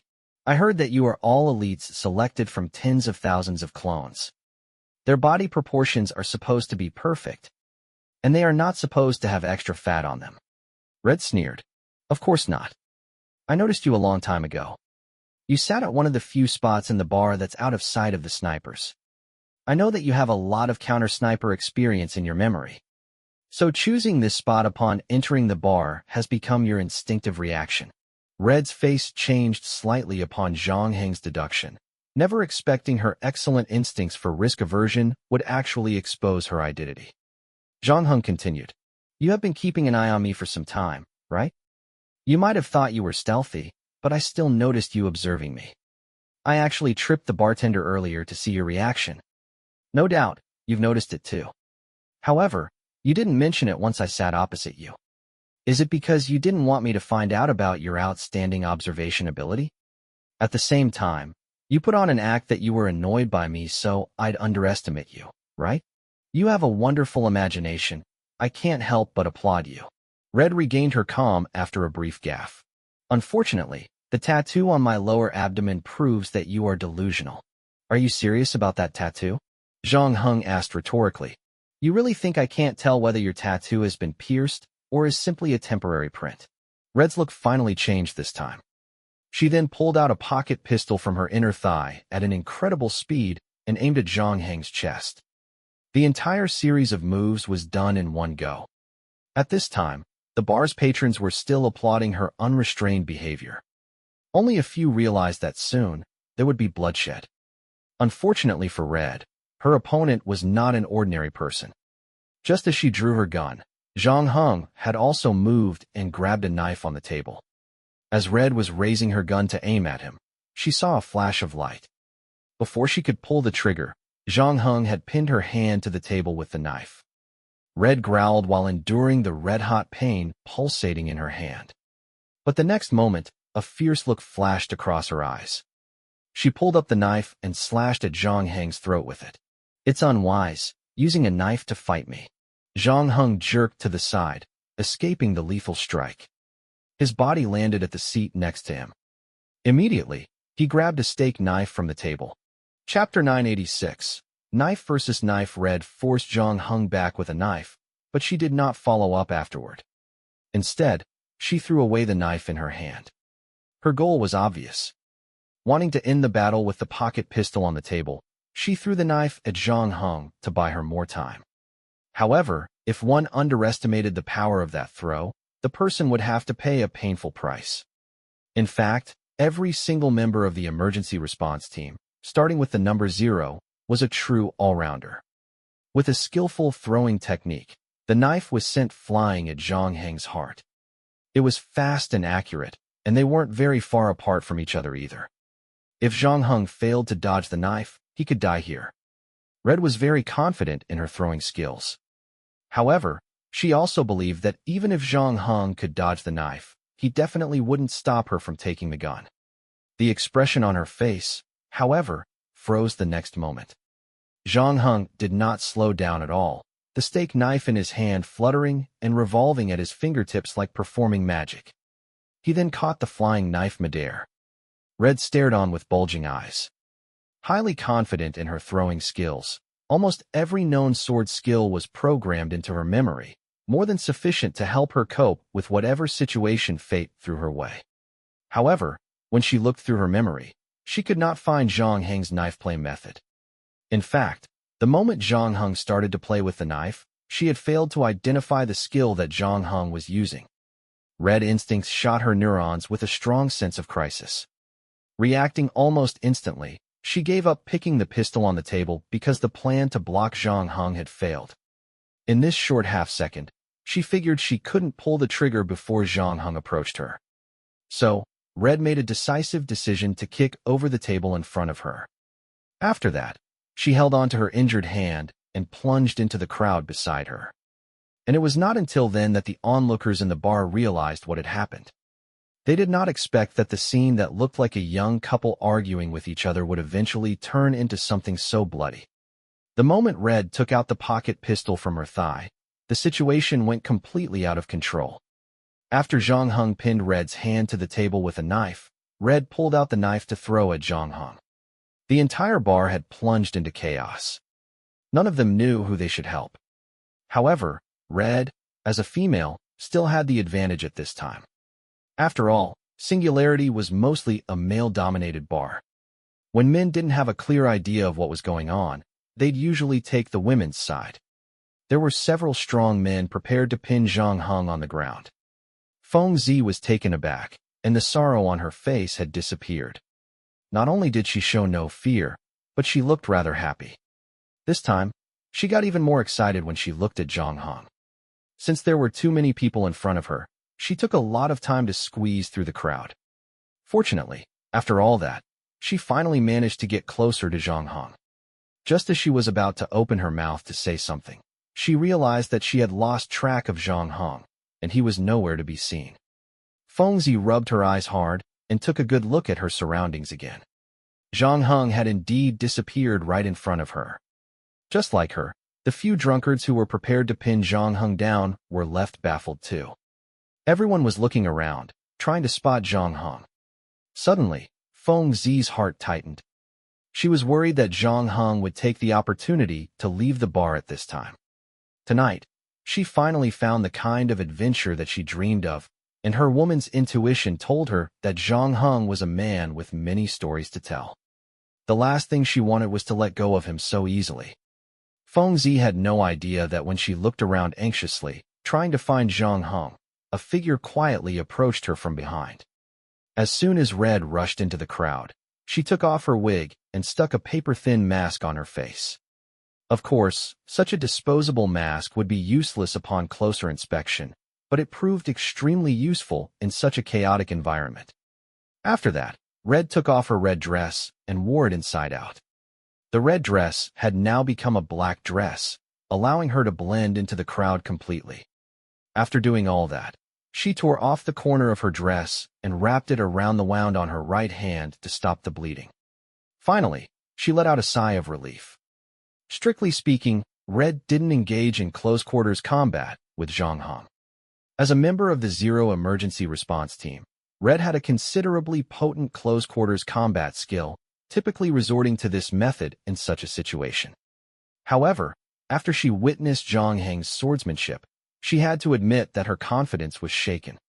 This was also her first time fleeing her opponent, even before the fight began. Although she felt that Zhang Heng's swordsmanship was far more superior than hers, it didn't mean she was afraid of him. It was because Red could use more than just one type of weapon. Since she could not defeat Zhang Heng at close quarters, she would be better off changing combat methods.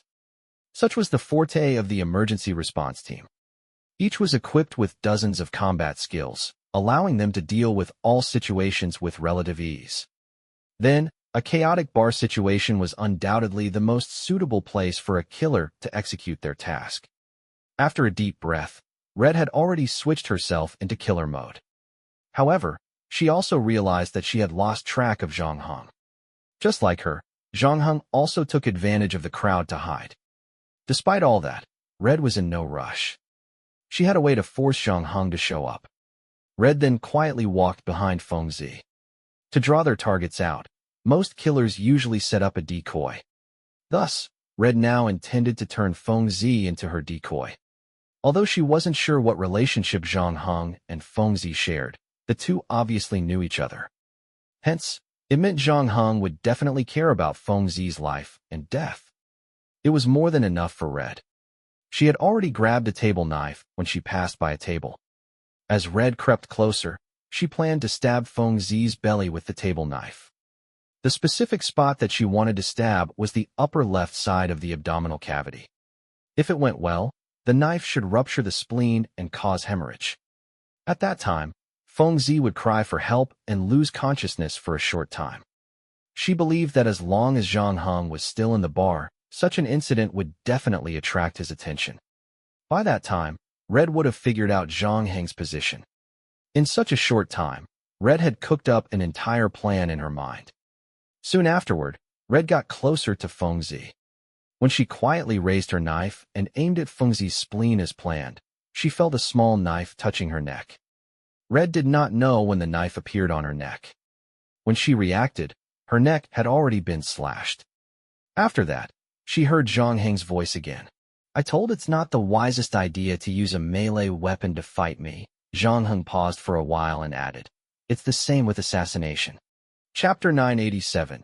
An email. Feng Zi was still standing on tiptoes, looking around for Zhang Heng. Then, suddenly, someone tapped her shoulder. After that, she heard someone speak to her. Let's get out of here first, the voice said. Feng Zi was overjoyed when she heard Zhang Heng. However, when she turned around, she saw an unfamiliar face. Earlier, Red had to mix into the crowd by putting on a mask and changing her clothes. As for Zhang Heng, his solution was simpler. All he needed to do was to wipe off his makeup and restore his original appearance. Huh. Feng Zi reacted quickly. So this is how you really look? What about that woman? Aren't you going after her? Wait, are you the one going after her, or is it the other way round?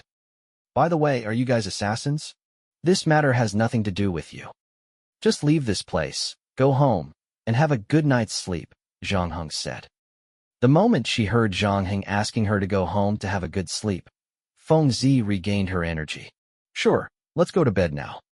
Tell me your stories when we are on the bed, she said with a nod. That's not what I meant.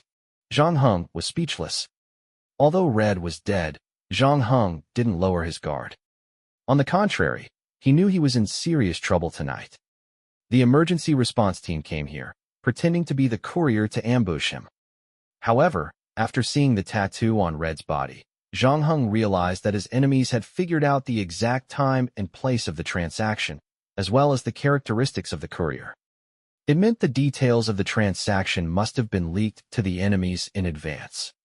All the while, the enemies had been waiting for him to show up. Zhang Heng still didn't know if it was the seller or Mr. G who leaked the transaction details to the enemy. Zhang Heng preferred to think that there was a mole in Mr. G's gang. That was because he and Old Man Gung were ambushed when they were on the first floor, proving that there were indeed moles in Mr. G's clan. However, Zhang Heng didn't specifically remind Mr. G about this matter because he believed the latter surely was capable of figuring this problem out. He expected Mr. G to deal with the mole before the transaction. Zhang Heng now realized that he was wrong. Mr. G knew that there was a mole in his clan, and he could have dealt with it easily. However, he had no intention to settle the problem. Instead, he wanted the moles to leak the transaction information to the enemies. If Zhang Heng was right, then he was supposed to play the bait in this transaction. Mr. G wanted him to fight with the emergency response team to draw attention. Moreover, Mr. G still didn't trust Zhang Heng, an outsider. It wasn't possible that he would hand such an important task to him. The so-called test was actually a display for the moles to see. After Zhang Heng thought through the whole thing, everything made sense to him now. Hence, only one question lay unanswered. What was Miss F's role in this transaction? He wasn't surprised by the fact that Mr. G betrayed him and used him as bait, but based on what he knew about Miss F, he believed Ms. F knew nothing about it. She wouldn't have brought him to check out the restoration storage point otherwise. In other words, Mr. G wanted to hide this plan from his fiancée. Mr. G trusted his fiancée, but he also knew that she would definitely tell Zhang Heng all she knew. In order to verify his doubt, all Zhang Heng needed to do was to find out if Ms. F was among the 10 couriers Mr. G sent tonight. Undeniably, this transaction was extremely important to Mr. G. If Ms. F had nothing else to do, she would have definitely been assigned to oversee this transaction. Those, however, were things Zhang Heng would only deal with later. His top priority now was to deal with the emergency response team. His fight with Red in the bar just now could be regarded as testing the team's capability. Just like what Zhang Heng expected, everyone in the team an expert in various combat-related skills. If one were to measure their power level, Red's swordsmanship and assassination skills should be at the peak of LV2. It was also safe to say that she'd be achieving LV3 very soon. The most important thing was that they hardly needed any training. All their employer had to do was to program all these skills into their memories. It was no wonder they were called the monsters. It was a pity that these monsters met Zhang Heng, a far scarier monster than all of them. Zhang Heng's LV4 swordsmanship and LV3 mid-stage assassination skills completely overpowered Red. The latter probably never dreamed that someone would possess richer and more profound combat skills than her. Unlike the mass-produced clones, Zhang Heng had actually put in a lot of hard work to master those skills. Even among the players, Zhang Heng was unique. Only by enduring up to 10 times the quest time would Zhang Heng's skill bars break the character panel. All those skills were burned into his memories, something he would never forget till the day he died. Even though the emergency response team mastered all those skills with little effort whatsoever, they could never compare to Zhang Heng. However, Zhang Heng's other problem was that Red wasn't his only opponent. There were 9 other clones like her. Besides, with Xingtang Morgan's massive hold over New Shanghai 0297, Zhang Heng would be too naive to think the emergency response team would only send one enemy. Thus, after Zhang Heng slit Red's neck with a knife, he immediately held on to her, covered her mouth, dragged her to a corner, and draped her body with some clothes, hoping to buy more time. After that, he had to persuade Feng Zi to go home. The latter had helped him a lot tonight. Even if he wanted to thank her, it would be inappropriate to continue dragging her into his problem. So after the two of them walked out of the bar, Zhang Heng said straightforwardly, "I have other things to do tonight. It would be best if you go home first. I will find you later." "You are a liar." Feng Zi shook her head. "I'll never believe what a man tells me. Whenever they tell me that they will come looking for me, 80% chance they'll never contact me again. You saw what just happened. I still have to fight lots of enemies. You are going to end up dead if you keep sticking with me," Zhang Heng explained patiently. "There will be risks involved if I want more adventure." Feng Zi said, "Don't worry. I won't slow you down. And with one more teammate, your chances of winning should be higher. This is not a game. And you don't know who my enemy is. Even if you don't lose your life, you will lose your job and everything you have," Zhang Heng warned. "Anyway, I don't care too much about those things." Feng Zi shrugged and put her hand on Zhang Heng's shoulder. "Come on, bring me along, Mr. Assassin. Or, we can go back to my house and have a nap." Zhang Heng did not say a word. It was then that Feng Zi's bracelet suddenly vibrated, reminding her that she had received an email. After glancing at the email's title, she ignored it. She was still racking her brain about how to trick Zhang Heng into going home with her. However, the next moment she heard Zhang Heng ask, "Aren't you going to read the email you just received?" Chapter 988, wanted by the entire city. "Oh, that email is from the trade union. There's an 80% chance the email is talking about the distribution of labor insurance supplies or changing my working hours." Feng Zi didn't seem to care too much about it. "Does your union usually send these messages to the entire group of people?" Zhang Heng asked afterward. "That's how they usually work." "What's the matter?" Feng Zi was a little confused by Zhang Heng's question. She looked up, only to discover that almost everyone's bracelets were vibrating right now. Through the bar's glass window, Zhang Heng could see that the Singularity Bar's patrons were looking at their bracelets and checking the email that they just received. Feng Zi frowned. "What's going on?" She then clicked on the email that she received and instantly froze. There was a video attached to the email. The video showed her leaning onto Zhang Heng's body, pressing her thigh against his, and stroking the latter's chest while saying something. "That's what I did to you at the bar earlier." Fengzi did not blush after she watched the video. Instead, she was rendered speechless. Whoever that recorded us must have had nothing better to do. Why did the person send the clip to the union? And why did the union send it to everyone? On the other hand, Zhang Heng had located the camera's location from the shooting angle. It was the seat where Red sat on. Zhang Heng then looked at Fengzi. "Do you really like your current life? I am afraid you are about to say goodbye to it completely." "What do you mean?" Fengzi received another email from the union as soon as she finished asking. This one had an emergency tag on it. Subject: looking for the man and a woman in the video too. All workers' contents. This man and woman stole our factory's trade secrets and hid them on the second level. We are now requesting all second-level employees to find out the whereabouts of these two people. Those who can provide us with any leads will be rewarded a 3-story apartment, your current salary doubled, and a one-off 100,000 credits will be awarded to the person that locates them. Note: they are both extremely dangerous. You should not approach them once you find them. The targets may have the ability to disguise themselves. You can check their true identities through your bracelet. The citizen IDs of Zhang Heng and Fengzi were posted at the bottom of the email. Fengzi's eyes bulged after she read it. "We are wanted. What kind of trade secrets did you steal from the factory? It seems serious enough for them to issue a reward. And it's a huge one at that. I am afraid the workers from the entire factory will come looking for us. Not just the factory you work at. All the factories from the second level will come looking for us," Zhang Heng corrected. "Some people on this street are not from your factory, but I bet they received the same email like everyone else. Have you stolen trade secrets from other factories?" Fengzi was surprised. "The trade secrets they mention are just a cover. It's better for you not to know about the details of this matter.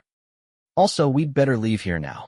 Zhang Heng noticed that passerbys were already glancing at them suspiciously, constantly comparing them to the man and woman in the video. Other than that, customers from the Singularity Bar were also looking at them through the glass window. Zhang Heng had to admit that he had underestimated the emergency response team. After he fought Red, he did a comprehensive evaluation of the latter's abilities. He thought he knew them well enough. Little did he expect that they would coin up such a plan. Zhang Heng recalled the scene of his fight with Red. When he slit her throat, Red did not subconsciously cover her neck with her hands to stop the bleeding like most would have done. Instead, she decided to take a short walk forward. She then dropped the knife in her hand to the ground, and Zhang Heng quickly held on to her and covered her mouth to prevent her from calling for help. Unfortunately, Red's bracelet was out of Zhang Heng's line of sight. She had probably sent out an SOS signal at that time. The other members of the emergency response team responded in mere seconds. Earlier, Zhang Heng wondered why Xingtang Morgan did not utilize the second-level police force to capture them. Now he finally got the answer. Almost all the residents from the second level were blue-collar workers. Therefore, no organization here was more powerful than the union. Xingtang Morgan knew very well that no matter what the police did, they would never be as effective as mobilizing the entire second level. They didn't want to let anyone know about the memory encoder, so they told people that Zhang Heng stole some trade secrets. Well, we have to leave now. Fengzi also noticed the bystanders who had started to surround them. Someone took pictures of them with their bracelets. Fengzi immediately covered her face and hastily followed Zhang Heng to the other side of the alley. The moment they started to run, they exposed their true identities. The bystanders immediately became very excited. In the face of irresistible temptation, they even forgot that the two were supposedly extremely dangerous. The crowd of people then started to go after them. The two people in front of them also stretched out their hands to prevent Zhang Heng and Fengzi from leaving. In the next moment, Zhang Heng grabbed one of their arms and broke his ulna. The latter let out a scream like a pig for slaughter. The scream calmed the people blinded by the rewards a little. The other person that tried to stop them from leaving quickly took a step back. He then watched as Zhang Heng and Fengzi ran past him. However, He did not want them to run away just like that. He continued taking their pictures and sent emails while trying to keep some distance behind them. What should we do? Feng Zi asked while looking at the people that were coming after them. Since you work here, do you know any complicated terrain nearby? Complicated terrain? Feng Zi thought for a while. There is a night market in front of us, with stalls that sell all kinds of things. Usually, the place is crowded every night. Very well. Lead the way. We will go there. 5 minutes later, the two arrived at the night market. Not only did they fail to stop the people from chasing them, but they started to attract more and more attention. No way. Did the people here also receive the email? Feng Zi asked in disbelief. As I said, I estimate that all the workers in the entire second level received the email, Zhang Heng said. But it doesn't matter. We will get rid of them soon. Chapter 989. Asking for help through email. Feng Zi stopped and panted as she leaned on the street lamp on the side of the road. The work clothes on her body were gone, replaced instead by a Lolita dress with a pair of small leather shoes and a bow on top of her head. It transformed her from an unruly mechanic lady into a shy and lovely Lolita. Not even her coworkers could recognize her if she was standing in front of them. Feng Zi walked towards the mirror at the stall next door and took a look at her current appearance. Suddenly, she felt her stomach churn, and she complained to Zhang Heng. Why did you make me look like a little girl? Weren't you supposed to be a woman originally? Have you ever seen a woman who can fix a hydraulic pipe and put 30 kilograms of mechanical parts on her shoulder? Feng Zi sneered. That is precisely why I had to transform you into a Lolita. The stronger the contrast, the harder it is for you to be recognized by others, Zhang Heng reminded. The way you act should also match your outlook. Don't put your feet on the lamppost anymore. Try to stand with both of your legs close together. Next, do you want to ask me to add eek to every sentence that I said? No harm trying, I guess. Feng Zi rolled her eyes. Forget it. I would rather let them catch me. Trust me. You don't want to fall into the hands of those people, Zhang Heng said. They are willing to use whatever means necessary to draw me out. Zhang Heng was not trying to scare Feng Zi. If he hadn't shown up in the pub just in time, her spleen would have suffered severe bleeding by now. So, who exactly did you provoke? Feng Zi curiously asked. The entire second level is trying to catch us now. The Shengtang Morgan group. Shengtang Morgan. Feng Zi raised her eyebrows, and she was about to put on her iconic laughter. However, when she saw that Zhang Heng did not look like he was telling a joke, the smile on her face gradually disappeared. Do you know that New Shanghai 0297 was built by Shengtang Morgan? Although the federal government governs this place, Shengtang Morgan Group is actually the true ruler of this entire city. I know about that too. Why did you provoke the king of this city then? If I had a choice, I wouldn't have gone this far, Zhang Heng said. Shengtang Morgan might not be my only enemy. I'm sorry to involve you. Initially, I just wanted you to help me with 2 small favors. Humph, Feng Zi snorted. So, don't you have anything to say? What do you want me to say? Feng Zi was puzzled. Haven't you asked me a similar question before, and I have given you the answer? Zhang Heng knew that Feng Zi was talking about the warning that he gave her earlier. Once she got involved in this problem, she might lose her job, life, and everything she had. However, the latter's reply at the time was, I don't care much about those things anyway. I don't know if you feel this way. Feng Zi loosened the collar of her dress. This city is like a huge cage, imprisoning everyone who lives in it. Why do you feel like that? I don't know. Consider me having a little too much to drink tonight. Feng Zi paused. Have you ever seen those clones? It is said that they are raised like animals before they become adults. After that, they will be given a set of memories and the tasks they are supposed to complete. They are like the blindfolded donkeys that keep spinning around the millstone. In fact, when you think about it, ordinary people like us are the same too. The difference is that our goals are given by society. It defines our success, what is good and what is bad, what we need and what we don't need. Those media advertisements and news propaganda always affect how we judge our values, constantly reshaping us. They are like a piece of cloth blinding our eyes, making us believe that we should live like this. And the funniest part is that some of our memories are not as good as the clone's memories. Feng Zi laughed at herself and looked at Zhang Heng. I am actually a person without much courage. I came up with ideas to end this predetermined life countless times, but I always failed to take the first step. So, I can only wait for someone to show up in the small bar, hoping that the person can give me the courage to take risks. Strictly speaking, I should probably thank you for ruining my life.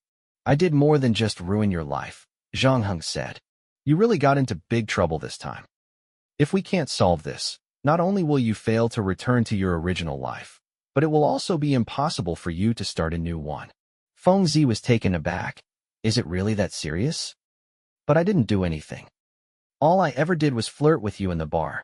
Even though Feng Zi received an email from the union earlier, she was not too worried about it. To her, it was just a misunderstanding. At most, she would lose her job if the authorities caught her. If that happened, it would make her more determined to change her life. However, after she heard what Zhang Heng told her, the whole thing seemed more complicated than she thought. Do you have a way to solve this trouble? Feng Zi asked. It's just a rough plan. We need a bit of luck. Since the enemies made their move already, of course, we have to fight back, Zhang Heng said while removing the signal blocker. He then sent a simple message to Mr. Ji. I'm being targeted by the emergency response team. The parcel has been transferred to other couriers. I will continue to attract the attention of the emergency response team. After he finished typing the message, Zhang Heng clicked send and put on the signal blocker again. Are you asking for help? When Zhang Heng typed the message, he did not mind letting Feng Zi take a look at it from the side. The latter was confused, and she did not understand what Zhang Heng meant by couriers and the emergency response team. No. This email is not meant for the recipient. Chapter 990. Fork. Less than 5 minutes after Zhang Heng and Feng Zi left the Singularity Bar, a shuttle stopped outside the bar. A teenager took off his baseball cap and walked into the bar while chewing gum. He then walked past the hardcore Pandaren fans who were watching the football match.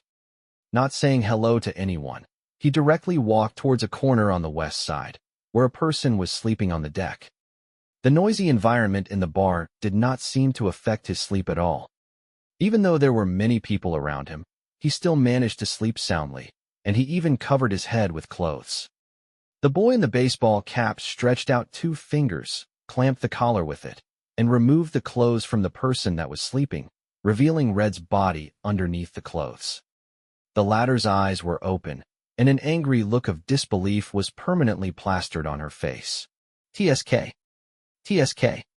You should have agreed to be my girlfriend. You could have at least tasted of the joy of being a woman before you died. The boy in the baseball cap muttered while chewing the gum in his mouth. He then put the coat aside, picked up Red's injured hand, and looked at it. The depth of this knife wound shows that a steak knife caused it. The person that hurt her is very good with a bladed weapon, and he sure can move fast.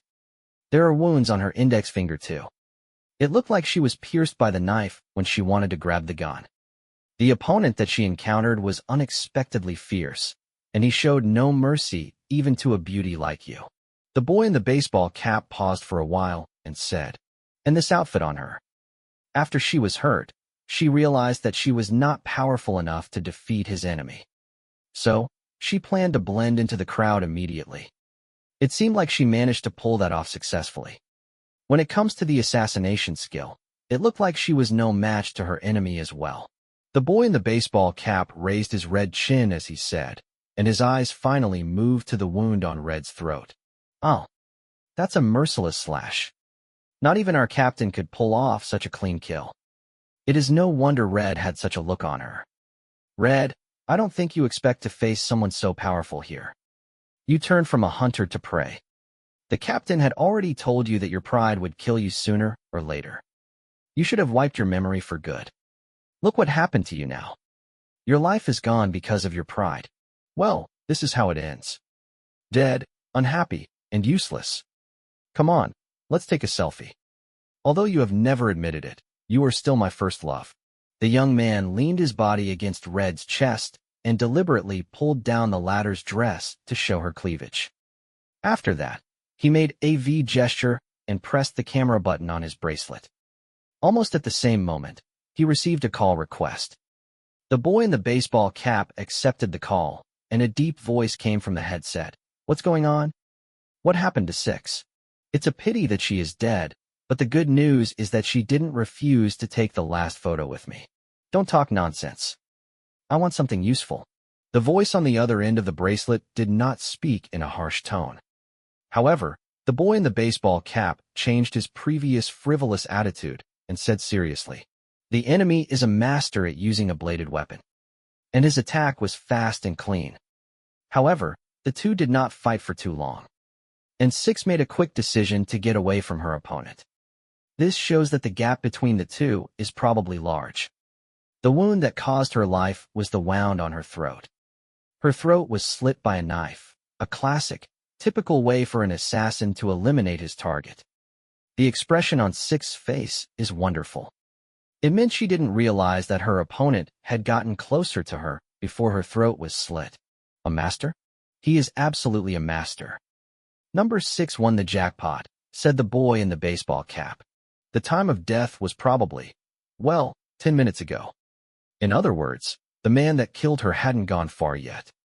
I didn't expect that the man named Mr. G still has such a powerful subordinate.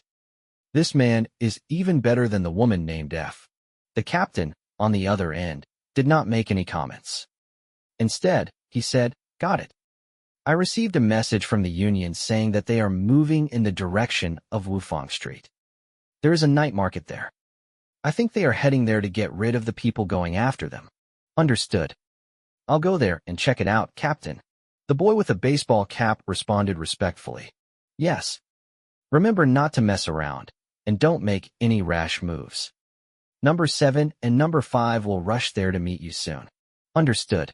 The boy in the baseball cap hung up the call and stood up, only to find that others had surrounded him. After he lifted the clothes covering Red's corpse, the people nearby noticed the murder that took place here. They were taken aback, and they quickly called the police. After that, several stronger Pandaren fans surrounded the boy, who looked like the biggest suspect. "Oh, are you all blind?" The boy in the baseball cap sighed. "You guys let the real murderer left the bar under your watch, and now you are trying to stop me from going after the murderer. Anyway, you are the closest person to the corpse. We can't believe what you told us. The police are on the way anyway.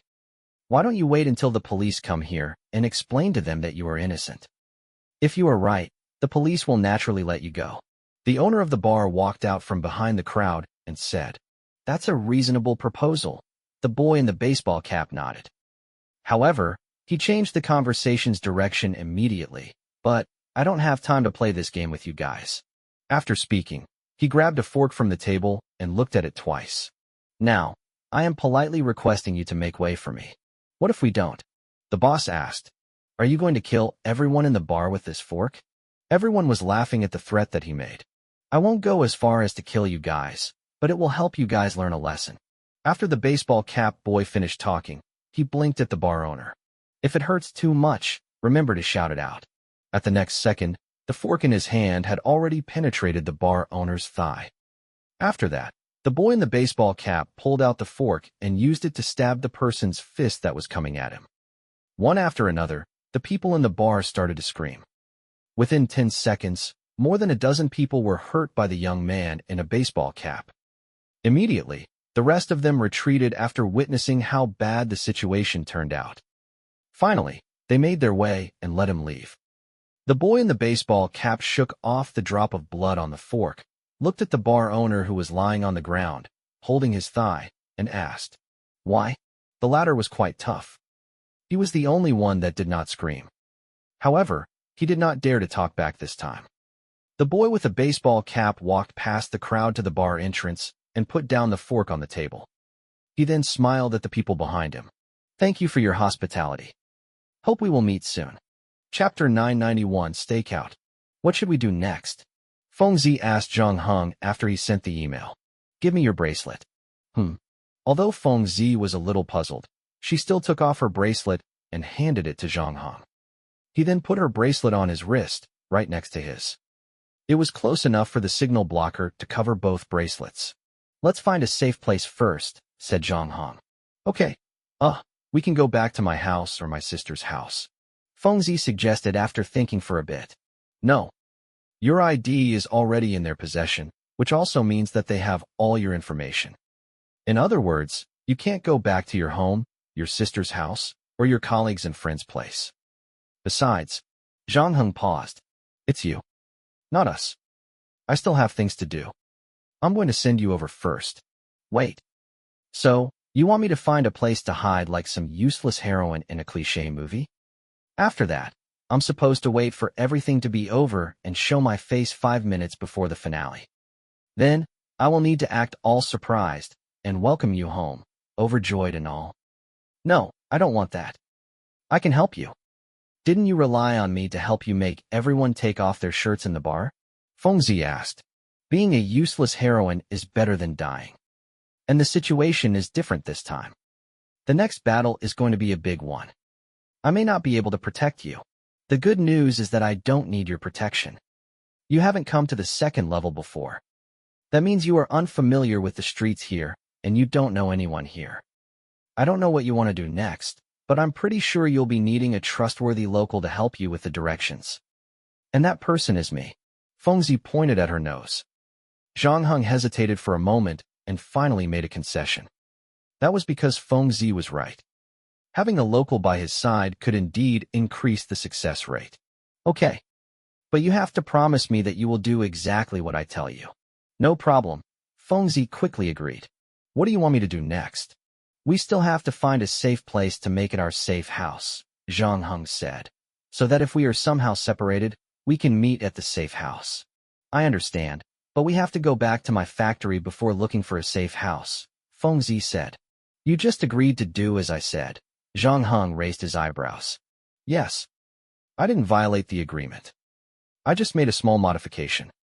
We will go to the safe house, but I have to go back to the factory to get my equipment before that. You said that you might not be able to protect me.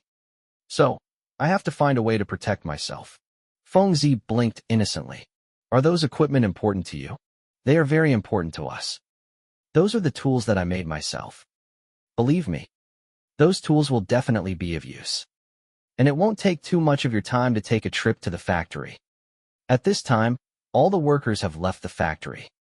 So all we have to do is sneak into the factory, grab my tools, and sneak out. No one will know, Fengzi said. Well, let's go to your factory first. After that, we will look for a safe house. Zhang Heng was not a stubborn man. As long as Fengzi could give him a reasonable reason, plans could always be changed according to the situation. When the two were about to leave the night market, Zhang Heng suddenly stopped moving forward. What's wrong? Fengzi asked. We are being watched again. Fengzi's eyes widened. No way. Look at my attire. How can those bastards recognize me? Do you really want me to add eek, eek, eek to every sentence I say? It's useless. The people who watch us this time are not the bystanders we met before. All of them are pros. So no matter how much you eek, it won't affect them. After all, this time, Zhang Heng had only disguised himself with whatever clothes he could find at the night market. Hence, it was not as effective as before. Fengzi was also with him now. Her temperament and the Lolita costume were more than enough to get rid of the eyes of ordinary people. When it came to the pros, however, they were as conspicuous as gold bars lying on the road. Nonetheless, the stalker was also discovered by Zhang Heng. Although the former perfectly blended himself in the crowd, he still failed to hide. Zhang Heng also noticed that the enemy kept a good distance from him. Zhang Heng figured that they must have discovered Red's body. In other words, the enemies were aware of his strength, the reason why they took a rather conservative approach. Despite that, however, Zhang Heng believed that they wouldn't remain that way for too long.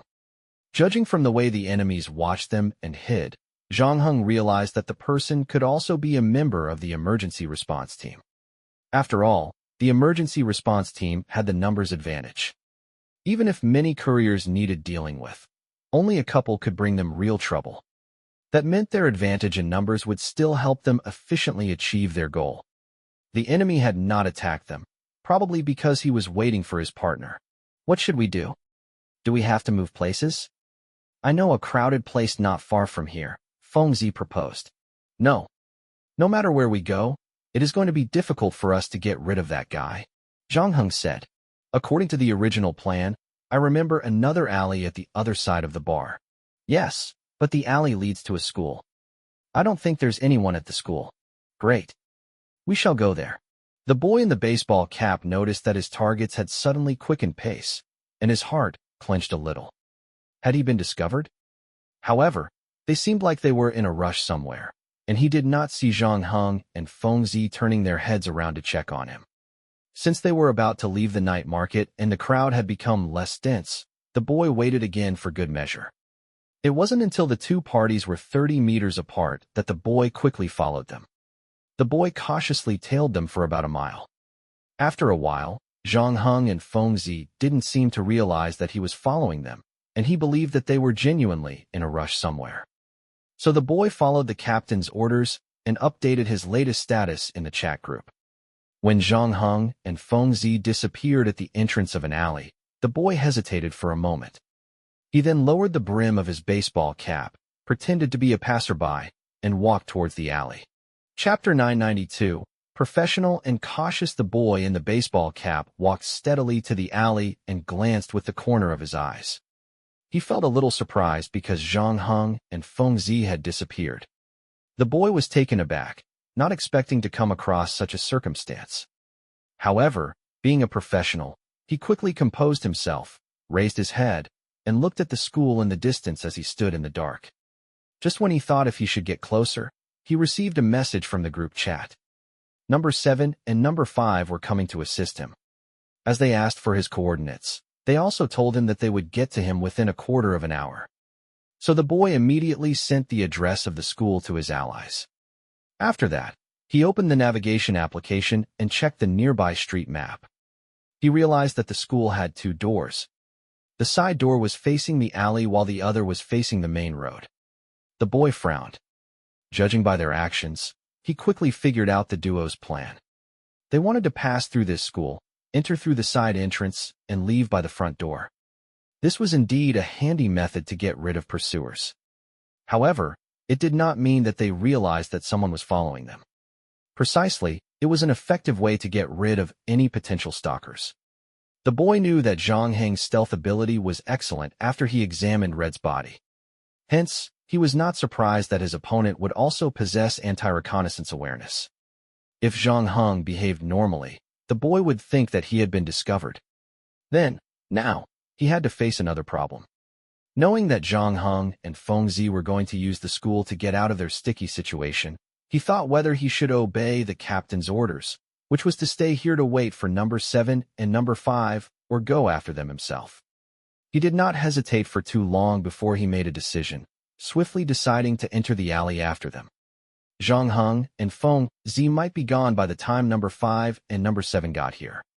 By that time, the 3 of them would only be staring at each other, with nothing more to be done about the problem. After witnessing how Zhang Heng killed Red, the boy was slightly afraid of Zhang Heng's swordsmanship and assassination skills. In his opinion, as long as he did not come into close contact with Zhang Heng, he should be safe. Right after that, the boy took out a pistol from his waist. The next moment, he turned into a cheetah, walking against the shadow of the wall, and entered the school with his dexterous movements. The boy was in no hurry to make a move, carefully observing his surroundings instead, ensuring he scanned all possible hiding spots.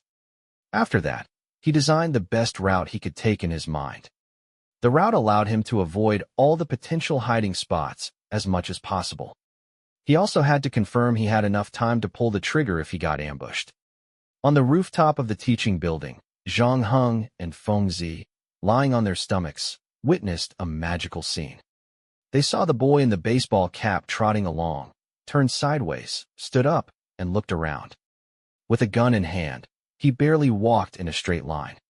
Although the destination was less than 30 meters away, he trotted in a big circle and walked a few times diagonally before getting to where he wanted to go. What the hell has he been smoking? Is he here to entertain us? Feng Zi was puzzled. He's not having a convulsion or performing. He's worried that I might ambush him. The way he's moving allows him to eliminate every potential threat. Other than that, he is constantly changing his field of vision while observing places he couldn't see before, Zhang Heng explained. He is actually quite professional and cautious. Professional and cautious? I think you were trying to say he has a good imagination, Fengzi laughed. Zhang Heng did not explain further. He had already picked up the stun gun he had just assembled with Lego. After that, he inserted the infinite building block to materialize the stun gun. Fengzi was left in bewilderment when she saw what he did. What kind of black technology is this? Is it modular technology? Transformable material? Memory metal? I have never seen such a transformation before. Neither. It's a supernatural force, Zhang Heng admitted. Fengzi harumphed. It's fine if you don't want to tell me. It's not like I'm going to steal your skill anyway. But less than half a second later, she regretted what she said and asked curiously, well, I want what you have. Where did you get such a good thing? Can you let me study it for 2 days? Sorry. You won't learn a single thing from it, even if you study it for a lifetime. Zhang Heng then raised the stun gun in his hand and aimed at the boy in the baseball cap downstairs.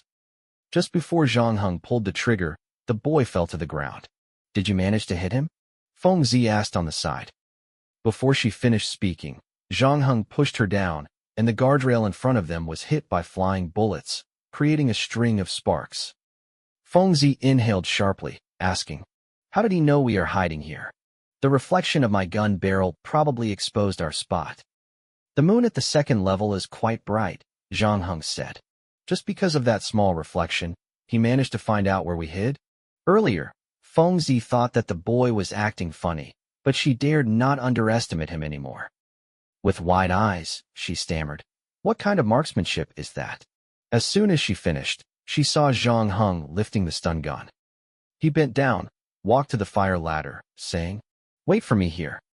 Remember not to raise your head no matter what you hear. After I deal with him, I will signal you to come downstairs. What are you doing? There is only one tranquilizer shot in the stun gun. I have to make sure I hit him, Zhang Heng said casually. What do you mean by hitting him? In layman's terms, it means I have to get closer to him. Are you crazy?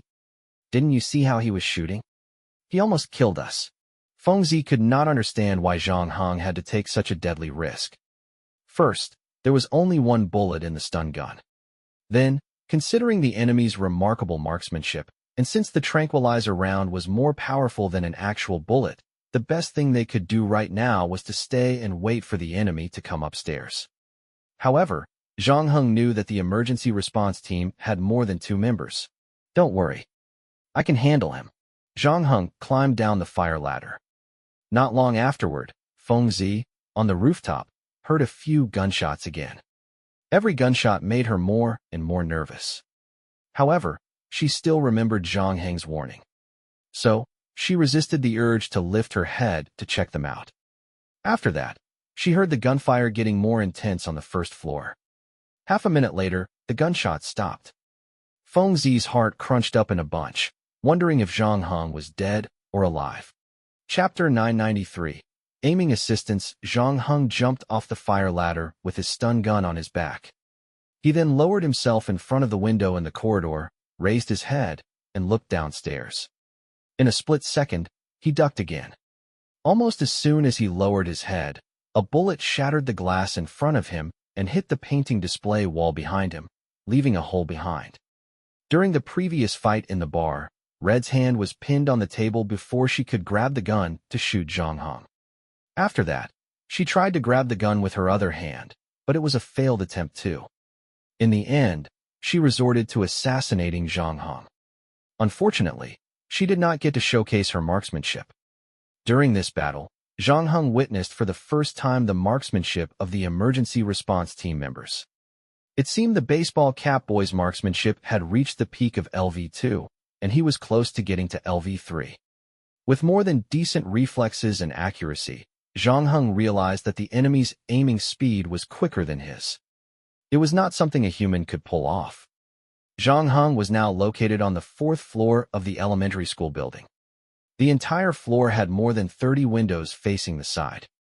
Even if the boy figured out that Zhang Heng had left the rooftop in advance, locking onto Zhang Heng and firing at the right window so quickly was still impossible. Thinking about his enemy's unbelievable aiming speed, Zhang Heng was more inclined to think that the boy must have employed some sort of technology to improve his aiming speed. In order to confirm this conjecture, Zhang Heng quietly changed his positions and performed a quick squat while silently calculating the time in his heart. The result was the same as the last time. Not long after he squatted, he saw a bullet flew past his ear. His accuracy and shooting speed was inhuman, but that didn't worry Zhang Heng one bit. After confirming his deduction, he continued downstairs. The boy, on the other side, was leaning against the flower bed, hiding his body entirely in the bushes. He stared at the teaching building in front of him intently and continued communications with number 7 and number 5 via headset. "Where have you been? I'm at the target in the school. We have engaged in a shootout, and he has me trapped in the teaching building." The voice from the other side of the headset sounded a little dissatisfied. "You have already started shooting at him? Didn't the captain ask you to wait for us? Well, you guys were too slow. I checked the map, worried he might move to another street through the school. So, I decided to go after him alone. He fired at me first, so I'm just fighting back." "Did you manage to hit him?" another voice asked. "No. I must say that he is capable of moving extremely fast. Even my assisted aiming program can't catch up with him." The boy in the baseball cap blinked. If someone was standing close enough to him and got a good look at his face, they would see a strange blue light glowing from the corner of his left eye. Looking to be a contact lens, it was a military device secretly developed by a weapons company under the Shengtang Morgan Group. It featured a built-in micro-motion sensor that allowed him to capture moving targets in a very short time. This was also the reason why the boy had such swift aiming speed. His marksmanship was remarkable as well. With this device, he was confident enough to fight with the world's best shooter. Zhang Heng was, after all, just a courier to him. If his captain didn't warn him, he would have rushed into the building without waiting for number 7 and number 5. "Wait for me. I just killed a courier on my side, but I didn't find the thing we wanted on him. Estimated time of arrival at your location in 5 minutes. Number 7 said. "Same here." Number 5 concurred. "You guys might have to move faster. I'm afraid the battle would be over by the time you guys arrive." The boy licked his lips. The moment he hung up, he saw Zhang Heng moving around the 3rd floor to the 2nd floor. Unfortunately, Zhang Heng had an absolutely rapid movement speed. Even with the help of the assisted aiming program, the boy still failed to hit the target. TSK. TSK. It seems like he is really strong. The boy in the baseball cap praised. "But it's a pity that you met me tonight." The next moment, his assisted aiming device issued an early warning. Immediately, the boy in the baseball cap quickly aimed his gun at the top of the stairs on the 1st floor. Without thinking twice, he pulled the trigger, and bullets poured out of the gun with smoke. This time, the target was not as lucky as before. His head was blasted by the bullet. Right after the shot, the boy felt that something was not right. He realized that the Chapter 994, Deduction Feng Zi had been drowning in fear on the rooftop for a long time. After the series of gunshots, she didn't know who won or lost. Until Zhang Heng's voice came from downstairs. "Okay. You can come down now." Feng Zi poked her head out cautiously after she heard what Zhang Heng said. When she looked down, she saw Zhang Heng and the baseball-capped boy lying on the ground beside him, not knowing whether he was alive or dead. Only then did she confirm that the battle was over. She then breathed a sigh of relief from the top of the building and ran to Zhang Heng. After that, Zhang Heng picked up the boy's torso. "Didn't you say you walk around the factory carrying heavy objects?" "Yes." "Why ask? Help me carry his lower half." "What are you going to do?" Although Feng Zi was puzzled, she still did what Zhang Heng told her, lifting the boy's lower half. Since the latter was comatose, Zhang Heng and Feng Zi lifted him effortlessly. His accomplice might come over any time soon. "We have to leave this place quickly," Zhang Heng said. He then picked up the stun gun he had dropped on the ground and put it in his backpack. "Wait, we are taking him with us. Didn't he just try to kill us earlier? So why not just kill him here?" Feng Zi asked while helping Zhang Heng to move the boy.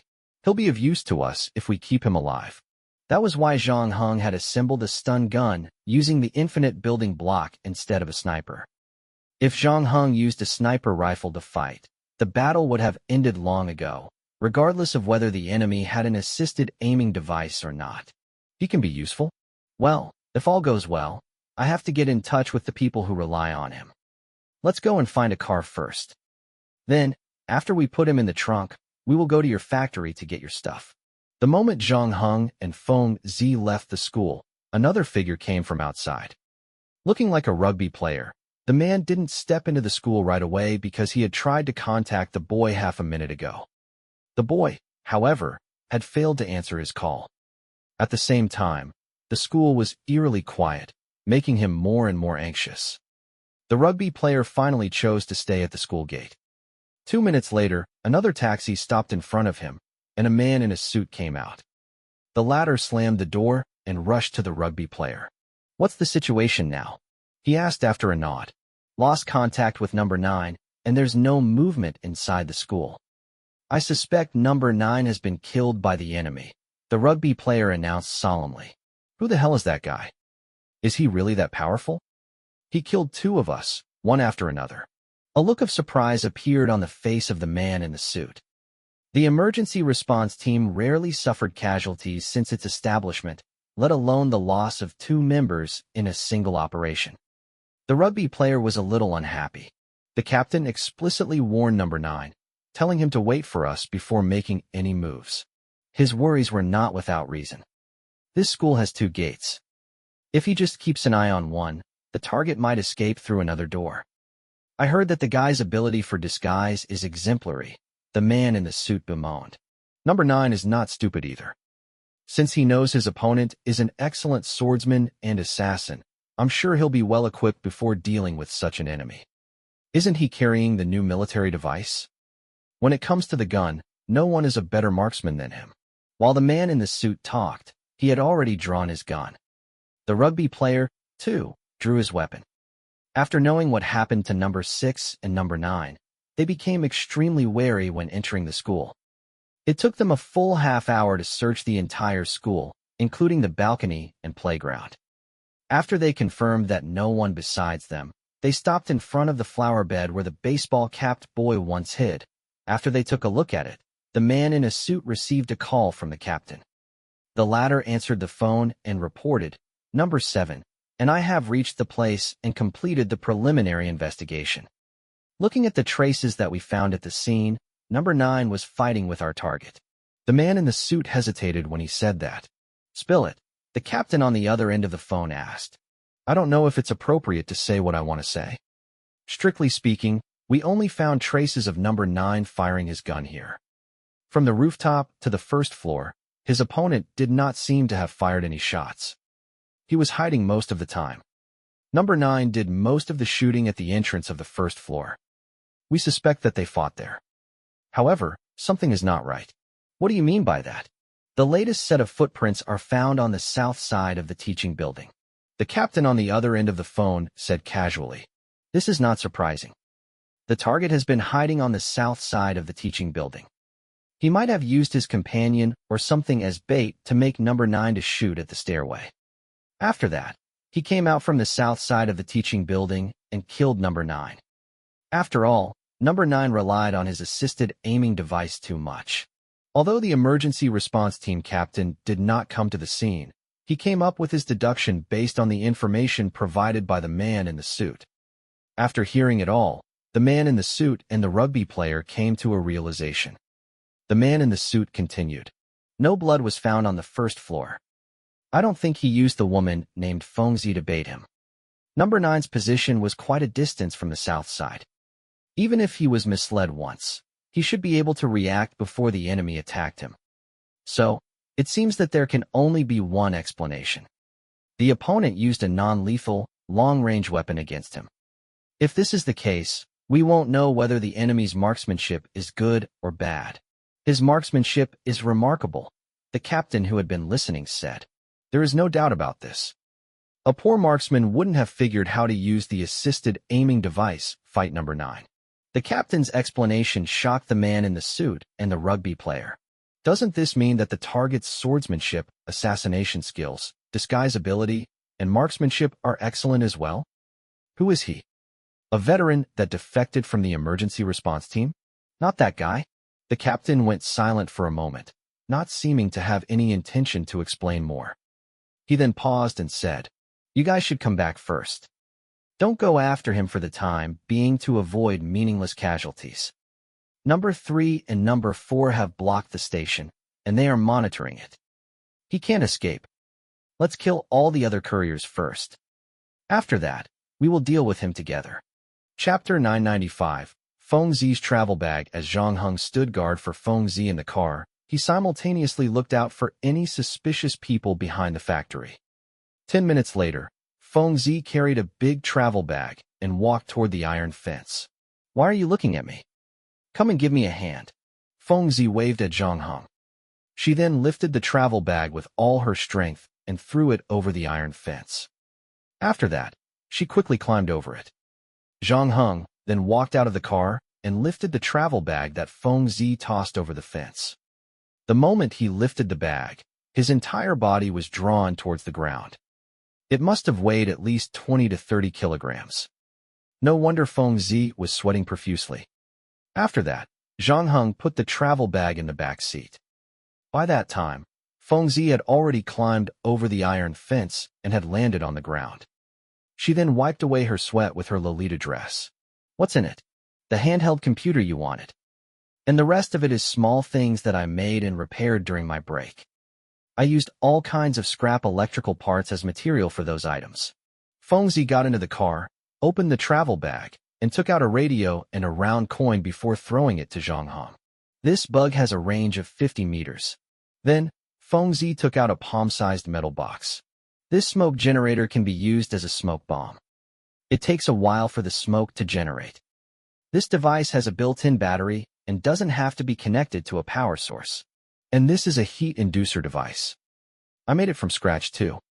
When you drop it hard, a human-shaped balloon will pop up with hot air." Feng Zi then took out a Coke can from her bag. "I have a laser gun too. I added a magnifying glass to an industrial laser cutting gun to amplify its power. However, I can't give it to you. I needed to defend myself." One by one, Feng Zi took out the things in the travel bag, explaining their functions enthusiastically. Initially, Zhang Heng did not care much about Feng Zi's return to the factory to grab her stuff. He simply needed the opportunity to ask her to bring him a handheld computer. However, when Feng Zi opened the travel bag, he had to admit that most things in the bag intrigued him a lot. "So, you invent all these creations whenever you have nothing better to do?" "Yes, I told you I've been waiting for an adventure." "Of course, I have to be prepared," Feng Zi said. "If you give me more time, I can even make you an exoskeleton." "I don't doubt it." Zhang Heng started the car, glanced around, and stepped on the gas the moment he confirmed there weren't any suspicious people around. "Let's go. The show has just begun. Next, we have to step down to let other actors perform." In order to ensure the success of this transaction, Mr. G had sent a total of 10 couriers to do the job. Since 9 of them were there to confuse Shengtang Morgan Group, only 1 courier would be responsible for the transaction. Although the emergency response team had received the news in advance from the mole and had their sights on Zhang Heng, he, as leader of Team Zero, would never place all his bets on one side. So he planned to take out all 10 couriers in one fell swoop. By doing that, he could prevent all unwanted accidents. He also had lots of confidence in his team. Admittedly, though, he still underestimated Zhang Heng. The mole had greatly exaggerated Zhang Heng's combat skills, causing number 6 to be asked to masquerade as the traitor. She was supposed to paralyze him, drag Zhang Heng out of the bar, and attempt to hold him until her ally joined her in killing Zhang Heng together. However, little did he expect that number 6 would fail to leave the bar. In the end, Zhang Heng exposed her and sent her to her maker. After that, Zero made another mistake by sending number 9 to track Zhang Heng's whereabouts. Unfortunately, number 9 disappeared as well. Fortunately, judging from the photos sent by number 7 and number 5, there was a high probability that number 9 was still alive. Currently, he was being held hostage by Zhang Heng. To be honest, Zhang Heng's move surprised Zero. It was because he showed no mercy when he killed number 6. Clearly, Zhang Heng was not affected by the fact that number 6 was a female. The knife wound on her throat also indicated his resolve.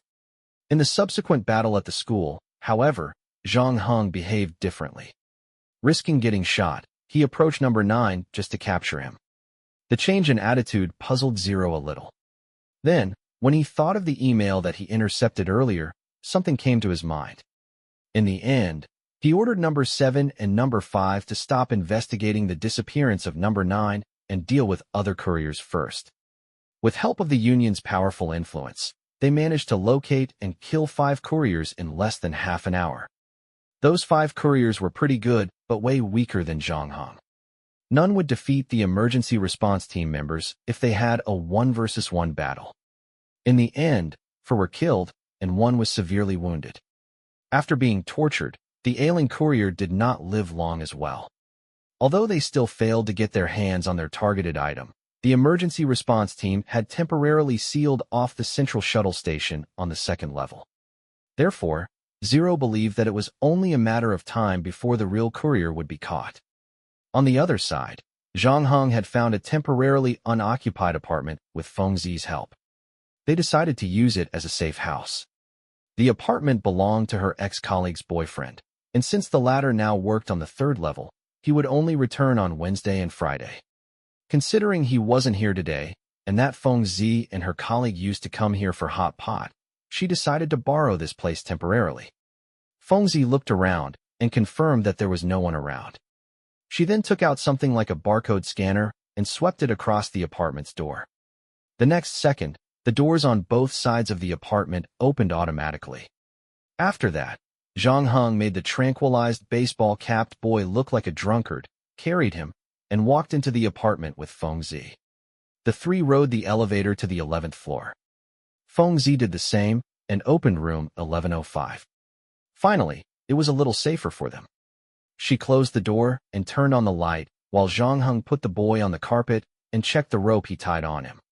Before Feng Zi could say anything, Zhang Heng suddenly spoke up. Pretending to be unconscious is useless. I know you've gone through drug resistance training. The stun round is supposed to put ordinary people to sleep for at least 4 hours. However, its effects last approximately only an hour for you. If you want to wait for the right time to retaliate, it's entirely up to you. Since you don't want to communicate, I will seal your mouth with glue. Chapter 996. Working together again, the eyebrows of the baseball-capped boy trembled, and he finally opened his eyes. When he looked at Zhang Heng, clear hints of fear flashed across his pupils. Who the hell are you? Who do you think? Zhang Heng asked rhetorically. We did a background check on you. You are just a common bodyguard clone produced by the G7Z security company. Your memory is nothing out of the ordinary. They wouldn't put too much attention on a clone like you. I know they also gave you a default memory template. You are not supposed to be able to connect with the relatives and friends that you have.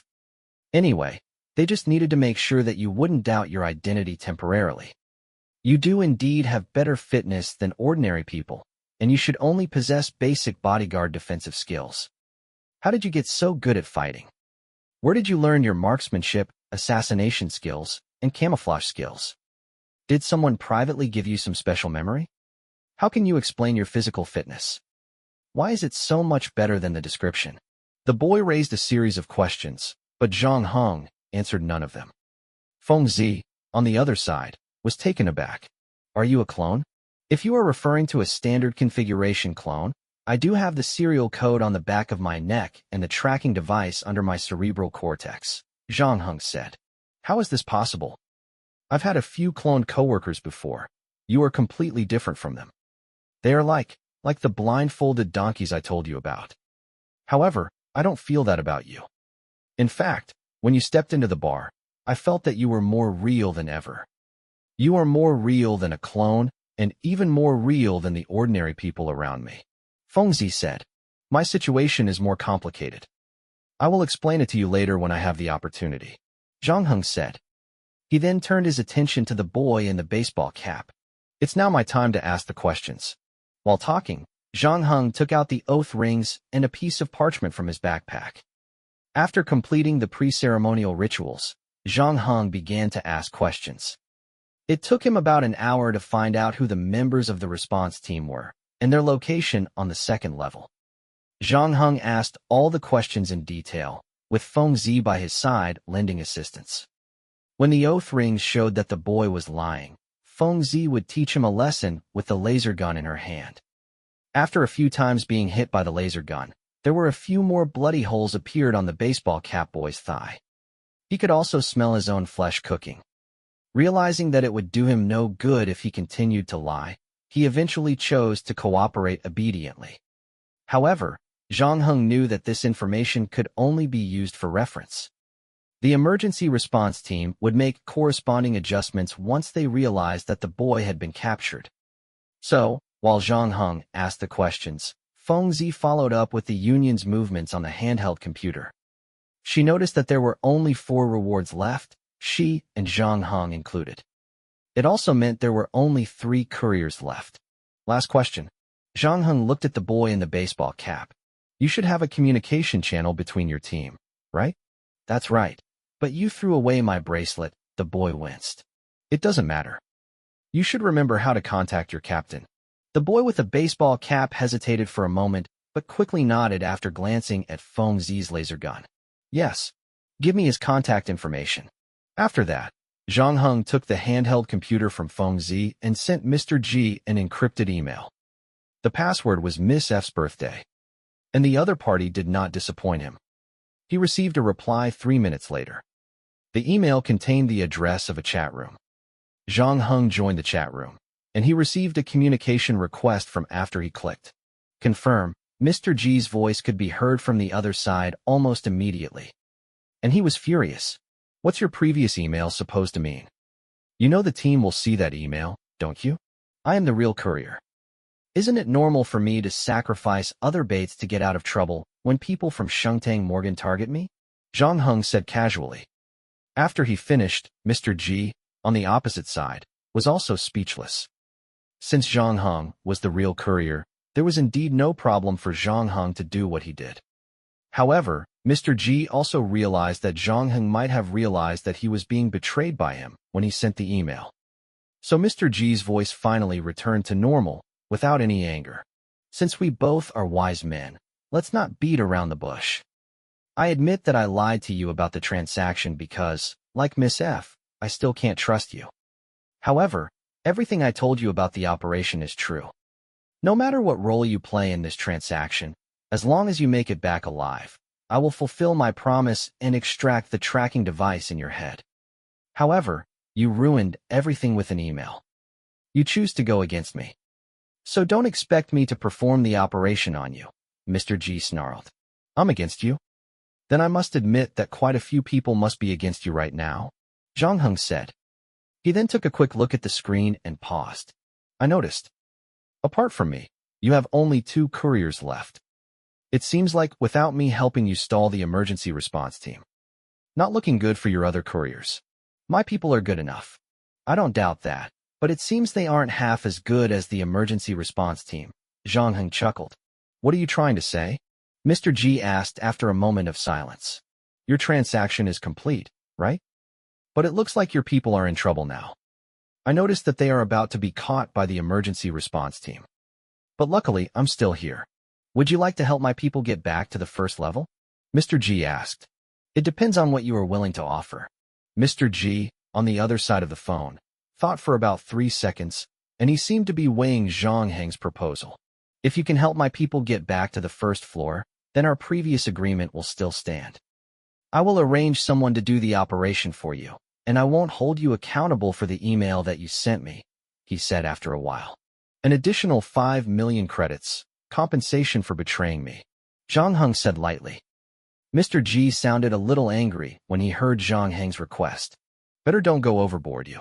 It's just a tiny, reasonable request. It can't a big sum to you, isn't it? Mr. G hesitated for a moment. Well, I will let the courier with the goods contact you later. You must protect his safety, he finally said. Deal. Chapter 997, Methreya. Are you done negotiating? Are we going to keep helping Mr. G protect his deliverman? Feng Zi found 2 bottles of cola in the refrigerator and threw one to Zhang Heng. No. He won't trust me. Zhang Heng hung up the phone and grabbed the cola. Well, I don't trust him as well. He wants to keep using me as bait. Huh. Why did you email him?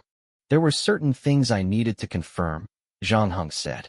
Although he was furious when I talked to him earlier, he did not sound panicky. From the surface, it appeared the emergency response team almost had him. The interesting thing is that he doesn't seem to think so. He finally agreed to my proposal not only because he wants to keep using me as bait, but the larger reason is that he doesn't want me suspicious of him. What do you mean by that? Everyone says that Mr. G is the uncrowned king of the first level. More than half the forces and gangs on the first level are related to him. However, his power has always been limited to the first level. He was actually afraid of the actual ruler of New Shanghai 0297. However, I don't think someone like him will stay obediently on the first level, Zhang Heng said as he popped the cola. He never actually placed his faith in me since the beginning. I believe he has another trump card. What do you plan to do next? Fengzi asked. I plan to reveal it, Zhang Heng replied casually. At 10:45, Zhang Heng came to a small pharmacy according to the address on the email. It was late at night, and save for the pharmacist and female cashier playing with her phone, there were only 5 customers in there. A couple picking pregnancy test strips in front of the counter was closest to the cash register. An old man who looked almost 80 years old was asking a pharmacist to grab him some Chinese medicine. There was also another man who seemed to have caught a bad cold. The man, wearing a mask, was sitting on a chair, reading the medicine's instructions. Zhang Heng looked around, and his gaze lingered on the masked man for a moment. After a while, he stopped looking. At that moment, the pharmacist on the other side was done helping the old man prepare his Chinese medicine. He then walked over to Zhang Heng. Do you need any help? He asked. Oh, I'm fine. I just need some vitamins. I'll look for them myself. Okay, no problem, said the pharmacist. Vitamins are located at the left of the second row of shelves. Help yourself. Thank you. Zhang Heng thanked him and walked over. About 2 minutes later, a man wearing a motorcycle helmet and leather jacket walked into the pharmacy. The man also looked at the people in the store, and his gaze landed upon the masked man. The helmeted man then stepped up and sat down beside the ladder. Do you have a peach-flavored electronic cigarette? He asked. Snorting, the masked man cursed. Go away, you fucking gay. The man in the helmet was taken aback. However, receiving no reaction from the helmeted man, the masked man stood up, patted his pants, and walked out the drugstore. After that, the helmeted man saw an ordinary guy in work uniform, looking to be a resident from the second level, walking toward him. Immediately, the helmeted man turned to his back and put on a defensive posture. He then heard the other party say, I don't have peach, but if you are willing to pay me 100 credits, I can get you a cocoa-flavored e-cigarette. That would be great, replied the man wearing a motorcycle helmet in joy and relief. He stood up and followed Zhang Heng out of the pharmacy until they left the surveillance camera's range. It was only after that did the helmeted man reach out. Hello, I am Methreya, the courier responsible for this transaction. Are you here to protect me, Zhang Heng? Methreya's extended hand stayed in the air for 2 seconds. Then, after seeing that Zhang Heng did not react, he retracted his hand in embarrassment. Mr. G told me about you. I can understand your dissatisfaction. However, the important thing now is to leave here and send the goods back to the first level. Did you bring the goods? Zhang Heng asked. It's with me. Methreya nodded and tapped on his helmet. But the problem is that the emergency response team has blocked the station, and there are only 3 couriers left. So, they only sent 3 members to track our whereabouts. The rest have gathered at the station to prevent us from leaving. Let's go back to the safe house and discuss how to leave this place, Zhang Heng said. Okay. Methreya replied with no objection. Mr. G said that you are the strongest clone he has ever seen. He asked me to do what you ask. And I believe you will bring me out of this place. Zhang Heng was non-committal when he heard what he said. He then took Methreya back to the apartment on the 11th floor. As soon as the door was opened, Methreya saw a young man with a baseball cap tied up. He then quickly reacted and complimented. This is an emergency response team member that you have held hostage. So, you're as good as I've heard. Even the elite armed forces of Shengtang Morgan Group can't match up to you. By the way, didn't you have a female companion? Is she here? It's just a woman I met in a bar. I asked her to help find me a place I could use as a safe house. Afterward, I killed her to conceal my location. If I were you, I would have done the same. Mithriya nodded and sat down on the sofa. What would you like to drink? Zhang Heng opened the refrigerator. Oh, whatever. We are still on the run, and I'm not picky, Mithriya said. By the way, we are safe now. Can you tell me how we are going to return to the first level? We will make use of this hostage, Zhang Heng said while kicking the baseball-capped boy. Mithriya hesitated. That's good thinking, but I have to remind you that these guys from the emergency response team are determined to complete their missions. Compared to the safety of their compadre, they always consider their mission is more important. I don't think they're going to let us leave just because we threaten them with their ally. Mithriya said euphemistically. No. This hostage is just a bit. We are going to use the hostages to draw them away from the station. Only then can we break through their barricade. Zhang Heng picked up the pistol on the table. And if they send us a small number, I don't mind helping them with a membership reduction exercise. Chapter 998, The Third Path. Now that's a good idea. Mithriya's face finally showed a touch of joy. Mr. G was right. As expected, no matter what troubles you face, you always find a solution. Really, what else did he tell you? Zhang Heng put away the gun. It is true he's at fault this time. He shouldn't have lied about the job. When we returned to the first floor, Mr. G said that he would personally apologize to you. Not only would he operate on you and pay you 5 million credits, but there are other compensations too. Basically, he would do anything to make sure that you are satisfied, Mithriya respectfully said. That's mighty kind of him. He only thought of me when he was forced into desperation, Zhang Heng said casually. Mithriya smiled, not denying what Zhang Heng said. Anyway, it is better to be useful than useless. So only those who are skillful will be used by others, and those who are as skillful as you are allowed to control your fate. What about you? Zhang Heng sounded noncommittal. Why are you willing to risk your life to be courier for tonight's transaction? I want a better world where there are no class differences, exploitation, deception, and everyone can find the meaning of their existence. A yearning look appeared on Mithriya's face. With all due respect, no matter the society you live in, there will always be class division and exploitation, Zhang Heng said. As for the meaning of self-existence that you mentioned, most ordinary people wouldn't be able to find it, whether cloned or not. That's really pessimistic. No wonder Miss F said that you are not an idealist. Mithriya sighed. Your life must be very boring. Even though you have strength that everyone envies, you can't find a reason to put it to good use. You are like a knight with a sword, but there is no lord for you to serve. I have seen many idealists. Under normal circumstances, there are only two paths presented in front of them.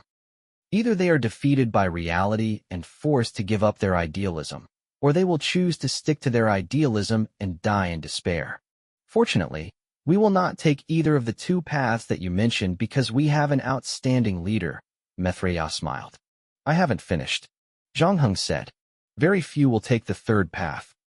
Those who choose the third path will realize the huge energy contained in their idealism, and they would start making good use of that energy.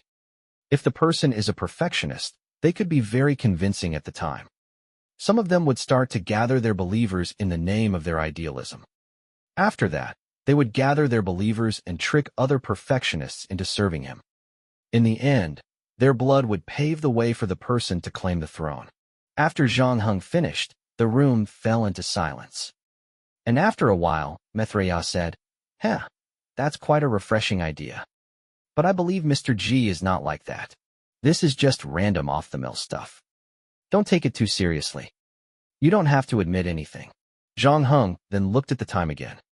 After that, he pointed at the baseball-capped boy on the ground. It's almost time to contact the emergency response team. Bring him with us. We have to move.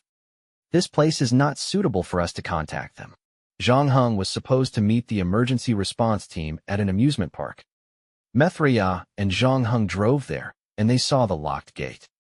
Under normal circumstances, the amusement park staff would leave work at 9 o'clock, leaving only one old security guard to guard the gate. Obviously, the latter could not defeat Zhang Heng and Mithria. After knocking out the old security guard, Mithria found a set of keys from his duty room. He then opened the gate, and the two drove into the amusement park. This was the largest amusement park on the second level, equipped with various interesting rides. Children usually love to come here. Zhang Heng parked the car at the Racing Kingdom located at the southwest corner. The ride featured dozens of car models that were identical to their real counterparts. If the real cars were parked here, spotting the clone would be almost impossible if not tested individually. Zhang Heng and Mithria agreed that if too many emergency response team members attacked them, they would return to this spot and drive away from the amusement park. After that, Mithria installed Feng Zi's self-made high-definition camera on the highest spot in the park, the Ferris wheel. Other than that, he also did some preparations at the spot Zhang Heng requested. At 12 o'clock, a zero-emissions car pulled up outside the amusement park. Two men and a woman got out of the car.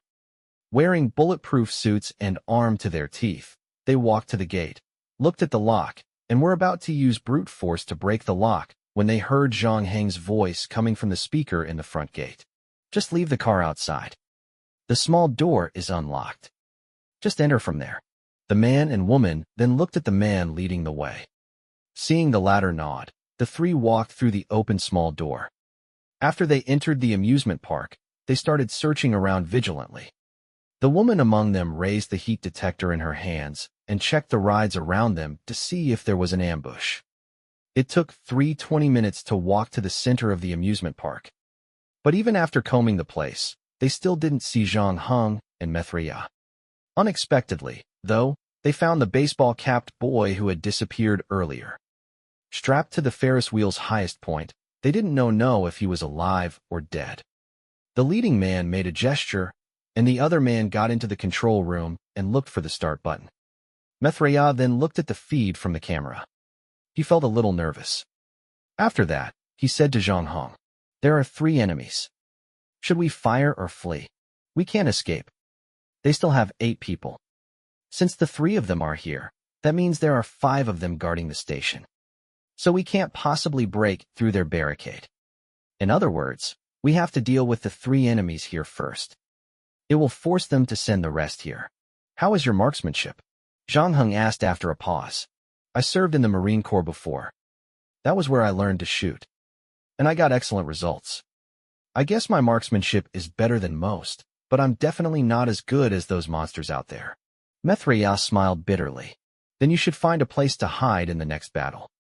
Look at the screen and update me with their movements in real time." Zhang Heng said. "Understood." Chapter 999. Determination. The leader's body hit the base of the Ferris wheel pretty hard. His back collided with the steel bracket, and it looked really painful. With raised eyebrows, what Zhang Heng saw surprised him. With the power of Barrett's bullet, the target's body should be torn into half after Zhang Heng landed his shot accurately on him. Logically speaking, he shouldn't be sent flying as if hit by a locomotive. And Zhang Heng also noticed that the leader could still move after his body collided with the metal frame. Enduring the pain, the leader got up from the ground and turned to the other side. Although his 2 companions had already determined the approximate location of the sniper through the shot, it was too far to attack Zhang Heng. So, he had to look for a cover to hide first. Simultaneously, Mithria's voice could be heard coming from the radio. He may be wearing the latest generation bulletproof vest. Not in mass production yet. There have been reports in the news saying that the vest can disperse the energy of a bullet and distribute the force throughout the entire body. That is why you large-caliber ammunition can't hurt him. I noticed that too, Zhang Heng said. But if he gets shot for the second time, his ribs can't possibly withstand the force.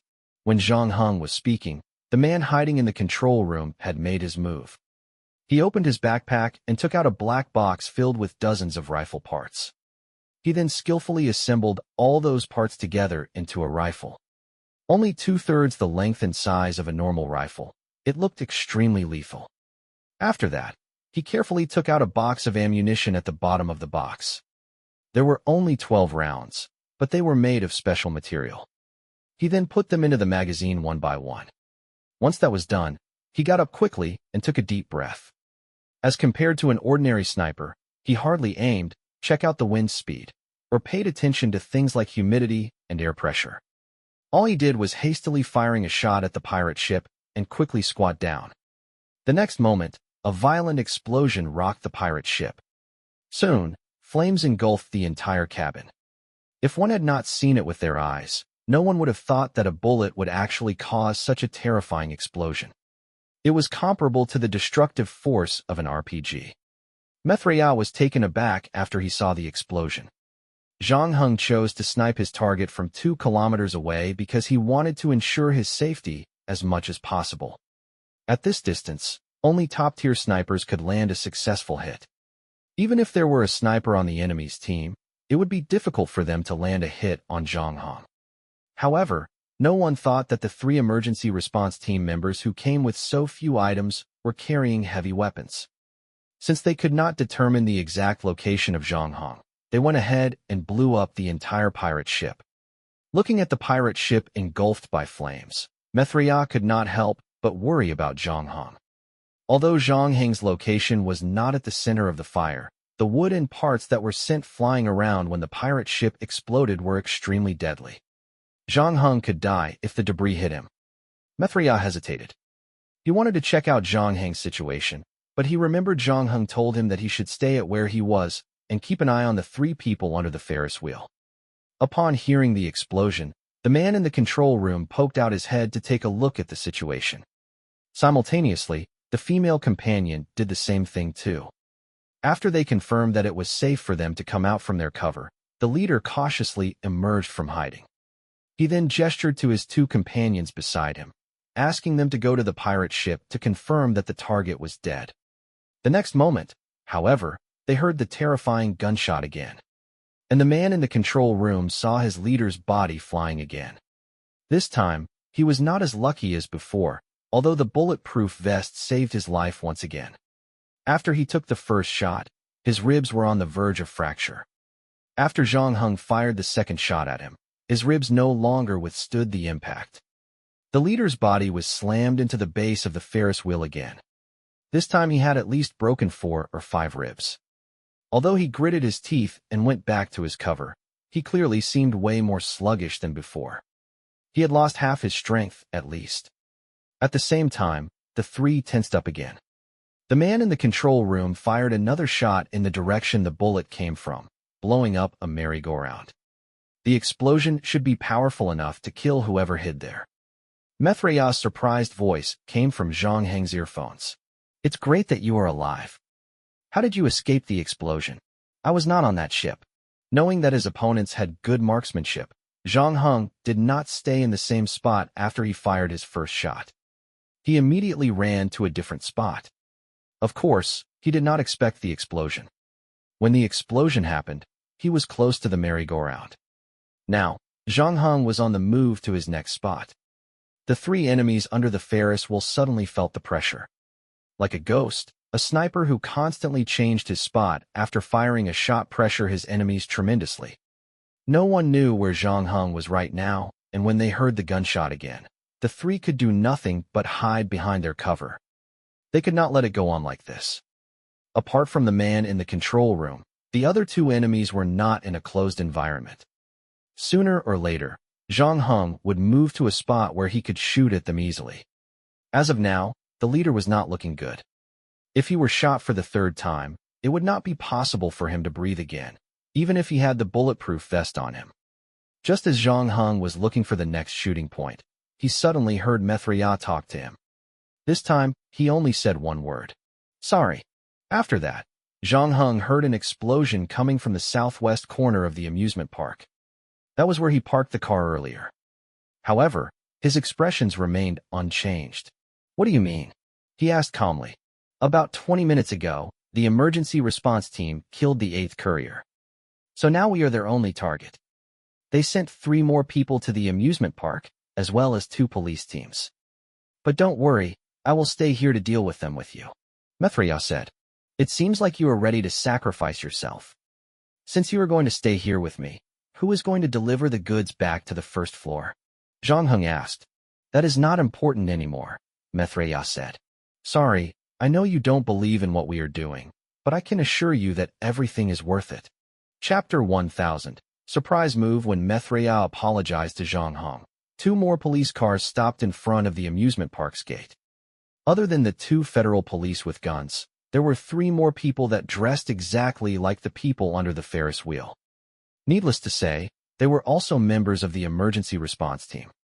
After seeing those 3 entering the amusement park, Mithriya breathed a sigh of relief. The responsibility that laid on his shoulders wasn't light tonight. He needed to use Zhang Hong to draw the response team away from the station so the goods could be safely transported back to the first level. In order to ensure the plan's success, another courier made the sacrifice. Mithriya received the news 20 minutes ago. The other courier tried to enter the station by blending himself into the crowd. Unfortunately, the emergency response team spotted him, and he was killed instantly.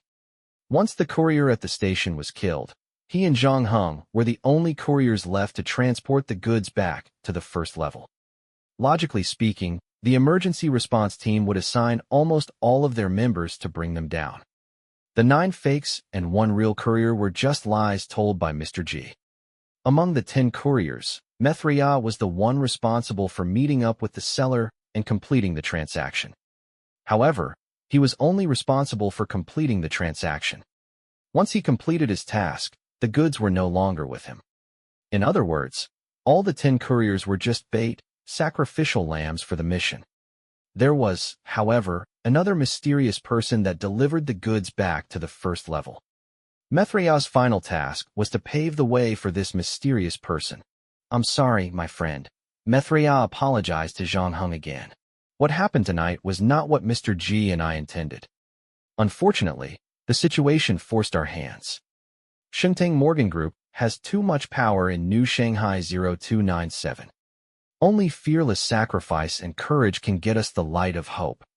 Although we have not been together for long, I can feel that you are a good person. We may not be friends, but at least we are fighting the same enemies together. No one will remember our names when the world becomes better.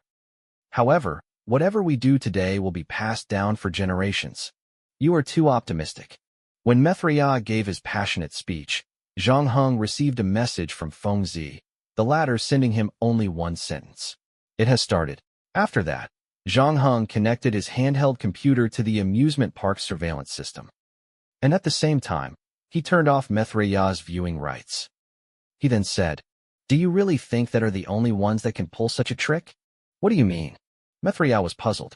"What I mean is that after you watched my previous battle with those 3 people, you automatically assumed that the 3 who came afterward were from the emergency response team. Don't you think that you were too sloppy?" "Of course we are not. Our people near the station noticed that the emergency response team left." Mithriya suddenly paused, and he thought of something else. Immediately, the expression on his face changed. After that, Zhang Hong heard him attempting to send an email. "You better not contact your allies at the station because they probably won't have time to reply to your email now," Zhang Hong reminded in kind. Long before Zhang Hong went to the pharmacy to see Mithriya, he had already contacted Zero, the captain of the emergency response team, informing him that Mr. G might have other armed forces hiding at the second level. The 2 then even came up with a plan to work with each other. An entire show put together by Zhang Hong and the emergency response team made Mr. G's men think that the response team had already left the station. By doing that, they managed to draw out the real deliverman. The response team had no reason to refuse the cooperation. Most of their members were still guarding the station, and Zhang Heng's proposal didn't change their defensive plan either. All Zhang Hong did was ask 3 of their members to pretend to leave the station. At the same time, Zhang Hong realized that Zero might have figured out his plan. However, he did not think that Zhang Hong could achieve his crazy goal. "Hey kid." Zhang Hong picked up Barrett and said to Mithriya, "Anyway, you have to contact Mr. G to report on the new emergency situation here. Help pass on my words to him." "Did he get my permission to change the world?" Zhang Hong asked casually after a pause. Both Zhang Hong and the emergency response team knew that the cooperation between the 2 parties was only temporary. As long as they drew out the armed force hiding at the second level, their collaboration would cease to exist. In other words, the three people under the Ferris wheel, the federal police team, and the three newly arrived plainclothes were here to kill Zhang Heng and Mithria. Earlier, Zero had pondered a long time about how many team members he should send to the amusement park. The best outcome was to eliminate Mr. G's hidden armed forces, locate the goods, and kill Zhang Heng, who killed and kidnapped his team members. In the past, he did not need to face such a difficult circumstance because the entire emergency response team was elites. It was almost impossible for them to lose in a one-on-one battle. Unfortunately, they were facing Zhang Heng this time, and he had already caused the team to lose 2 of their members. Hence, Zero was having a hard time dealing with the situation. If Zhang Heng sent too few people to the amusement park, he could surely kill all of them, but on the other hand, if he sent too many, the ones left at the station might not be enough to stop Mr. G's men. In the end, Zero decided to place his focus on the station. His team's goal tonight was to find the goods, after all, so he sent 3 team members and 2 teams of federal police to deal with Zhang Heng. In his opinion, the people he sent to deal with Zhang Heng should be more than enough. Logically, they should have higher chances of winning as well. When Mr. G's men appeared at the station, Zero couldn't help but be thankful that he left enough men to guard the station. When the fight broke out at the station, the battle at the amusement park kicked off as well. After Zhang Heng said the last sentence, he cut off the connection with Mithria and entered the giant castle at the amusement park. He chose this spot because the buildings were strong enough to withstand the impact of the explosion. In addition, the building itself was built on higher ground, second only to the Ferris wheel and the space shuttle. It also held the perfect vantage point for a sniper to kill his enemies. Zhang Heng's Beretta, made of Lego bricks, had only 5 bullets left in the magazine. Once empty, he wouldn't be able to reload it. Thus, he had to make sure that he wouldn't waste those precious bullets. Hence, when Zhang Heng dealt with ordinary enemies, he chose to use other weapons. He then turned on Feng Zi's homemade smoke generator and slowly filled the castle with white smoke. After that, he took out the filter lens and put it on.